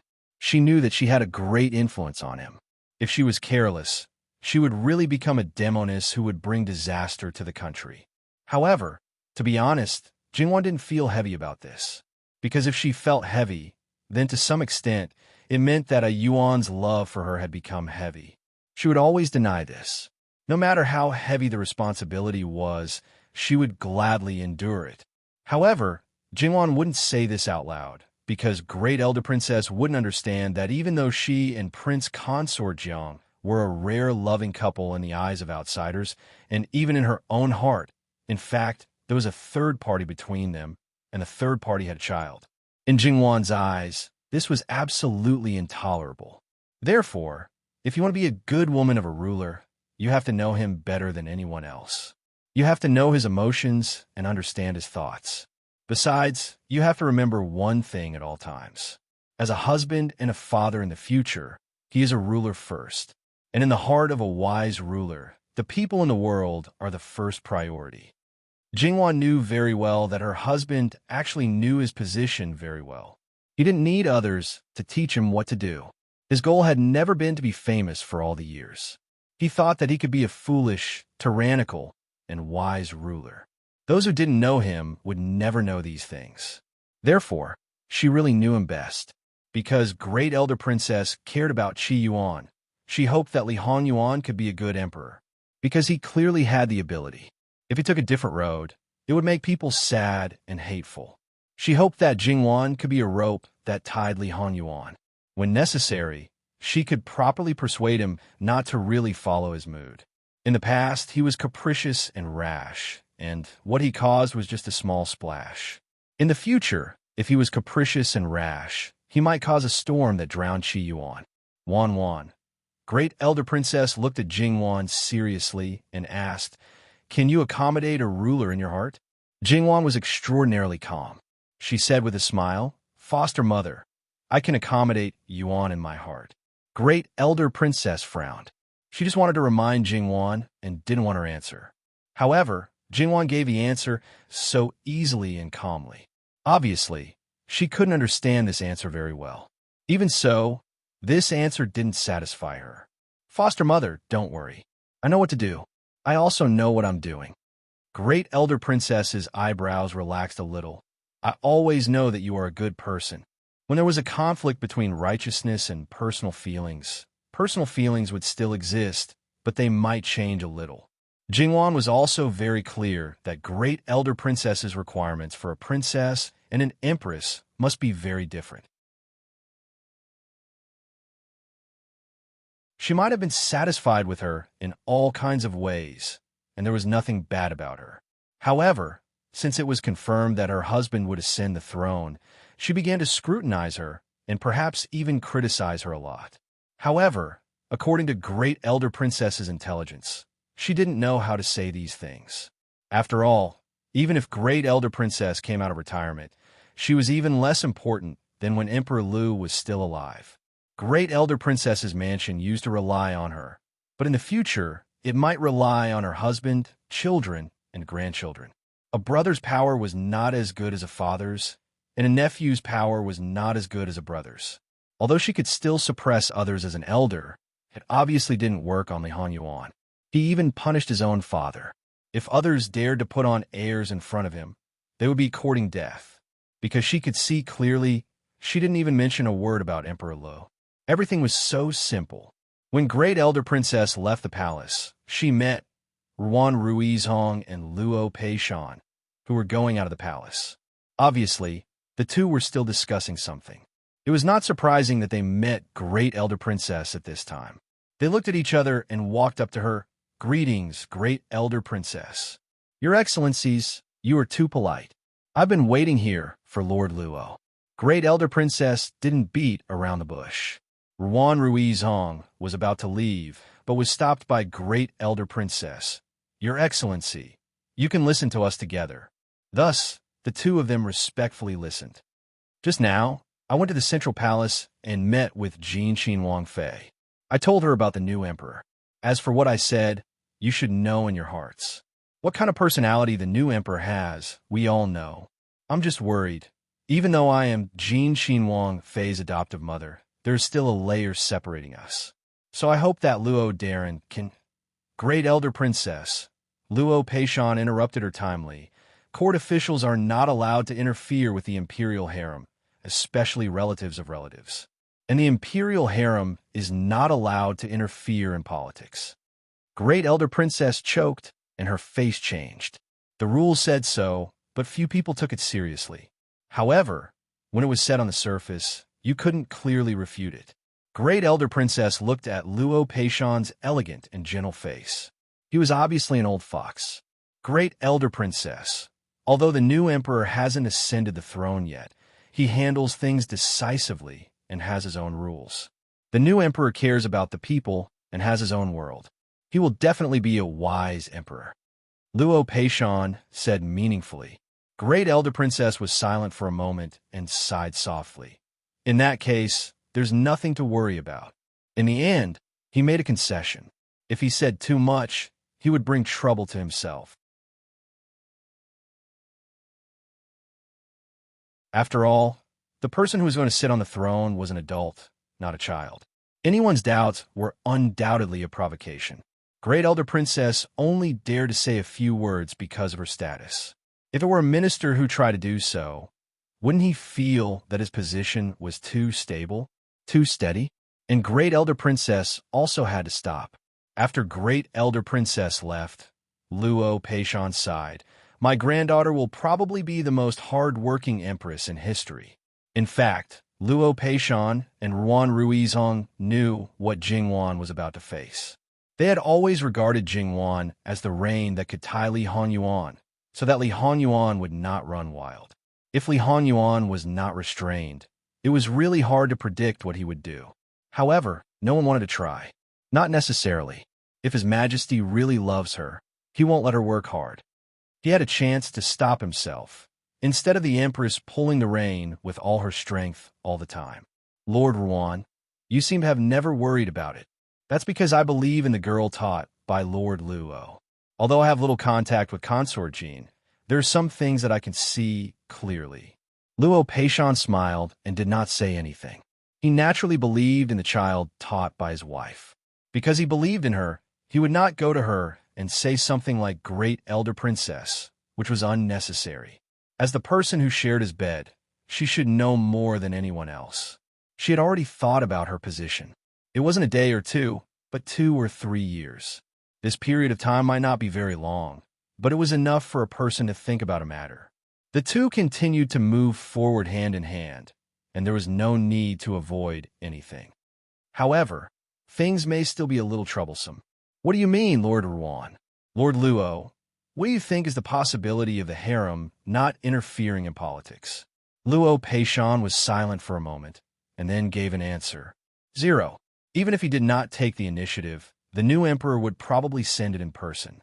Moreover, Luo Peishan could feel that his granddaughter was actually very ambitious. It was fine that she did not sit on the throne, but since she had already sat on it, it was difficult for her to not do something. His Majesty will deal with the trouble. Yes, even if he was the emperor, he could not only create trouble. He had to deal with some troubles and could not let them take all the blame. They, the officials, assisted the emperor to deal with the state affairs. They should not let the emperor deal with all the state affairs alone, and then they would have to deal with personal troubles for him. Then, when Luo Peishan went back, he encountered a little trouble, which came from Sunny Jia. It was about the death exemption gold medallion that she had long forgotten. At the beginning of the country, there were 4 dukes and 9 marquises, and there were 13 gold medallions. Each gold medallion could be used 3 times. Even if one committed treason, he could use this gold medallion to avoid the death penalty. The number of people who could be exempted from the death penalty varied from 1 to 9. If the crime did not warrant death, he could even be exempted from the crime of the whole family. The most important thing was that as long as the Qi Yuan was not destroyed, the gold medallion would always be effective. The power of this death exemption gold medallion was too great, and it left a lot of trouble for the future generations. The emperors, after Taizu, even used some sinister means to take back the 13 gold medallions one after another. There was only one chance left for the last gold medallion. Old Madame Sun took it from Duchess Ding to compensate Sunny Jia. This was originally a matter that no one knew, but this time it may have been forced. Someone followed the clues, and little by little, they actually found out that it was Sun Yijia. When she first got the death exemption gold medallion, Sun Yijia only thought that Jin Qinhuang was too hateful. No matter which prince ascended the throne, it would be unfavorable to him. Sun Yijia only wanted to give Jingwan a guarantee. Things changed later, until today's situation was not surprising. However, that gold medallion had long been forgotten. Now that it was remembered at this juncture, it did not seem to be a very surprising thing. Sun Yijia was somewhat tangled. She did not know how to deal with it. The gold medallion was of no use to Jingwan, but it was completely different in the hands of others. The key now was that her husband was the one in power. The rest of the people rebelled against their superiors. From Jingwan's point of view, they deserved it. From this point of view, she had no way to speak to Jingwan. However, Duke Ding's Fu In the end, raised her up. It was fine if there was no way at all, but if there was a glimmer of opportunity, she still could not be indifferent. Although the final verdict had not been handed down, but when Prince Kong forced the abdication, her biological father was an absolute accomplice. Therefore, there was absolutely no possibility of escape. Now, with her father as the leader, the three clans were all in prison. Except for the married daughter, her bear brothers who returned to their hometown to observe mourning would soon be arrested and brought back to the capital. Sun Yijia could not make up her mind, so she went to find Madame Luo. It was about the time when she came back looking for Luo Peishan, Jinghua's wife. You should know that regardless of whether you want to take back the death-free gold medallion, Duke Ding's Fu is not something that can be protected by a death-free gold medallion. Sun Yijia sat upright, slightly lowered her head, and smiled bitterly. When grandmother gave me the gold medallion, she said the same thing. So when she insisted on giving it to me, I accepted it. It's just that. Are you mainly worried about your grandmother? Madame Luo asked. Sun Yijia nodded. In fact, Sun Yijia was not really indifferent when the people of Duke Ding's Fu were in prison. At least, she could not ignore her grandmother. However, even if her grandmother was in prison, it was not a big deal. That was why she could bluntly refuse others when they came to her door. Speaking of which, because she married into the Luo family was kind, so she was not affected. One must know that although the crime of a married daughter was not serious, because it involved rebellion, many people divorced those women in order to curry favor with the new emperor. Even if they were not divorced, their future life and their husband's family would definitely not be easy. Sun Yijia knew that she should be content, but her heart was made of flesh. How could she really have a heart of stone? Grandmother is already old and can't bear the pain of being exiled. And my father, after all, gave birth to me. Your grandmother will not be on the list of people to be exiled. At that time, you can take her to the Luo family and settle her down. As for your father, it is absolutely impossible to save him. The new emperor is not like others. He is not a rule-abiding person, let alone a gold medallion. Even if it is 10 or 100 pieces, it is useless. Something like the gold medallion will only anger him. Even if he is forced by Taizu's decree to let you exercise the right of the gold medallion, he will find another way to execute your father. And I'm afraid that the number of people who will die will increase, and the involvement will increase. The people who will be affected will include you, including your children. You and the third girl are close, and your children are her nephews and nieces. Can she bear to see you suffer? At that time, pleading with the new emperor may cause their relationship to be at odds. Is this what you want to see? Luo Peishan explained softly to her. Luo Peishan seemed to have a good attitude, but these words all poked Sun Yijia's Achilles heel. He was lenient, but his leniency towards Sun Yijia was not because of her, but because of his grandchildren, great-grandchildren, and great-granddaughters. In some areas, he was not qualified to be a scholar official, but in some areas, he was definitely a scholar official. Except for his first wife, the other women who married into the Luo family were not completely part of the Luo family in his heart. When necessary, he could also give them up very happily. Madame Luo was very clear about this. In her eyes, compared to Jingwan, Sun Yijia was far inferior. Speaking of which, they still did not know what Sun Yijia did. If they knew, Sun Yijia would not even have the chance to sit here. Go back, don't think so much. Since your father made such a choice, then at the beginning, he should have thought about the consequences if he failed. When a matter is over, bring your grandmother here and properly settle her down. Take care of her until she is old, and it can be considered as filial piety for your father. Madame Luo said, when it was impossible to have the best of both worlds, this heart made of flesh would definitely be biased. It was obvious how Sun Yijia would choose. Moreover, she was not optimistic about Prince Kong since a long time ago. At that time, she had faintly thought that there might be a day like today. In fact, she had already made a decision in her heart. It was just that she could not let herself cut off the last link and needed someone else to do it. Now, her heart seemed to be more relaxed. She was indeed a selfish person. Mocking herself in her heart, she stood up. Granddaughter-in-law will retire. After son Ijiao left, Madame Luo took a sip of tea. In the end, Wan did not misjudge her. If this is disappointing, then she really doesn't know what's good for her. This matter was over. If someone came to find son Ijiao again, she did not deny it and bluntly said that the item was no longer in her hands. At that time, it was brought to Jin Xin Wang Fei to add to her dowry. Thus, that item was most likely in the hands of the new emperor. Something like the death exemption gold medallion was of great importance. Who knew how many people wanted it? Sun Ijia could not hide it completely. Moreover, that item was special and could not be dissolved privately. Thus, it was best to tell the truth. It could be dug out by anyone.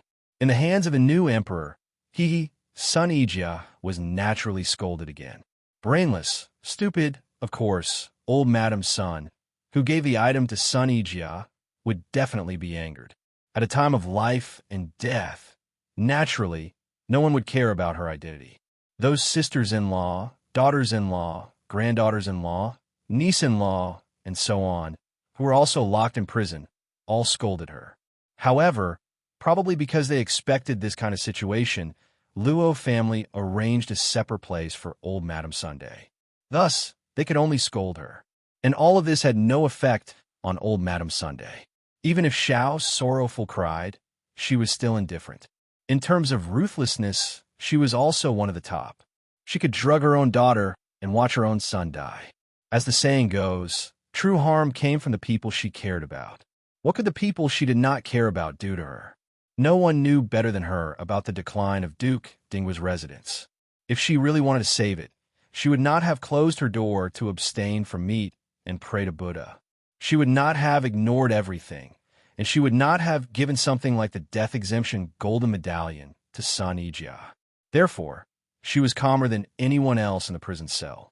The commotion caused by this matter was not small. For a time, it even caused a small storm. Some people did not give up. They did not believe that Sun Ijia would be so stupid as to give such a precious item to someone else. They tried every means to dig it out. However, the current Luo family was not the same as before. In the past, when Luo Peishan was in charge, they did not dare to be presumptuous, let alone now.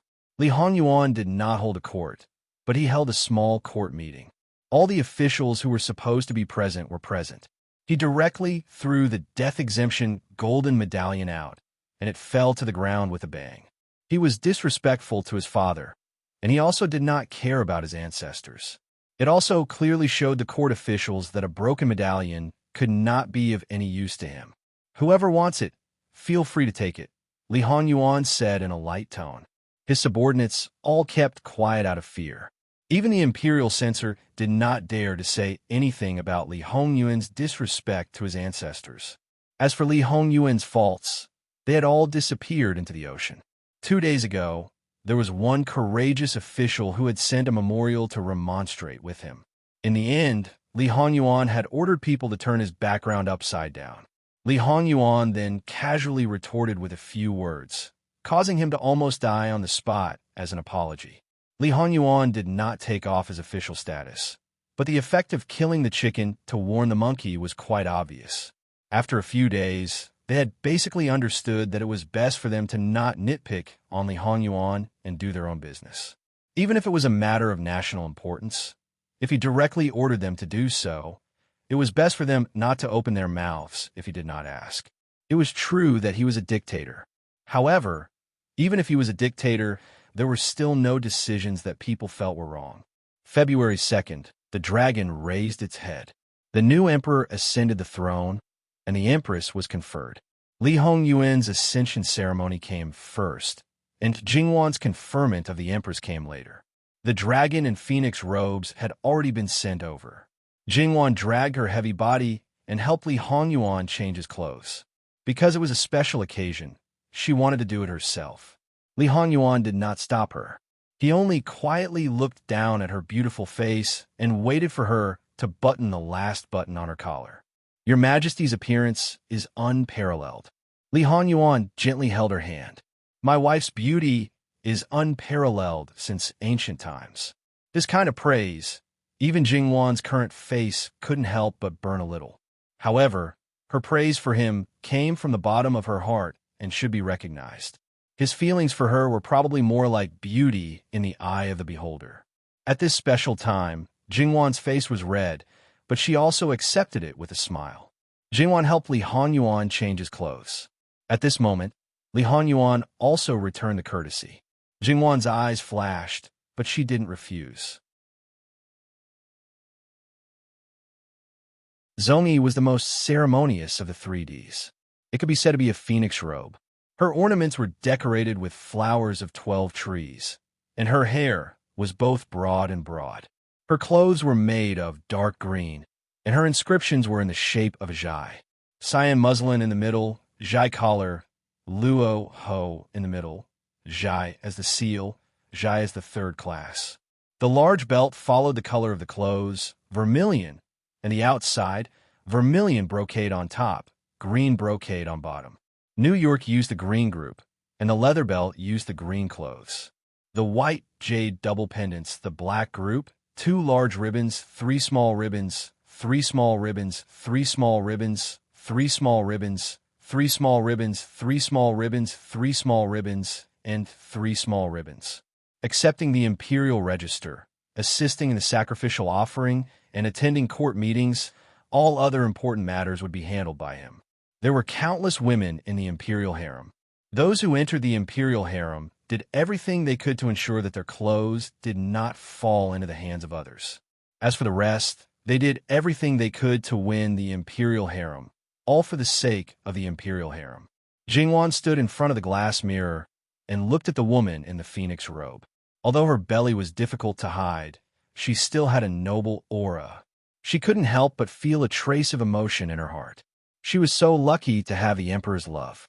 She didn't have to fight with any other woman. She could wear this set of clothes and become the mother of the world. Today was her 18th birthday. She had been in this world for 18 years. According to her previous life, this was the day she came of age. The man she loved, who loved her, had given her an unparalleled birthday gift, supreme honor, equal honor. She sighed and felt sweet in her heart. At the same time, she was ready to accept the responsibility. He loved her without regrets, and she would never leave him. She was not afraid of any challenges.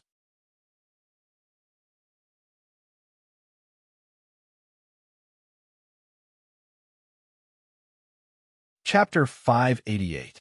No one was more suitable than her, and she was the only suitable person.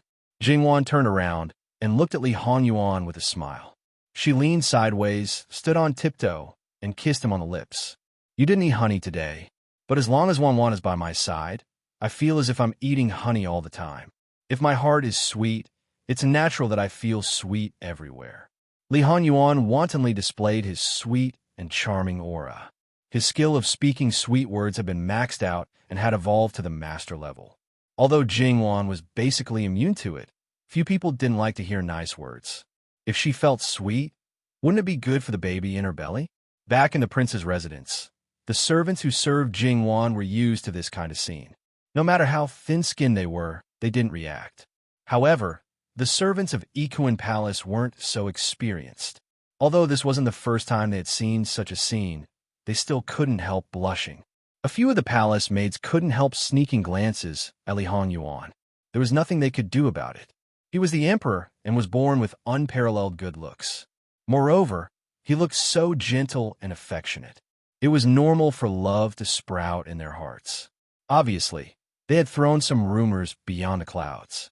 Perhaps they believed that seeing was believing and hearsay was false.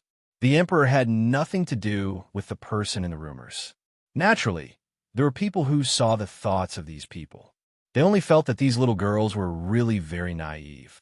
Whether it was pure love or wild ambition, they never knew that the new emperor gave all his gentleness to one person. If anyone else wanted to covet and try to get a share of it, they would definitely be faced with the cruelty of regretting that they were born in this world. Your Majesty, the auspicious hour is coming. Eunuch Mu, who had been promoted to the chief eunuch of the internal court, said respectfully at the door. Li Hanyuan didn't even look at him, and he didn't mean to leave at all. He didn't move, and eunuch Mu didn't dare to urge him. He stood there respectfully. Jingwan looked at him. What was he going to throw a tantrum again? Why aren't you going? She reached out and pushed him. Come with me. Li Hanyuan held her hand. You're the one ascending to the throne, so why should I interfere? The agenda of the ascension ceremony has already been arranged. If I were to meddle in it for no reason, it would be like drawing a line on a perfect painting. How annoying would that be? In fact, Jingwan actually wanted to go and take a look. She wanted to personally witness one of the most majestic moments in his life. Unfortunately, it was not allowed. Let's see who dares. He was the best example of a dictator. I'm the one who doesn't like it, all right? What's more, my body is heavy now, and there's still the conferring ceremony later. Can you bear to see me suffer so much? You. Li Hanyuan pinched her face. How could he not know her true purpose? Then wait for me. Okay. Jinghua nodded. Li Hanyuan didn't want to drag things out when he decided to leave. Previously, he had already sent officials from the Ministry of Rites to pray to heaven, earth, and ancestral society. Logically speaking, it was more appropriate for Li Hanyuan to do it himself. The previous emperors of the Qi Yuan were all like this. However, if one looked back at history, it wasn't necessarily so. When Li Hanyuan made the decision, not only did the officials not object, they even found excuses for him. Because Emperor Licheng was still living well, Li Hanyuan didn't need to wear mourning clothes. He was dressed in a luxurious and complicated crown. At this moment, he no longer concealed his aura. The auspicious time had arrived, and he walked step by step up to the Fengtian Gate. He had the bearing of the Son of Heaven, the prestige of an emperor. What was the meaning of a sovereign descending to the world? He was it. When Li Hanyuan was praying to heaven and earth, the civil and military officials were led into the palace. They stood in the officialdom outside the Fengtian Hall and knelt in 2 rows on the east and west side of the Imperial Road. When Li Hanyuan finished praying, he came down from the Fengtian Gate and entered the Fengtian Hall. The drums sounded, and the people in the hall took their positions. The courtiers tidied their robes and entered according to their official rank. The black-clothed guards cracked their whips. The generals rolled up the curtains, and the master of ceremonies shouted salutes. During this time, there was a burst of ceremonial music. When the civil and military officials shouted, "Long live the emperor," 3 times, the musicians shouted in unison. Their voices resounded throughout the hall. On the throne, Li Hanyuan was very calm. He had experienced this once in his previous life. At that time, his state of mind was different from now. At that time, he was in a state of madness that he didn't even know about. The same thing was that he didn't feel the excitement of ruling the world. Finally, it was the Imperial Edict. The Imperial Edict went from inside to outside the Meridian Gate and then to the Fengtian Hall. At this point, it was announced to the world that the new emperor had ascended the throne. His name was Yuanqi, and this was the first year of Yuanqi. This era name was set by Li Hanyuan himself. To a certain extent, it was simply too conceited. At this time, it was the empress's coronation ceremony. Because of Jingwan's special situation, some of the complicated agenda was basically omitted. However, there was not a trace of the dignity that should have been there. Previously, when Li Hanyuan ascended the throne, the officials had already brought the empress's coronation in when they prayed to heaven, earth, and the ancestral temple. This step was directly omitted, and because it was being held in the Fengtian Hall, the ceremonial servants should have set up a treasure table and other necessary things in front of the throne the day before. Now, they could only quickly remove the things that were originally used for the coronation ceremony and replace them. Li Hanyuan had already left the Fengtian Hall with the officials. Compared to the coronation ceremony, Li Hanyuan seemed to be more interested in Jingwan's coronation ceremony. The moment he stood up from the throne, his expression was even more solemn and dignified. Armored guards and palace ceremonial attendants lined up on both sides of the palace door. The palace played ceremonial music. The incense table and other necessary items were set up for the coronation ceremony. There were singing and dancing artists set up on both sides of the palace door. Everything was ready. The emperor's coronation master rang the drum 3 times. The officials and Li Hongyuan entered the Fengtian Hall. The officials of the Ministry of Rites presented Li Hongyuan's coronation ceremony book and the empress's seal on the table prepared in advance. The officials stood in their previous positions in their respective halls. Then, the music started. The emperor and ministers bowed 4 times. After the officials stood up, the music stopped. The ceremonial servant stepped forward. "Emperor, may we begin the empress's coronation ceremony?" Li Hongyuan raised his hand. "Allow." The ceremonial servant walked out from the middle door. He walked down the steps and reached the position where the decree was to be read out. The official read out the decree. "Luo is conferred the title of empress. You are ordered to carry out the ceremony." The official and the deputy knelt down. They stood up. The ceremonial servant entered the hall from the west door. The deacon raised the book and the treasure table. After several ceremonies, the book and the seal were returned to the table. At this time, the ceremonial music was played. The official and the deputy knelt 4 times. They stood up. The music stopped. The ceremonial music sounded again. The ceremonial servant led the way. The ceremonial servant followed closely behind. After leaving the Fengtian Hall, the music stopped. The ceremonial servant shouted, "The ceremony is over." Li Hongyuan stood up. The officials retreated. The ceremonial servant sealed the decree. The ceremonial servant stood beside the dragon pavilion where the books were stored. The ceremonial servant and the ceremonial servant led the way. Outside the central palace, the music started. Although Jingwan didn't participate in the whole process, there were people who reported the details to her.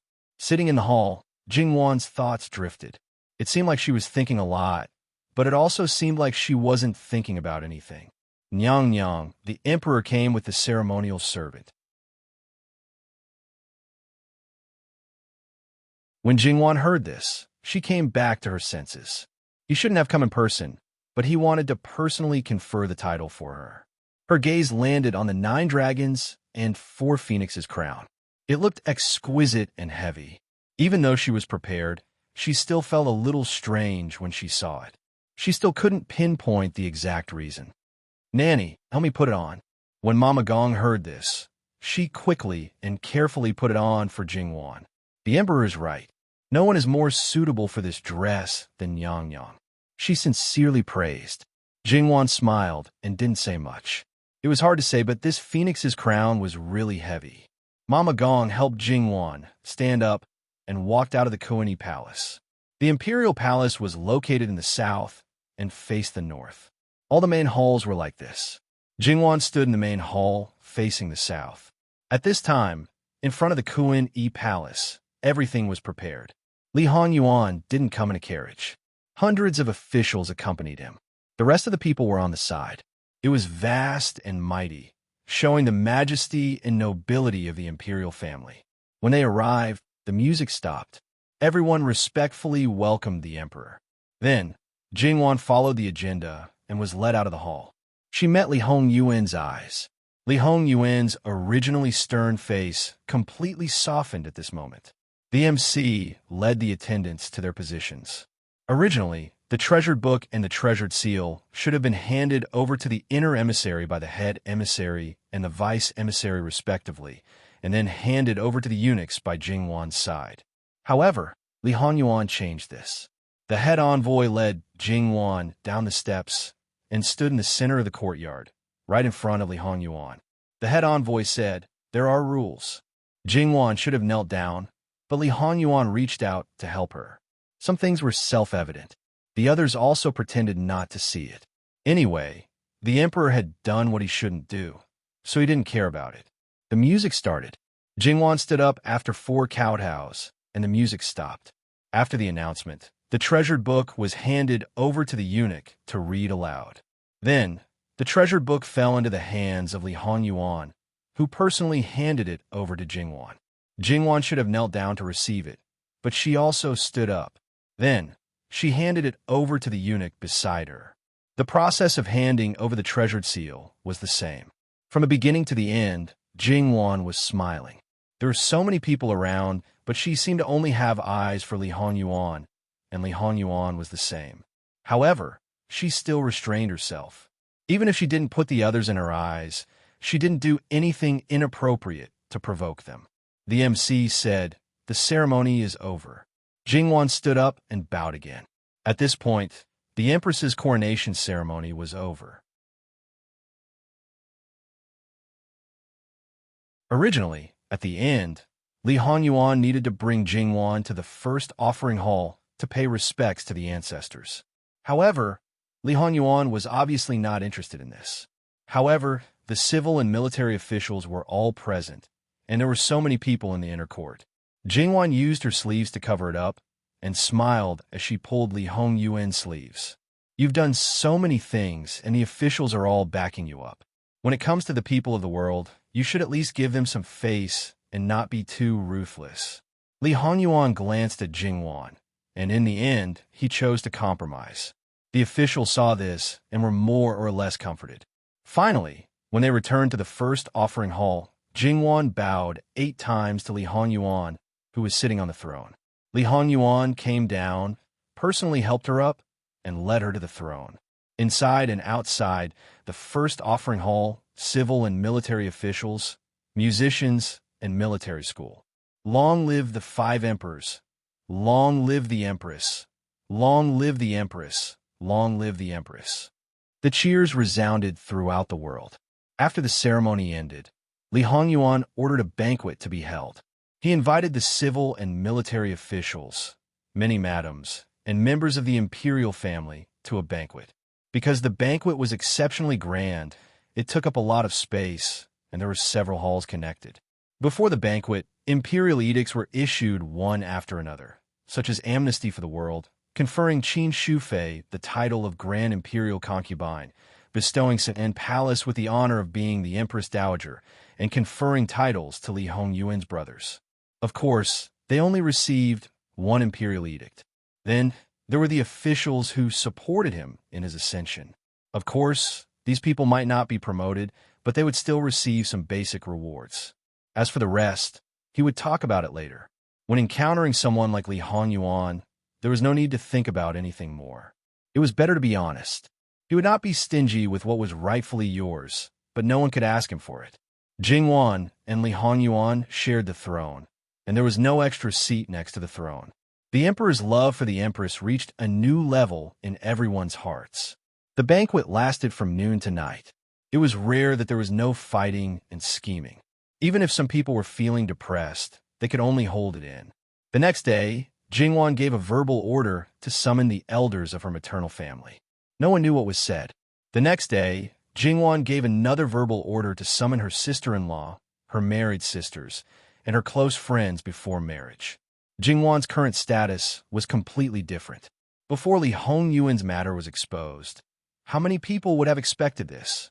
In the past, many people did not take Jingwan seriously. Even if they respected her, it was because they were afraid of the living hell. Even in the morning, many people were waiting to see her make a fool of herself. They wanted to see how long she could live and when she would die. In the end, there were still many people who could not come back to their senses.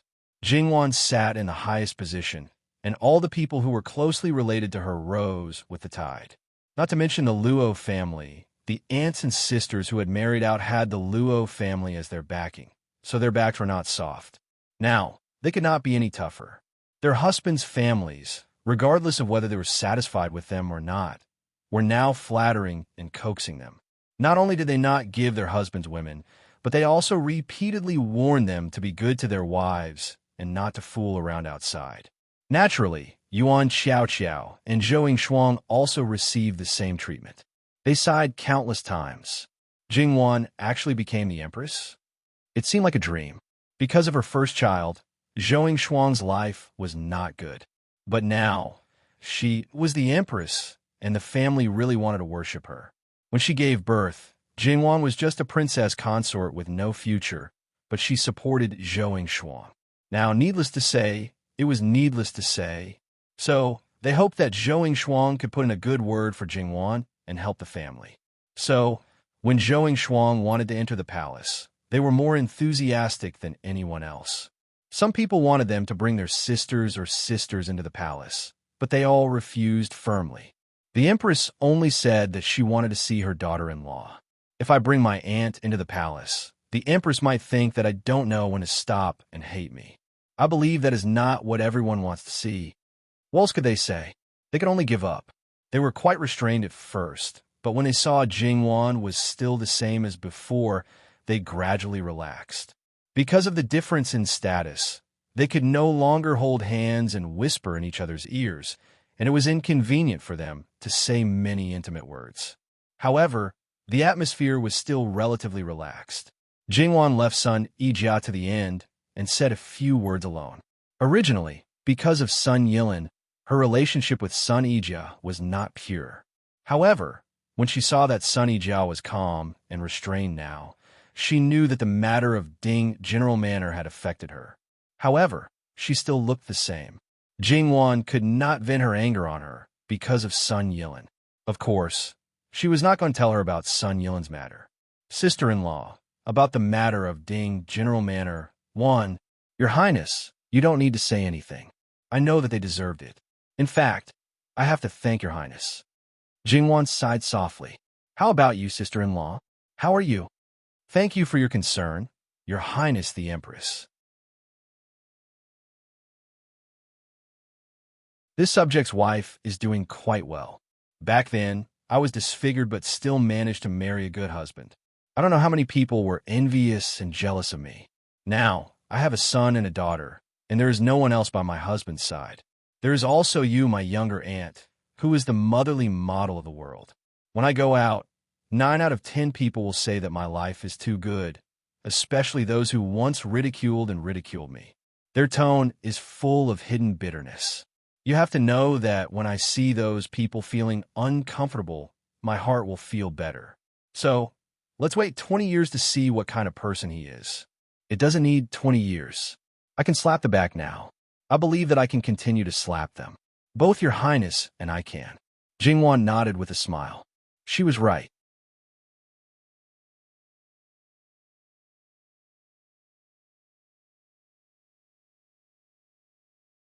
Chapter 589. After Jingwan sent them away, she was free again. After all, Li Honyuan had just ascended the throne and had many things to do. He didn't have much time to accompany Jingwan. Jingwan didn't need him to be by her side all the time. If he stayed in the palace for a lifetime, he would definitely dislike it for being too small. However, for Jingwan, the current palace was still fresh enough. There were many places for her to explore. Except for the palace servants who were sweeping, the other palaces were basically empty. Counting with her fingers, it seemed that there were only a few masters in the entire palace. She counted with one hand, but there were still more than 5 masters. Suddenly, she felt that the palace seemed to be boundless. So, there were so many concubines in the harem, which was still useful. For example, it made the palace look less empty. As long as there were benefits, Jingwan would never let them in. Even if all the houses were demolished, they wouldn't be able to live in them. Well, such a crazy idea was just a thought. She wouldn't really put it into action. However, these unoccupied houses were more prone to decay. Every year, the amount of money spent on maintenance would probably increase by a large amount. However, with more people in the palace, the amount of money spent would only increase. All aspects of clothing, food, housing, and transportation would definitely be an astronomical figure. So, it was better to leave it empty. Well, Jingwan was a good empress who was good at running a household. The palace was far bigger than the prince's mansion. Not to mention other places, just the imperial garden alone was enough for Jingwan to play for a long time. However, now was not a good time to dig the ground. But she would walk around from time to time. There were some things that she could write down and slowly transform when the time came. Because the palace was big enough, Jingwan also had many places to walk. After careful calculation, there was about a week before the child in her belly was 8 months old. However, according to the calculation in her previous life, the child was born from the last period. So, the child was about 34 weeks old. The whole pregnancy cycle was 40 weeks plus or minus 2. But usually, there was no problem after 36 weeks. Jingwan estimated her own situation and knew clearly the date of pregnancy. She might go after 40 weeks, so there was nothing to worry about. She was the only master in the harem, and she was pregnant. The child might be the emperor's eldest son, the future emperor. Because Jingwan was very precious now, everyone revolved around her. They knew that Jingwan was not like the previous concubines who were basically holed up in their own places when they were pregnant. Jingwan went out almost every day, so every place was clean to ensure that no accidents would happen. According to the emperor's love for the empress, if something went wrong, there would be a river of blood. Just like when she was pregnant at the beginning, people around her were nervous, but Jingwan herself was extraordinarily calm. The days passed so leisurely. Jingwan, like Li Hongyuan's expectation, gained some weight, but it was still not obvious. The former Qin Shufei, now old concubine Qin, came to the Kunyi Palace from time to see Jingwan. Jingwan often went to her place. Old concubine Qin was a peaceful person. Although they were at different ages, they got along well with each other. In fact, Jingwan actually thought about letting old concubine Qin go out of the palace. In some cases, she was very lonely in the palace and had no children. If she had children, she could take them out and raise them. Luqingdi's concubines who had sons were basically like this. Speaking of it, this should be the best ending for the concubines who didn't become the Empress Dowager after the emperor's husband died and didn't get the honor. Old concubine Qin refused. She had been used to it in the palace. Now, there was no intrigue, so she lived a very comfortable life. Besides, someone wants to stay in the palace. Jingwan immediately understood that old concubine Qin was referring to the imperial noble consort. It was understandable that she wanted to stay close to her son. If she was still alive, she would be the Empress Dowager now. Of course, she would still be posthumously conferred the title of Empress Dowager. As for why she was not the empress, it was actually the imperial noble consort's intention through old concubine Qin. According to the imperial noble consort, she didn't want the title of Empress Dowager. She didn't want to have a closer relationship with Luqingdi. However, it was normal for the new emperor to posthumously confer the title of Empress Dowager.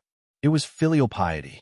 Li Hongyuan was extremely unfilial to his father, so he had to do something else to stop people from gossiping. Li Hongyuan didn't care, but the imperial noble consort had to care. She also made it clear that after Luqingdi's death, her body would be moved out of the imperial mausoleum and buried again. After the initial busy time, the big shots of the cabinet and the 6 ministries were all filled. Li Hongyuan had more free time. Because of the great improvement of the memorials, it seemed that it would be finished quickly. In addition, unlike his father, Li Hongyuan left most of the things to the cabinet and the 6 ministries to deal with. He only needed the general things. However, don't think that you could fool him like this. If you really had such thoughts, your head would not be far away from moving. Ruan Ruizhong was a man of his words. Not long after, he submitted a memorial to retire. However, he was ruthlessly rejected by Li Hongyuan. Li Hongyuan's character was there. He was a man of his words. If he rejected it, it was not hypocritical to persuade him to stay. Unless you have one foot in the coffin, don't submit a memorial to go against him. Li Hongyuan said at the beginning that he would keep Ruan Ruizhong and completely squeeze out the remaining value. How could he let him go at this time? When he was no longer useful, he could pack up his things and get out. Those who didn't know would only think that Li Hongyuan was a rare wise ruler in this aspect. Only those who were involved in it would know how bitter it was. Luo Peishan patted him on the shoulder to comfort him. Old man, forget it. He is the emperor now. He is the boss. Everything is decided by him. No matter how capable you are, there is nothing you can do. Ruan Ruizhong looked at Luo Peishan, who was in a good mood. His face was dark. You old fox, don't think that I don't know what you are thinking. With the empress here, you can leave at any time. You are very proud, right? Luo Peishan was indeed very proud now. In the whole capital, no matter whether it was a noble or an aristocratic family, who could compare with the glory of the Luo family? However, Luo Peishan was very sensible. He restrained his family, and became more low-key than before. He was more diligent and cautious in doing things. It was not easy for others to take advantage of him. With more free time, he naturally had more time to accompany Jingwan. As a result, old concubine Qin came to see Jingwan less. Jingwan realized belatedly that it should be her husband's idea that old concubine Qin came to accompany her at any time. In the second half of February, Li Hongyuan basically stayed with him at all times. Originally, he set a rule that there would be a court session every 5 days. He did not care about whether it was a court session or a court session, except for the time during the morning court session. He even brought the memorials back to Kunyi Palace. Li Hongyuan was still so gentle to Jingwan that she had nothing to say. He was absolutely obedient. He hid himself very well, but Jingwan still inadvertently found his anxiety. It was said that pregnant people were easy to have prenatal anxiety. She didn't, but her husband did. However, Jingwan couldn't help laughing. She couldn't even tease him. Because she knew why he was like this, she was full of heartache. However, she tried her best to adjust her mood. She was in a good mood because she knew that only when she was well could he be well. If she was affected by him and became bad, it would be really bad. In March, Gong Jiu directly lived in the Kunyi Palace. As for the rules, they were all nonsense in Li Hongyuan's place. Li Hongyuan's bad mood was especially obvious to the courtiers. As long as a small matter was not handled well, he would be furious. Even Luo Peishan and Ruan Rue Zhong trembled a little. However, they almost knew the reason. Because Luo Lao Foren and Jingwan's mother were summoned to the palace by Li Hongyuan.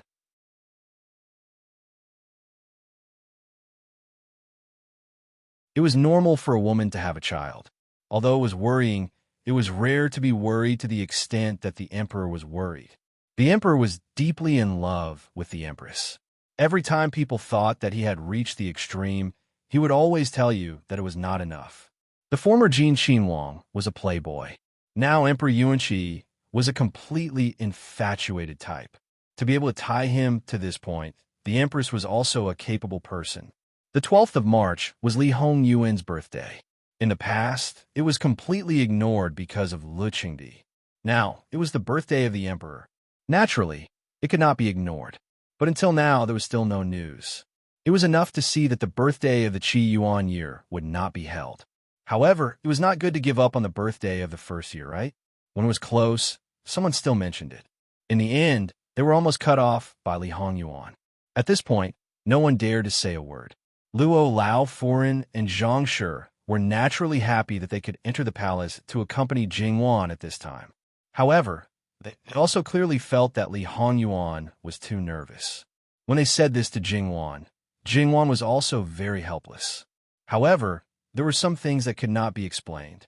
Jingwan found that Li Hongyuan's eyes were bloodshot. This meant that he had not really closed his eyes for at least 3 days. However, at night, he was clearly by her side, but she did not notice at all. How could Jingwan not know that the day was getting closer and closer?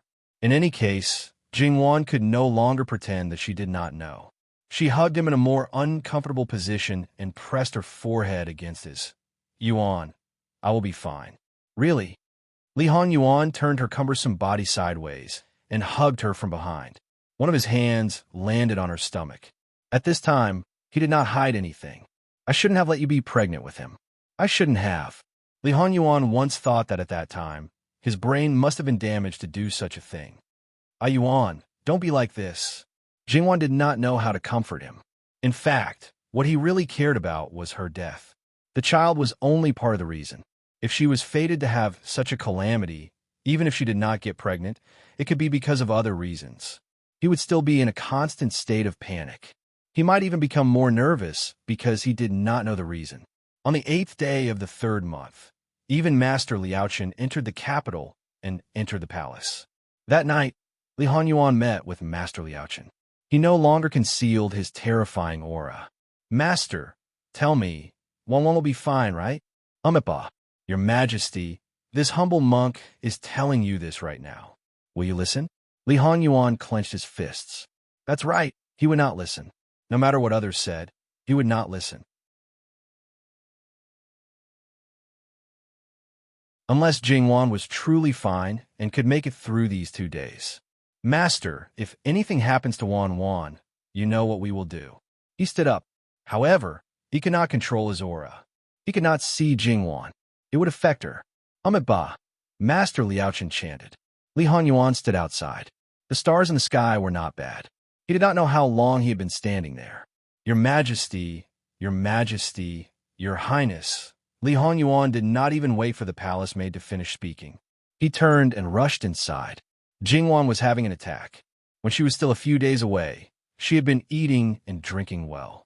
But now, she was having an attack. This day really matched Li Hongyuan's past life. The terror of that moment almost suffocated him. Li Hongyuan personally carried Jingwan to the delivery room, which was the warm room of Kunyi Palace. In a short time, the entire Kunyi Palace was bustling with activity. It was brightly lit inside and outside. Not to mention Madame Luo and the others. Even Grand Concubine Qin rushed over as quickly as possible. 8 midwives had been prepared. The imperial physicians were also brought over at the first moment. Jingwan did not expect the attack to happen so early. At this moment, she also wondered if she was going to have a misfortune. However, she did not panic. She smiled at Li Hanyuan. It's just started. It's still early. You'll give birth soon. I'll be with you. Jingwan looked at him silently. Okay. In the end, there was no way to drive him out. Whether he was with her or not, as long as she was not safe, he would suffer in his heart. The midwives next to him wanted to say something, but they were stopped by Nanny Gong's sharp eyes. It reminded them that they only needed to help the Empress give birth to the child smoothly. As for the rest, they should keep their mouths shut and not say a word. I'm hungry. I want to eat. Jingwan rubbed against Li Hongyuan and said coquettishly, Okay, get someone to prepare it right away. In fact, there was no need for Li Hongyuan to order. It had already been prepared. Now it was just labor pain, and it was not obvious. Jingwan could still endure it. However, when it came to eating, Li Hanyuan took care of it. As time passed, the labor pain became more and more obvious, and the frequency became higher and higher. Jingwan tried her best to endure it. She even smiled and talked to Li Hanyuan, but the smile became more and more forced. Ah Yuan, don't be afraid. I'll be fine. We'll grow old hand in hand. The sun in March was already high in the sky, but there was still not much movement in the warm room of the Kunyi Palace. However, in the long corridor outside the door, there were palace maids and eunuchs kneeling on the ground. A group of imperial physicians in blue clothes and green leather waited outside the door. Without an order, they didn't even dare to move. Their bodies were stiff. Several palace maids in green onion shirts and jujube dresses were busy carrying hot water and tea trays. They were all sweating profusely. The Empress had a difficult birth. It was said that her pelvis was a little small. Li Hanyuan was inside, and Madame Luo and the others were outside. They were restless and anxious. In the end, they couldn't sit still and went straight into the delivery room. They were still dazzled by the person sitting at Jingwan's bedside. Li Hanyuan didn't say anything. He grabbed Jingwan's hand tightly, and his face was as dark as water. In fact, he didn't need to say anything. The people in the room knew that if anything happened to Jingwan, they would all be buried with her. Jingwan's intermittent cries of pain could be heard. Occasionally, there was the sound of the midwife's comforting voice. Even though they were separated by the curtains, the people outside felt their scalps tingle. Jingwan was sweating profusely on the Arhut couch. She was only wearing a loose robe. Her body was drenched in sweat, as if she had just been fished out of the water. Ah Yuan, Jingwan called out weakly. Here, Wan Wan. I'm here. Li Hanyuan paused for a moment before responding. His entire body was stiff. Nurse Gong used a clean handkerchief to wipe the sweat off her face. She then brought the ginseng tea and used a small spoon to feed her a few mouthfuls. Jingwan's eyes drifted for a moment. Another wave of pain came, but she gritted her teeth and endured it. Because he was here, Jingwan didn't feel that the pain was terrible. Nyang, if you're in pain, just shout. Don't hold it in. Come, this servant will count for you. If you push down, you'll come out soon. A midwife knelt at the end of the bed and advised her while helping her give birth naturally. Jingwan knew that this child wouldn't be born so easily. She had been very careful about her diet. She was afraid that the child would be too big and difficult to give birth. She didn't expect that her pelvis was small. Why didn't anyone tell her this? Ah Yuan, Wan, tell me. Let Gong Jiu come in and take the child out. Li Hong Yuan's pupil shrank. His other hand was clenched so tightly that it made cracking sounds. After a while, he loosened his grip. Okay, someone, let Gong Jiu come in. Madame Luo and the others watched anxiously. When they heard this, they didn't quite understand what was going on. It was not good to let a man come in at this time. The Empress's reputation was not only related to the Emperor, but since the Emperor himself had agreed, he wouldn't hurt Jingwan. Gong Jiu was actually prepared. He even brought 2 female doctors with him. However, he hoped that he didn't need to do anything but now. However, at this time, there was nothing to say.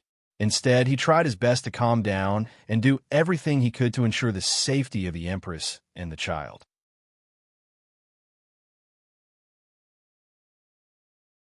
Otherwise, he really didn't dare to imagine what would happen. Ah Yuan, go out, don't stand guard, go out. He could stand guard before, but Jingwan didn't want him to be there for the next scene. Li Hong Yuan lowered his head and looked at her for a moment. Okay.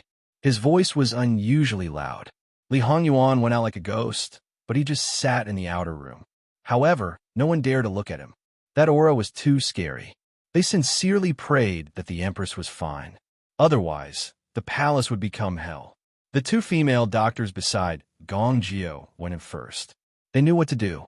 When Gong Jiu went in, all he could see was Jingwan's belly. Gong Jiu, Your Highness. Gong Jiu lowered his eyebrows and narrowed his eyes, waiting for Jingwan's orders. Please. I can't die. Jingwan was not only worried about how her husband would break down if something happened to her, but she also didn't want to leave him. She really didn't want to. I will do my best, Gong Jiu said firmly. Okay. Jingwan slowly closed her eyes. Next, she didn't need to do anything. Acupuncture and Mephisin. Soon, Jingwan was silent and fell into a deep sleep. Then, the people in the room witnessed the first cesarean section. It was bloody, but it was also full of hope and vitality. Then, not long after, they heard cries, which almost made the people outside cry. However, Li Hong Yuan's surroundings didn't warm up at all. The baby was washed and wrapped up. The people in the room took turns to look at him. It was a little prince. He looked healthy. Naturally, they were more concerned about Jingwan's condition. Under the signal of Madame Luo and the others, Granny Gong carried the baby out. However, Granny Gong only dared to stand 3 steps away from Li Hong Yuan. Your Majesty, get out. That one word almost scared the people who didn't care about anything inside or outside. Granny Gong didn't show any expression on her face. She didn't blame Li Hong Yuan, but she was worried about Jingwan. She lowered her head to look at the baby in the swaddling clothes. The baby's face was wrinkled and red, and there was some white fetal skin on his head. This baby was born to be noble, but he was destined to be disliked by his father. Granny Gong thought for a while and decided to carry the baby out to the imperial physicians. Gong Jiu was busy with the Empress's affairs and hadn't checked the little prince's condition. The imperial physicians, who were stiff, were happy to see the little prince. However, they didn't know the Empress's condition, so they didn't dare to show their emotions. The imperial physicians took turns to check the little prince's pulse. They were all sure that he was healthy. This was good news. But, Your Highness, you also want the Empress to be well, right? If the Empress wasn't well, the Emperor might strangle him with his own hands. The only thing they could do now was to wait. They kept waiting until Gong Jiu came out. Your Majesty, the Empress is well. Li Hong Yuan's breath warmed up quickly. His whole body was like a broken string, and he collapsed quickly. Reward. Then, he got up and staggered into the inner room. He approached the bed and grabbed Jingwan's hand. Wan. He blacked out and fainted. However, there was a smile at the corner of his mouth. He vaguely heard people outside saying, "Long live the Emperor! Long live the Empress!" long live the Empress, that you're tuning into the Romance Rendezvous YouTube channel. We're so grateful for your support, and don't forget to subscribe to join us on this incredible journey through captivating stories. Your generosity through donations truly makes a world of difference, as it's the primary source of revenue that allows me to expand and enhance this channel for you. Thank you from the bottom of my heart for being a part of this adventure.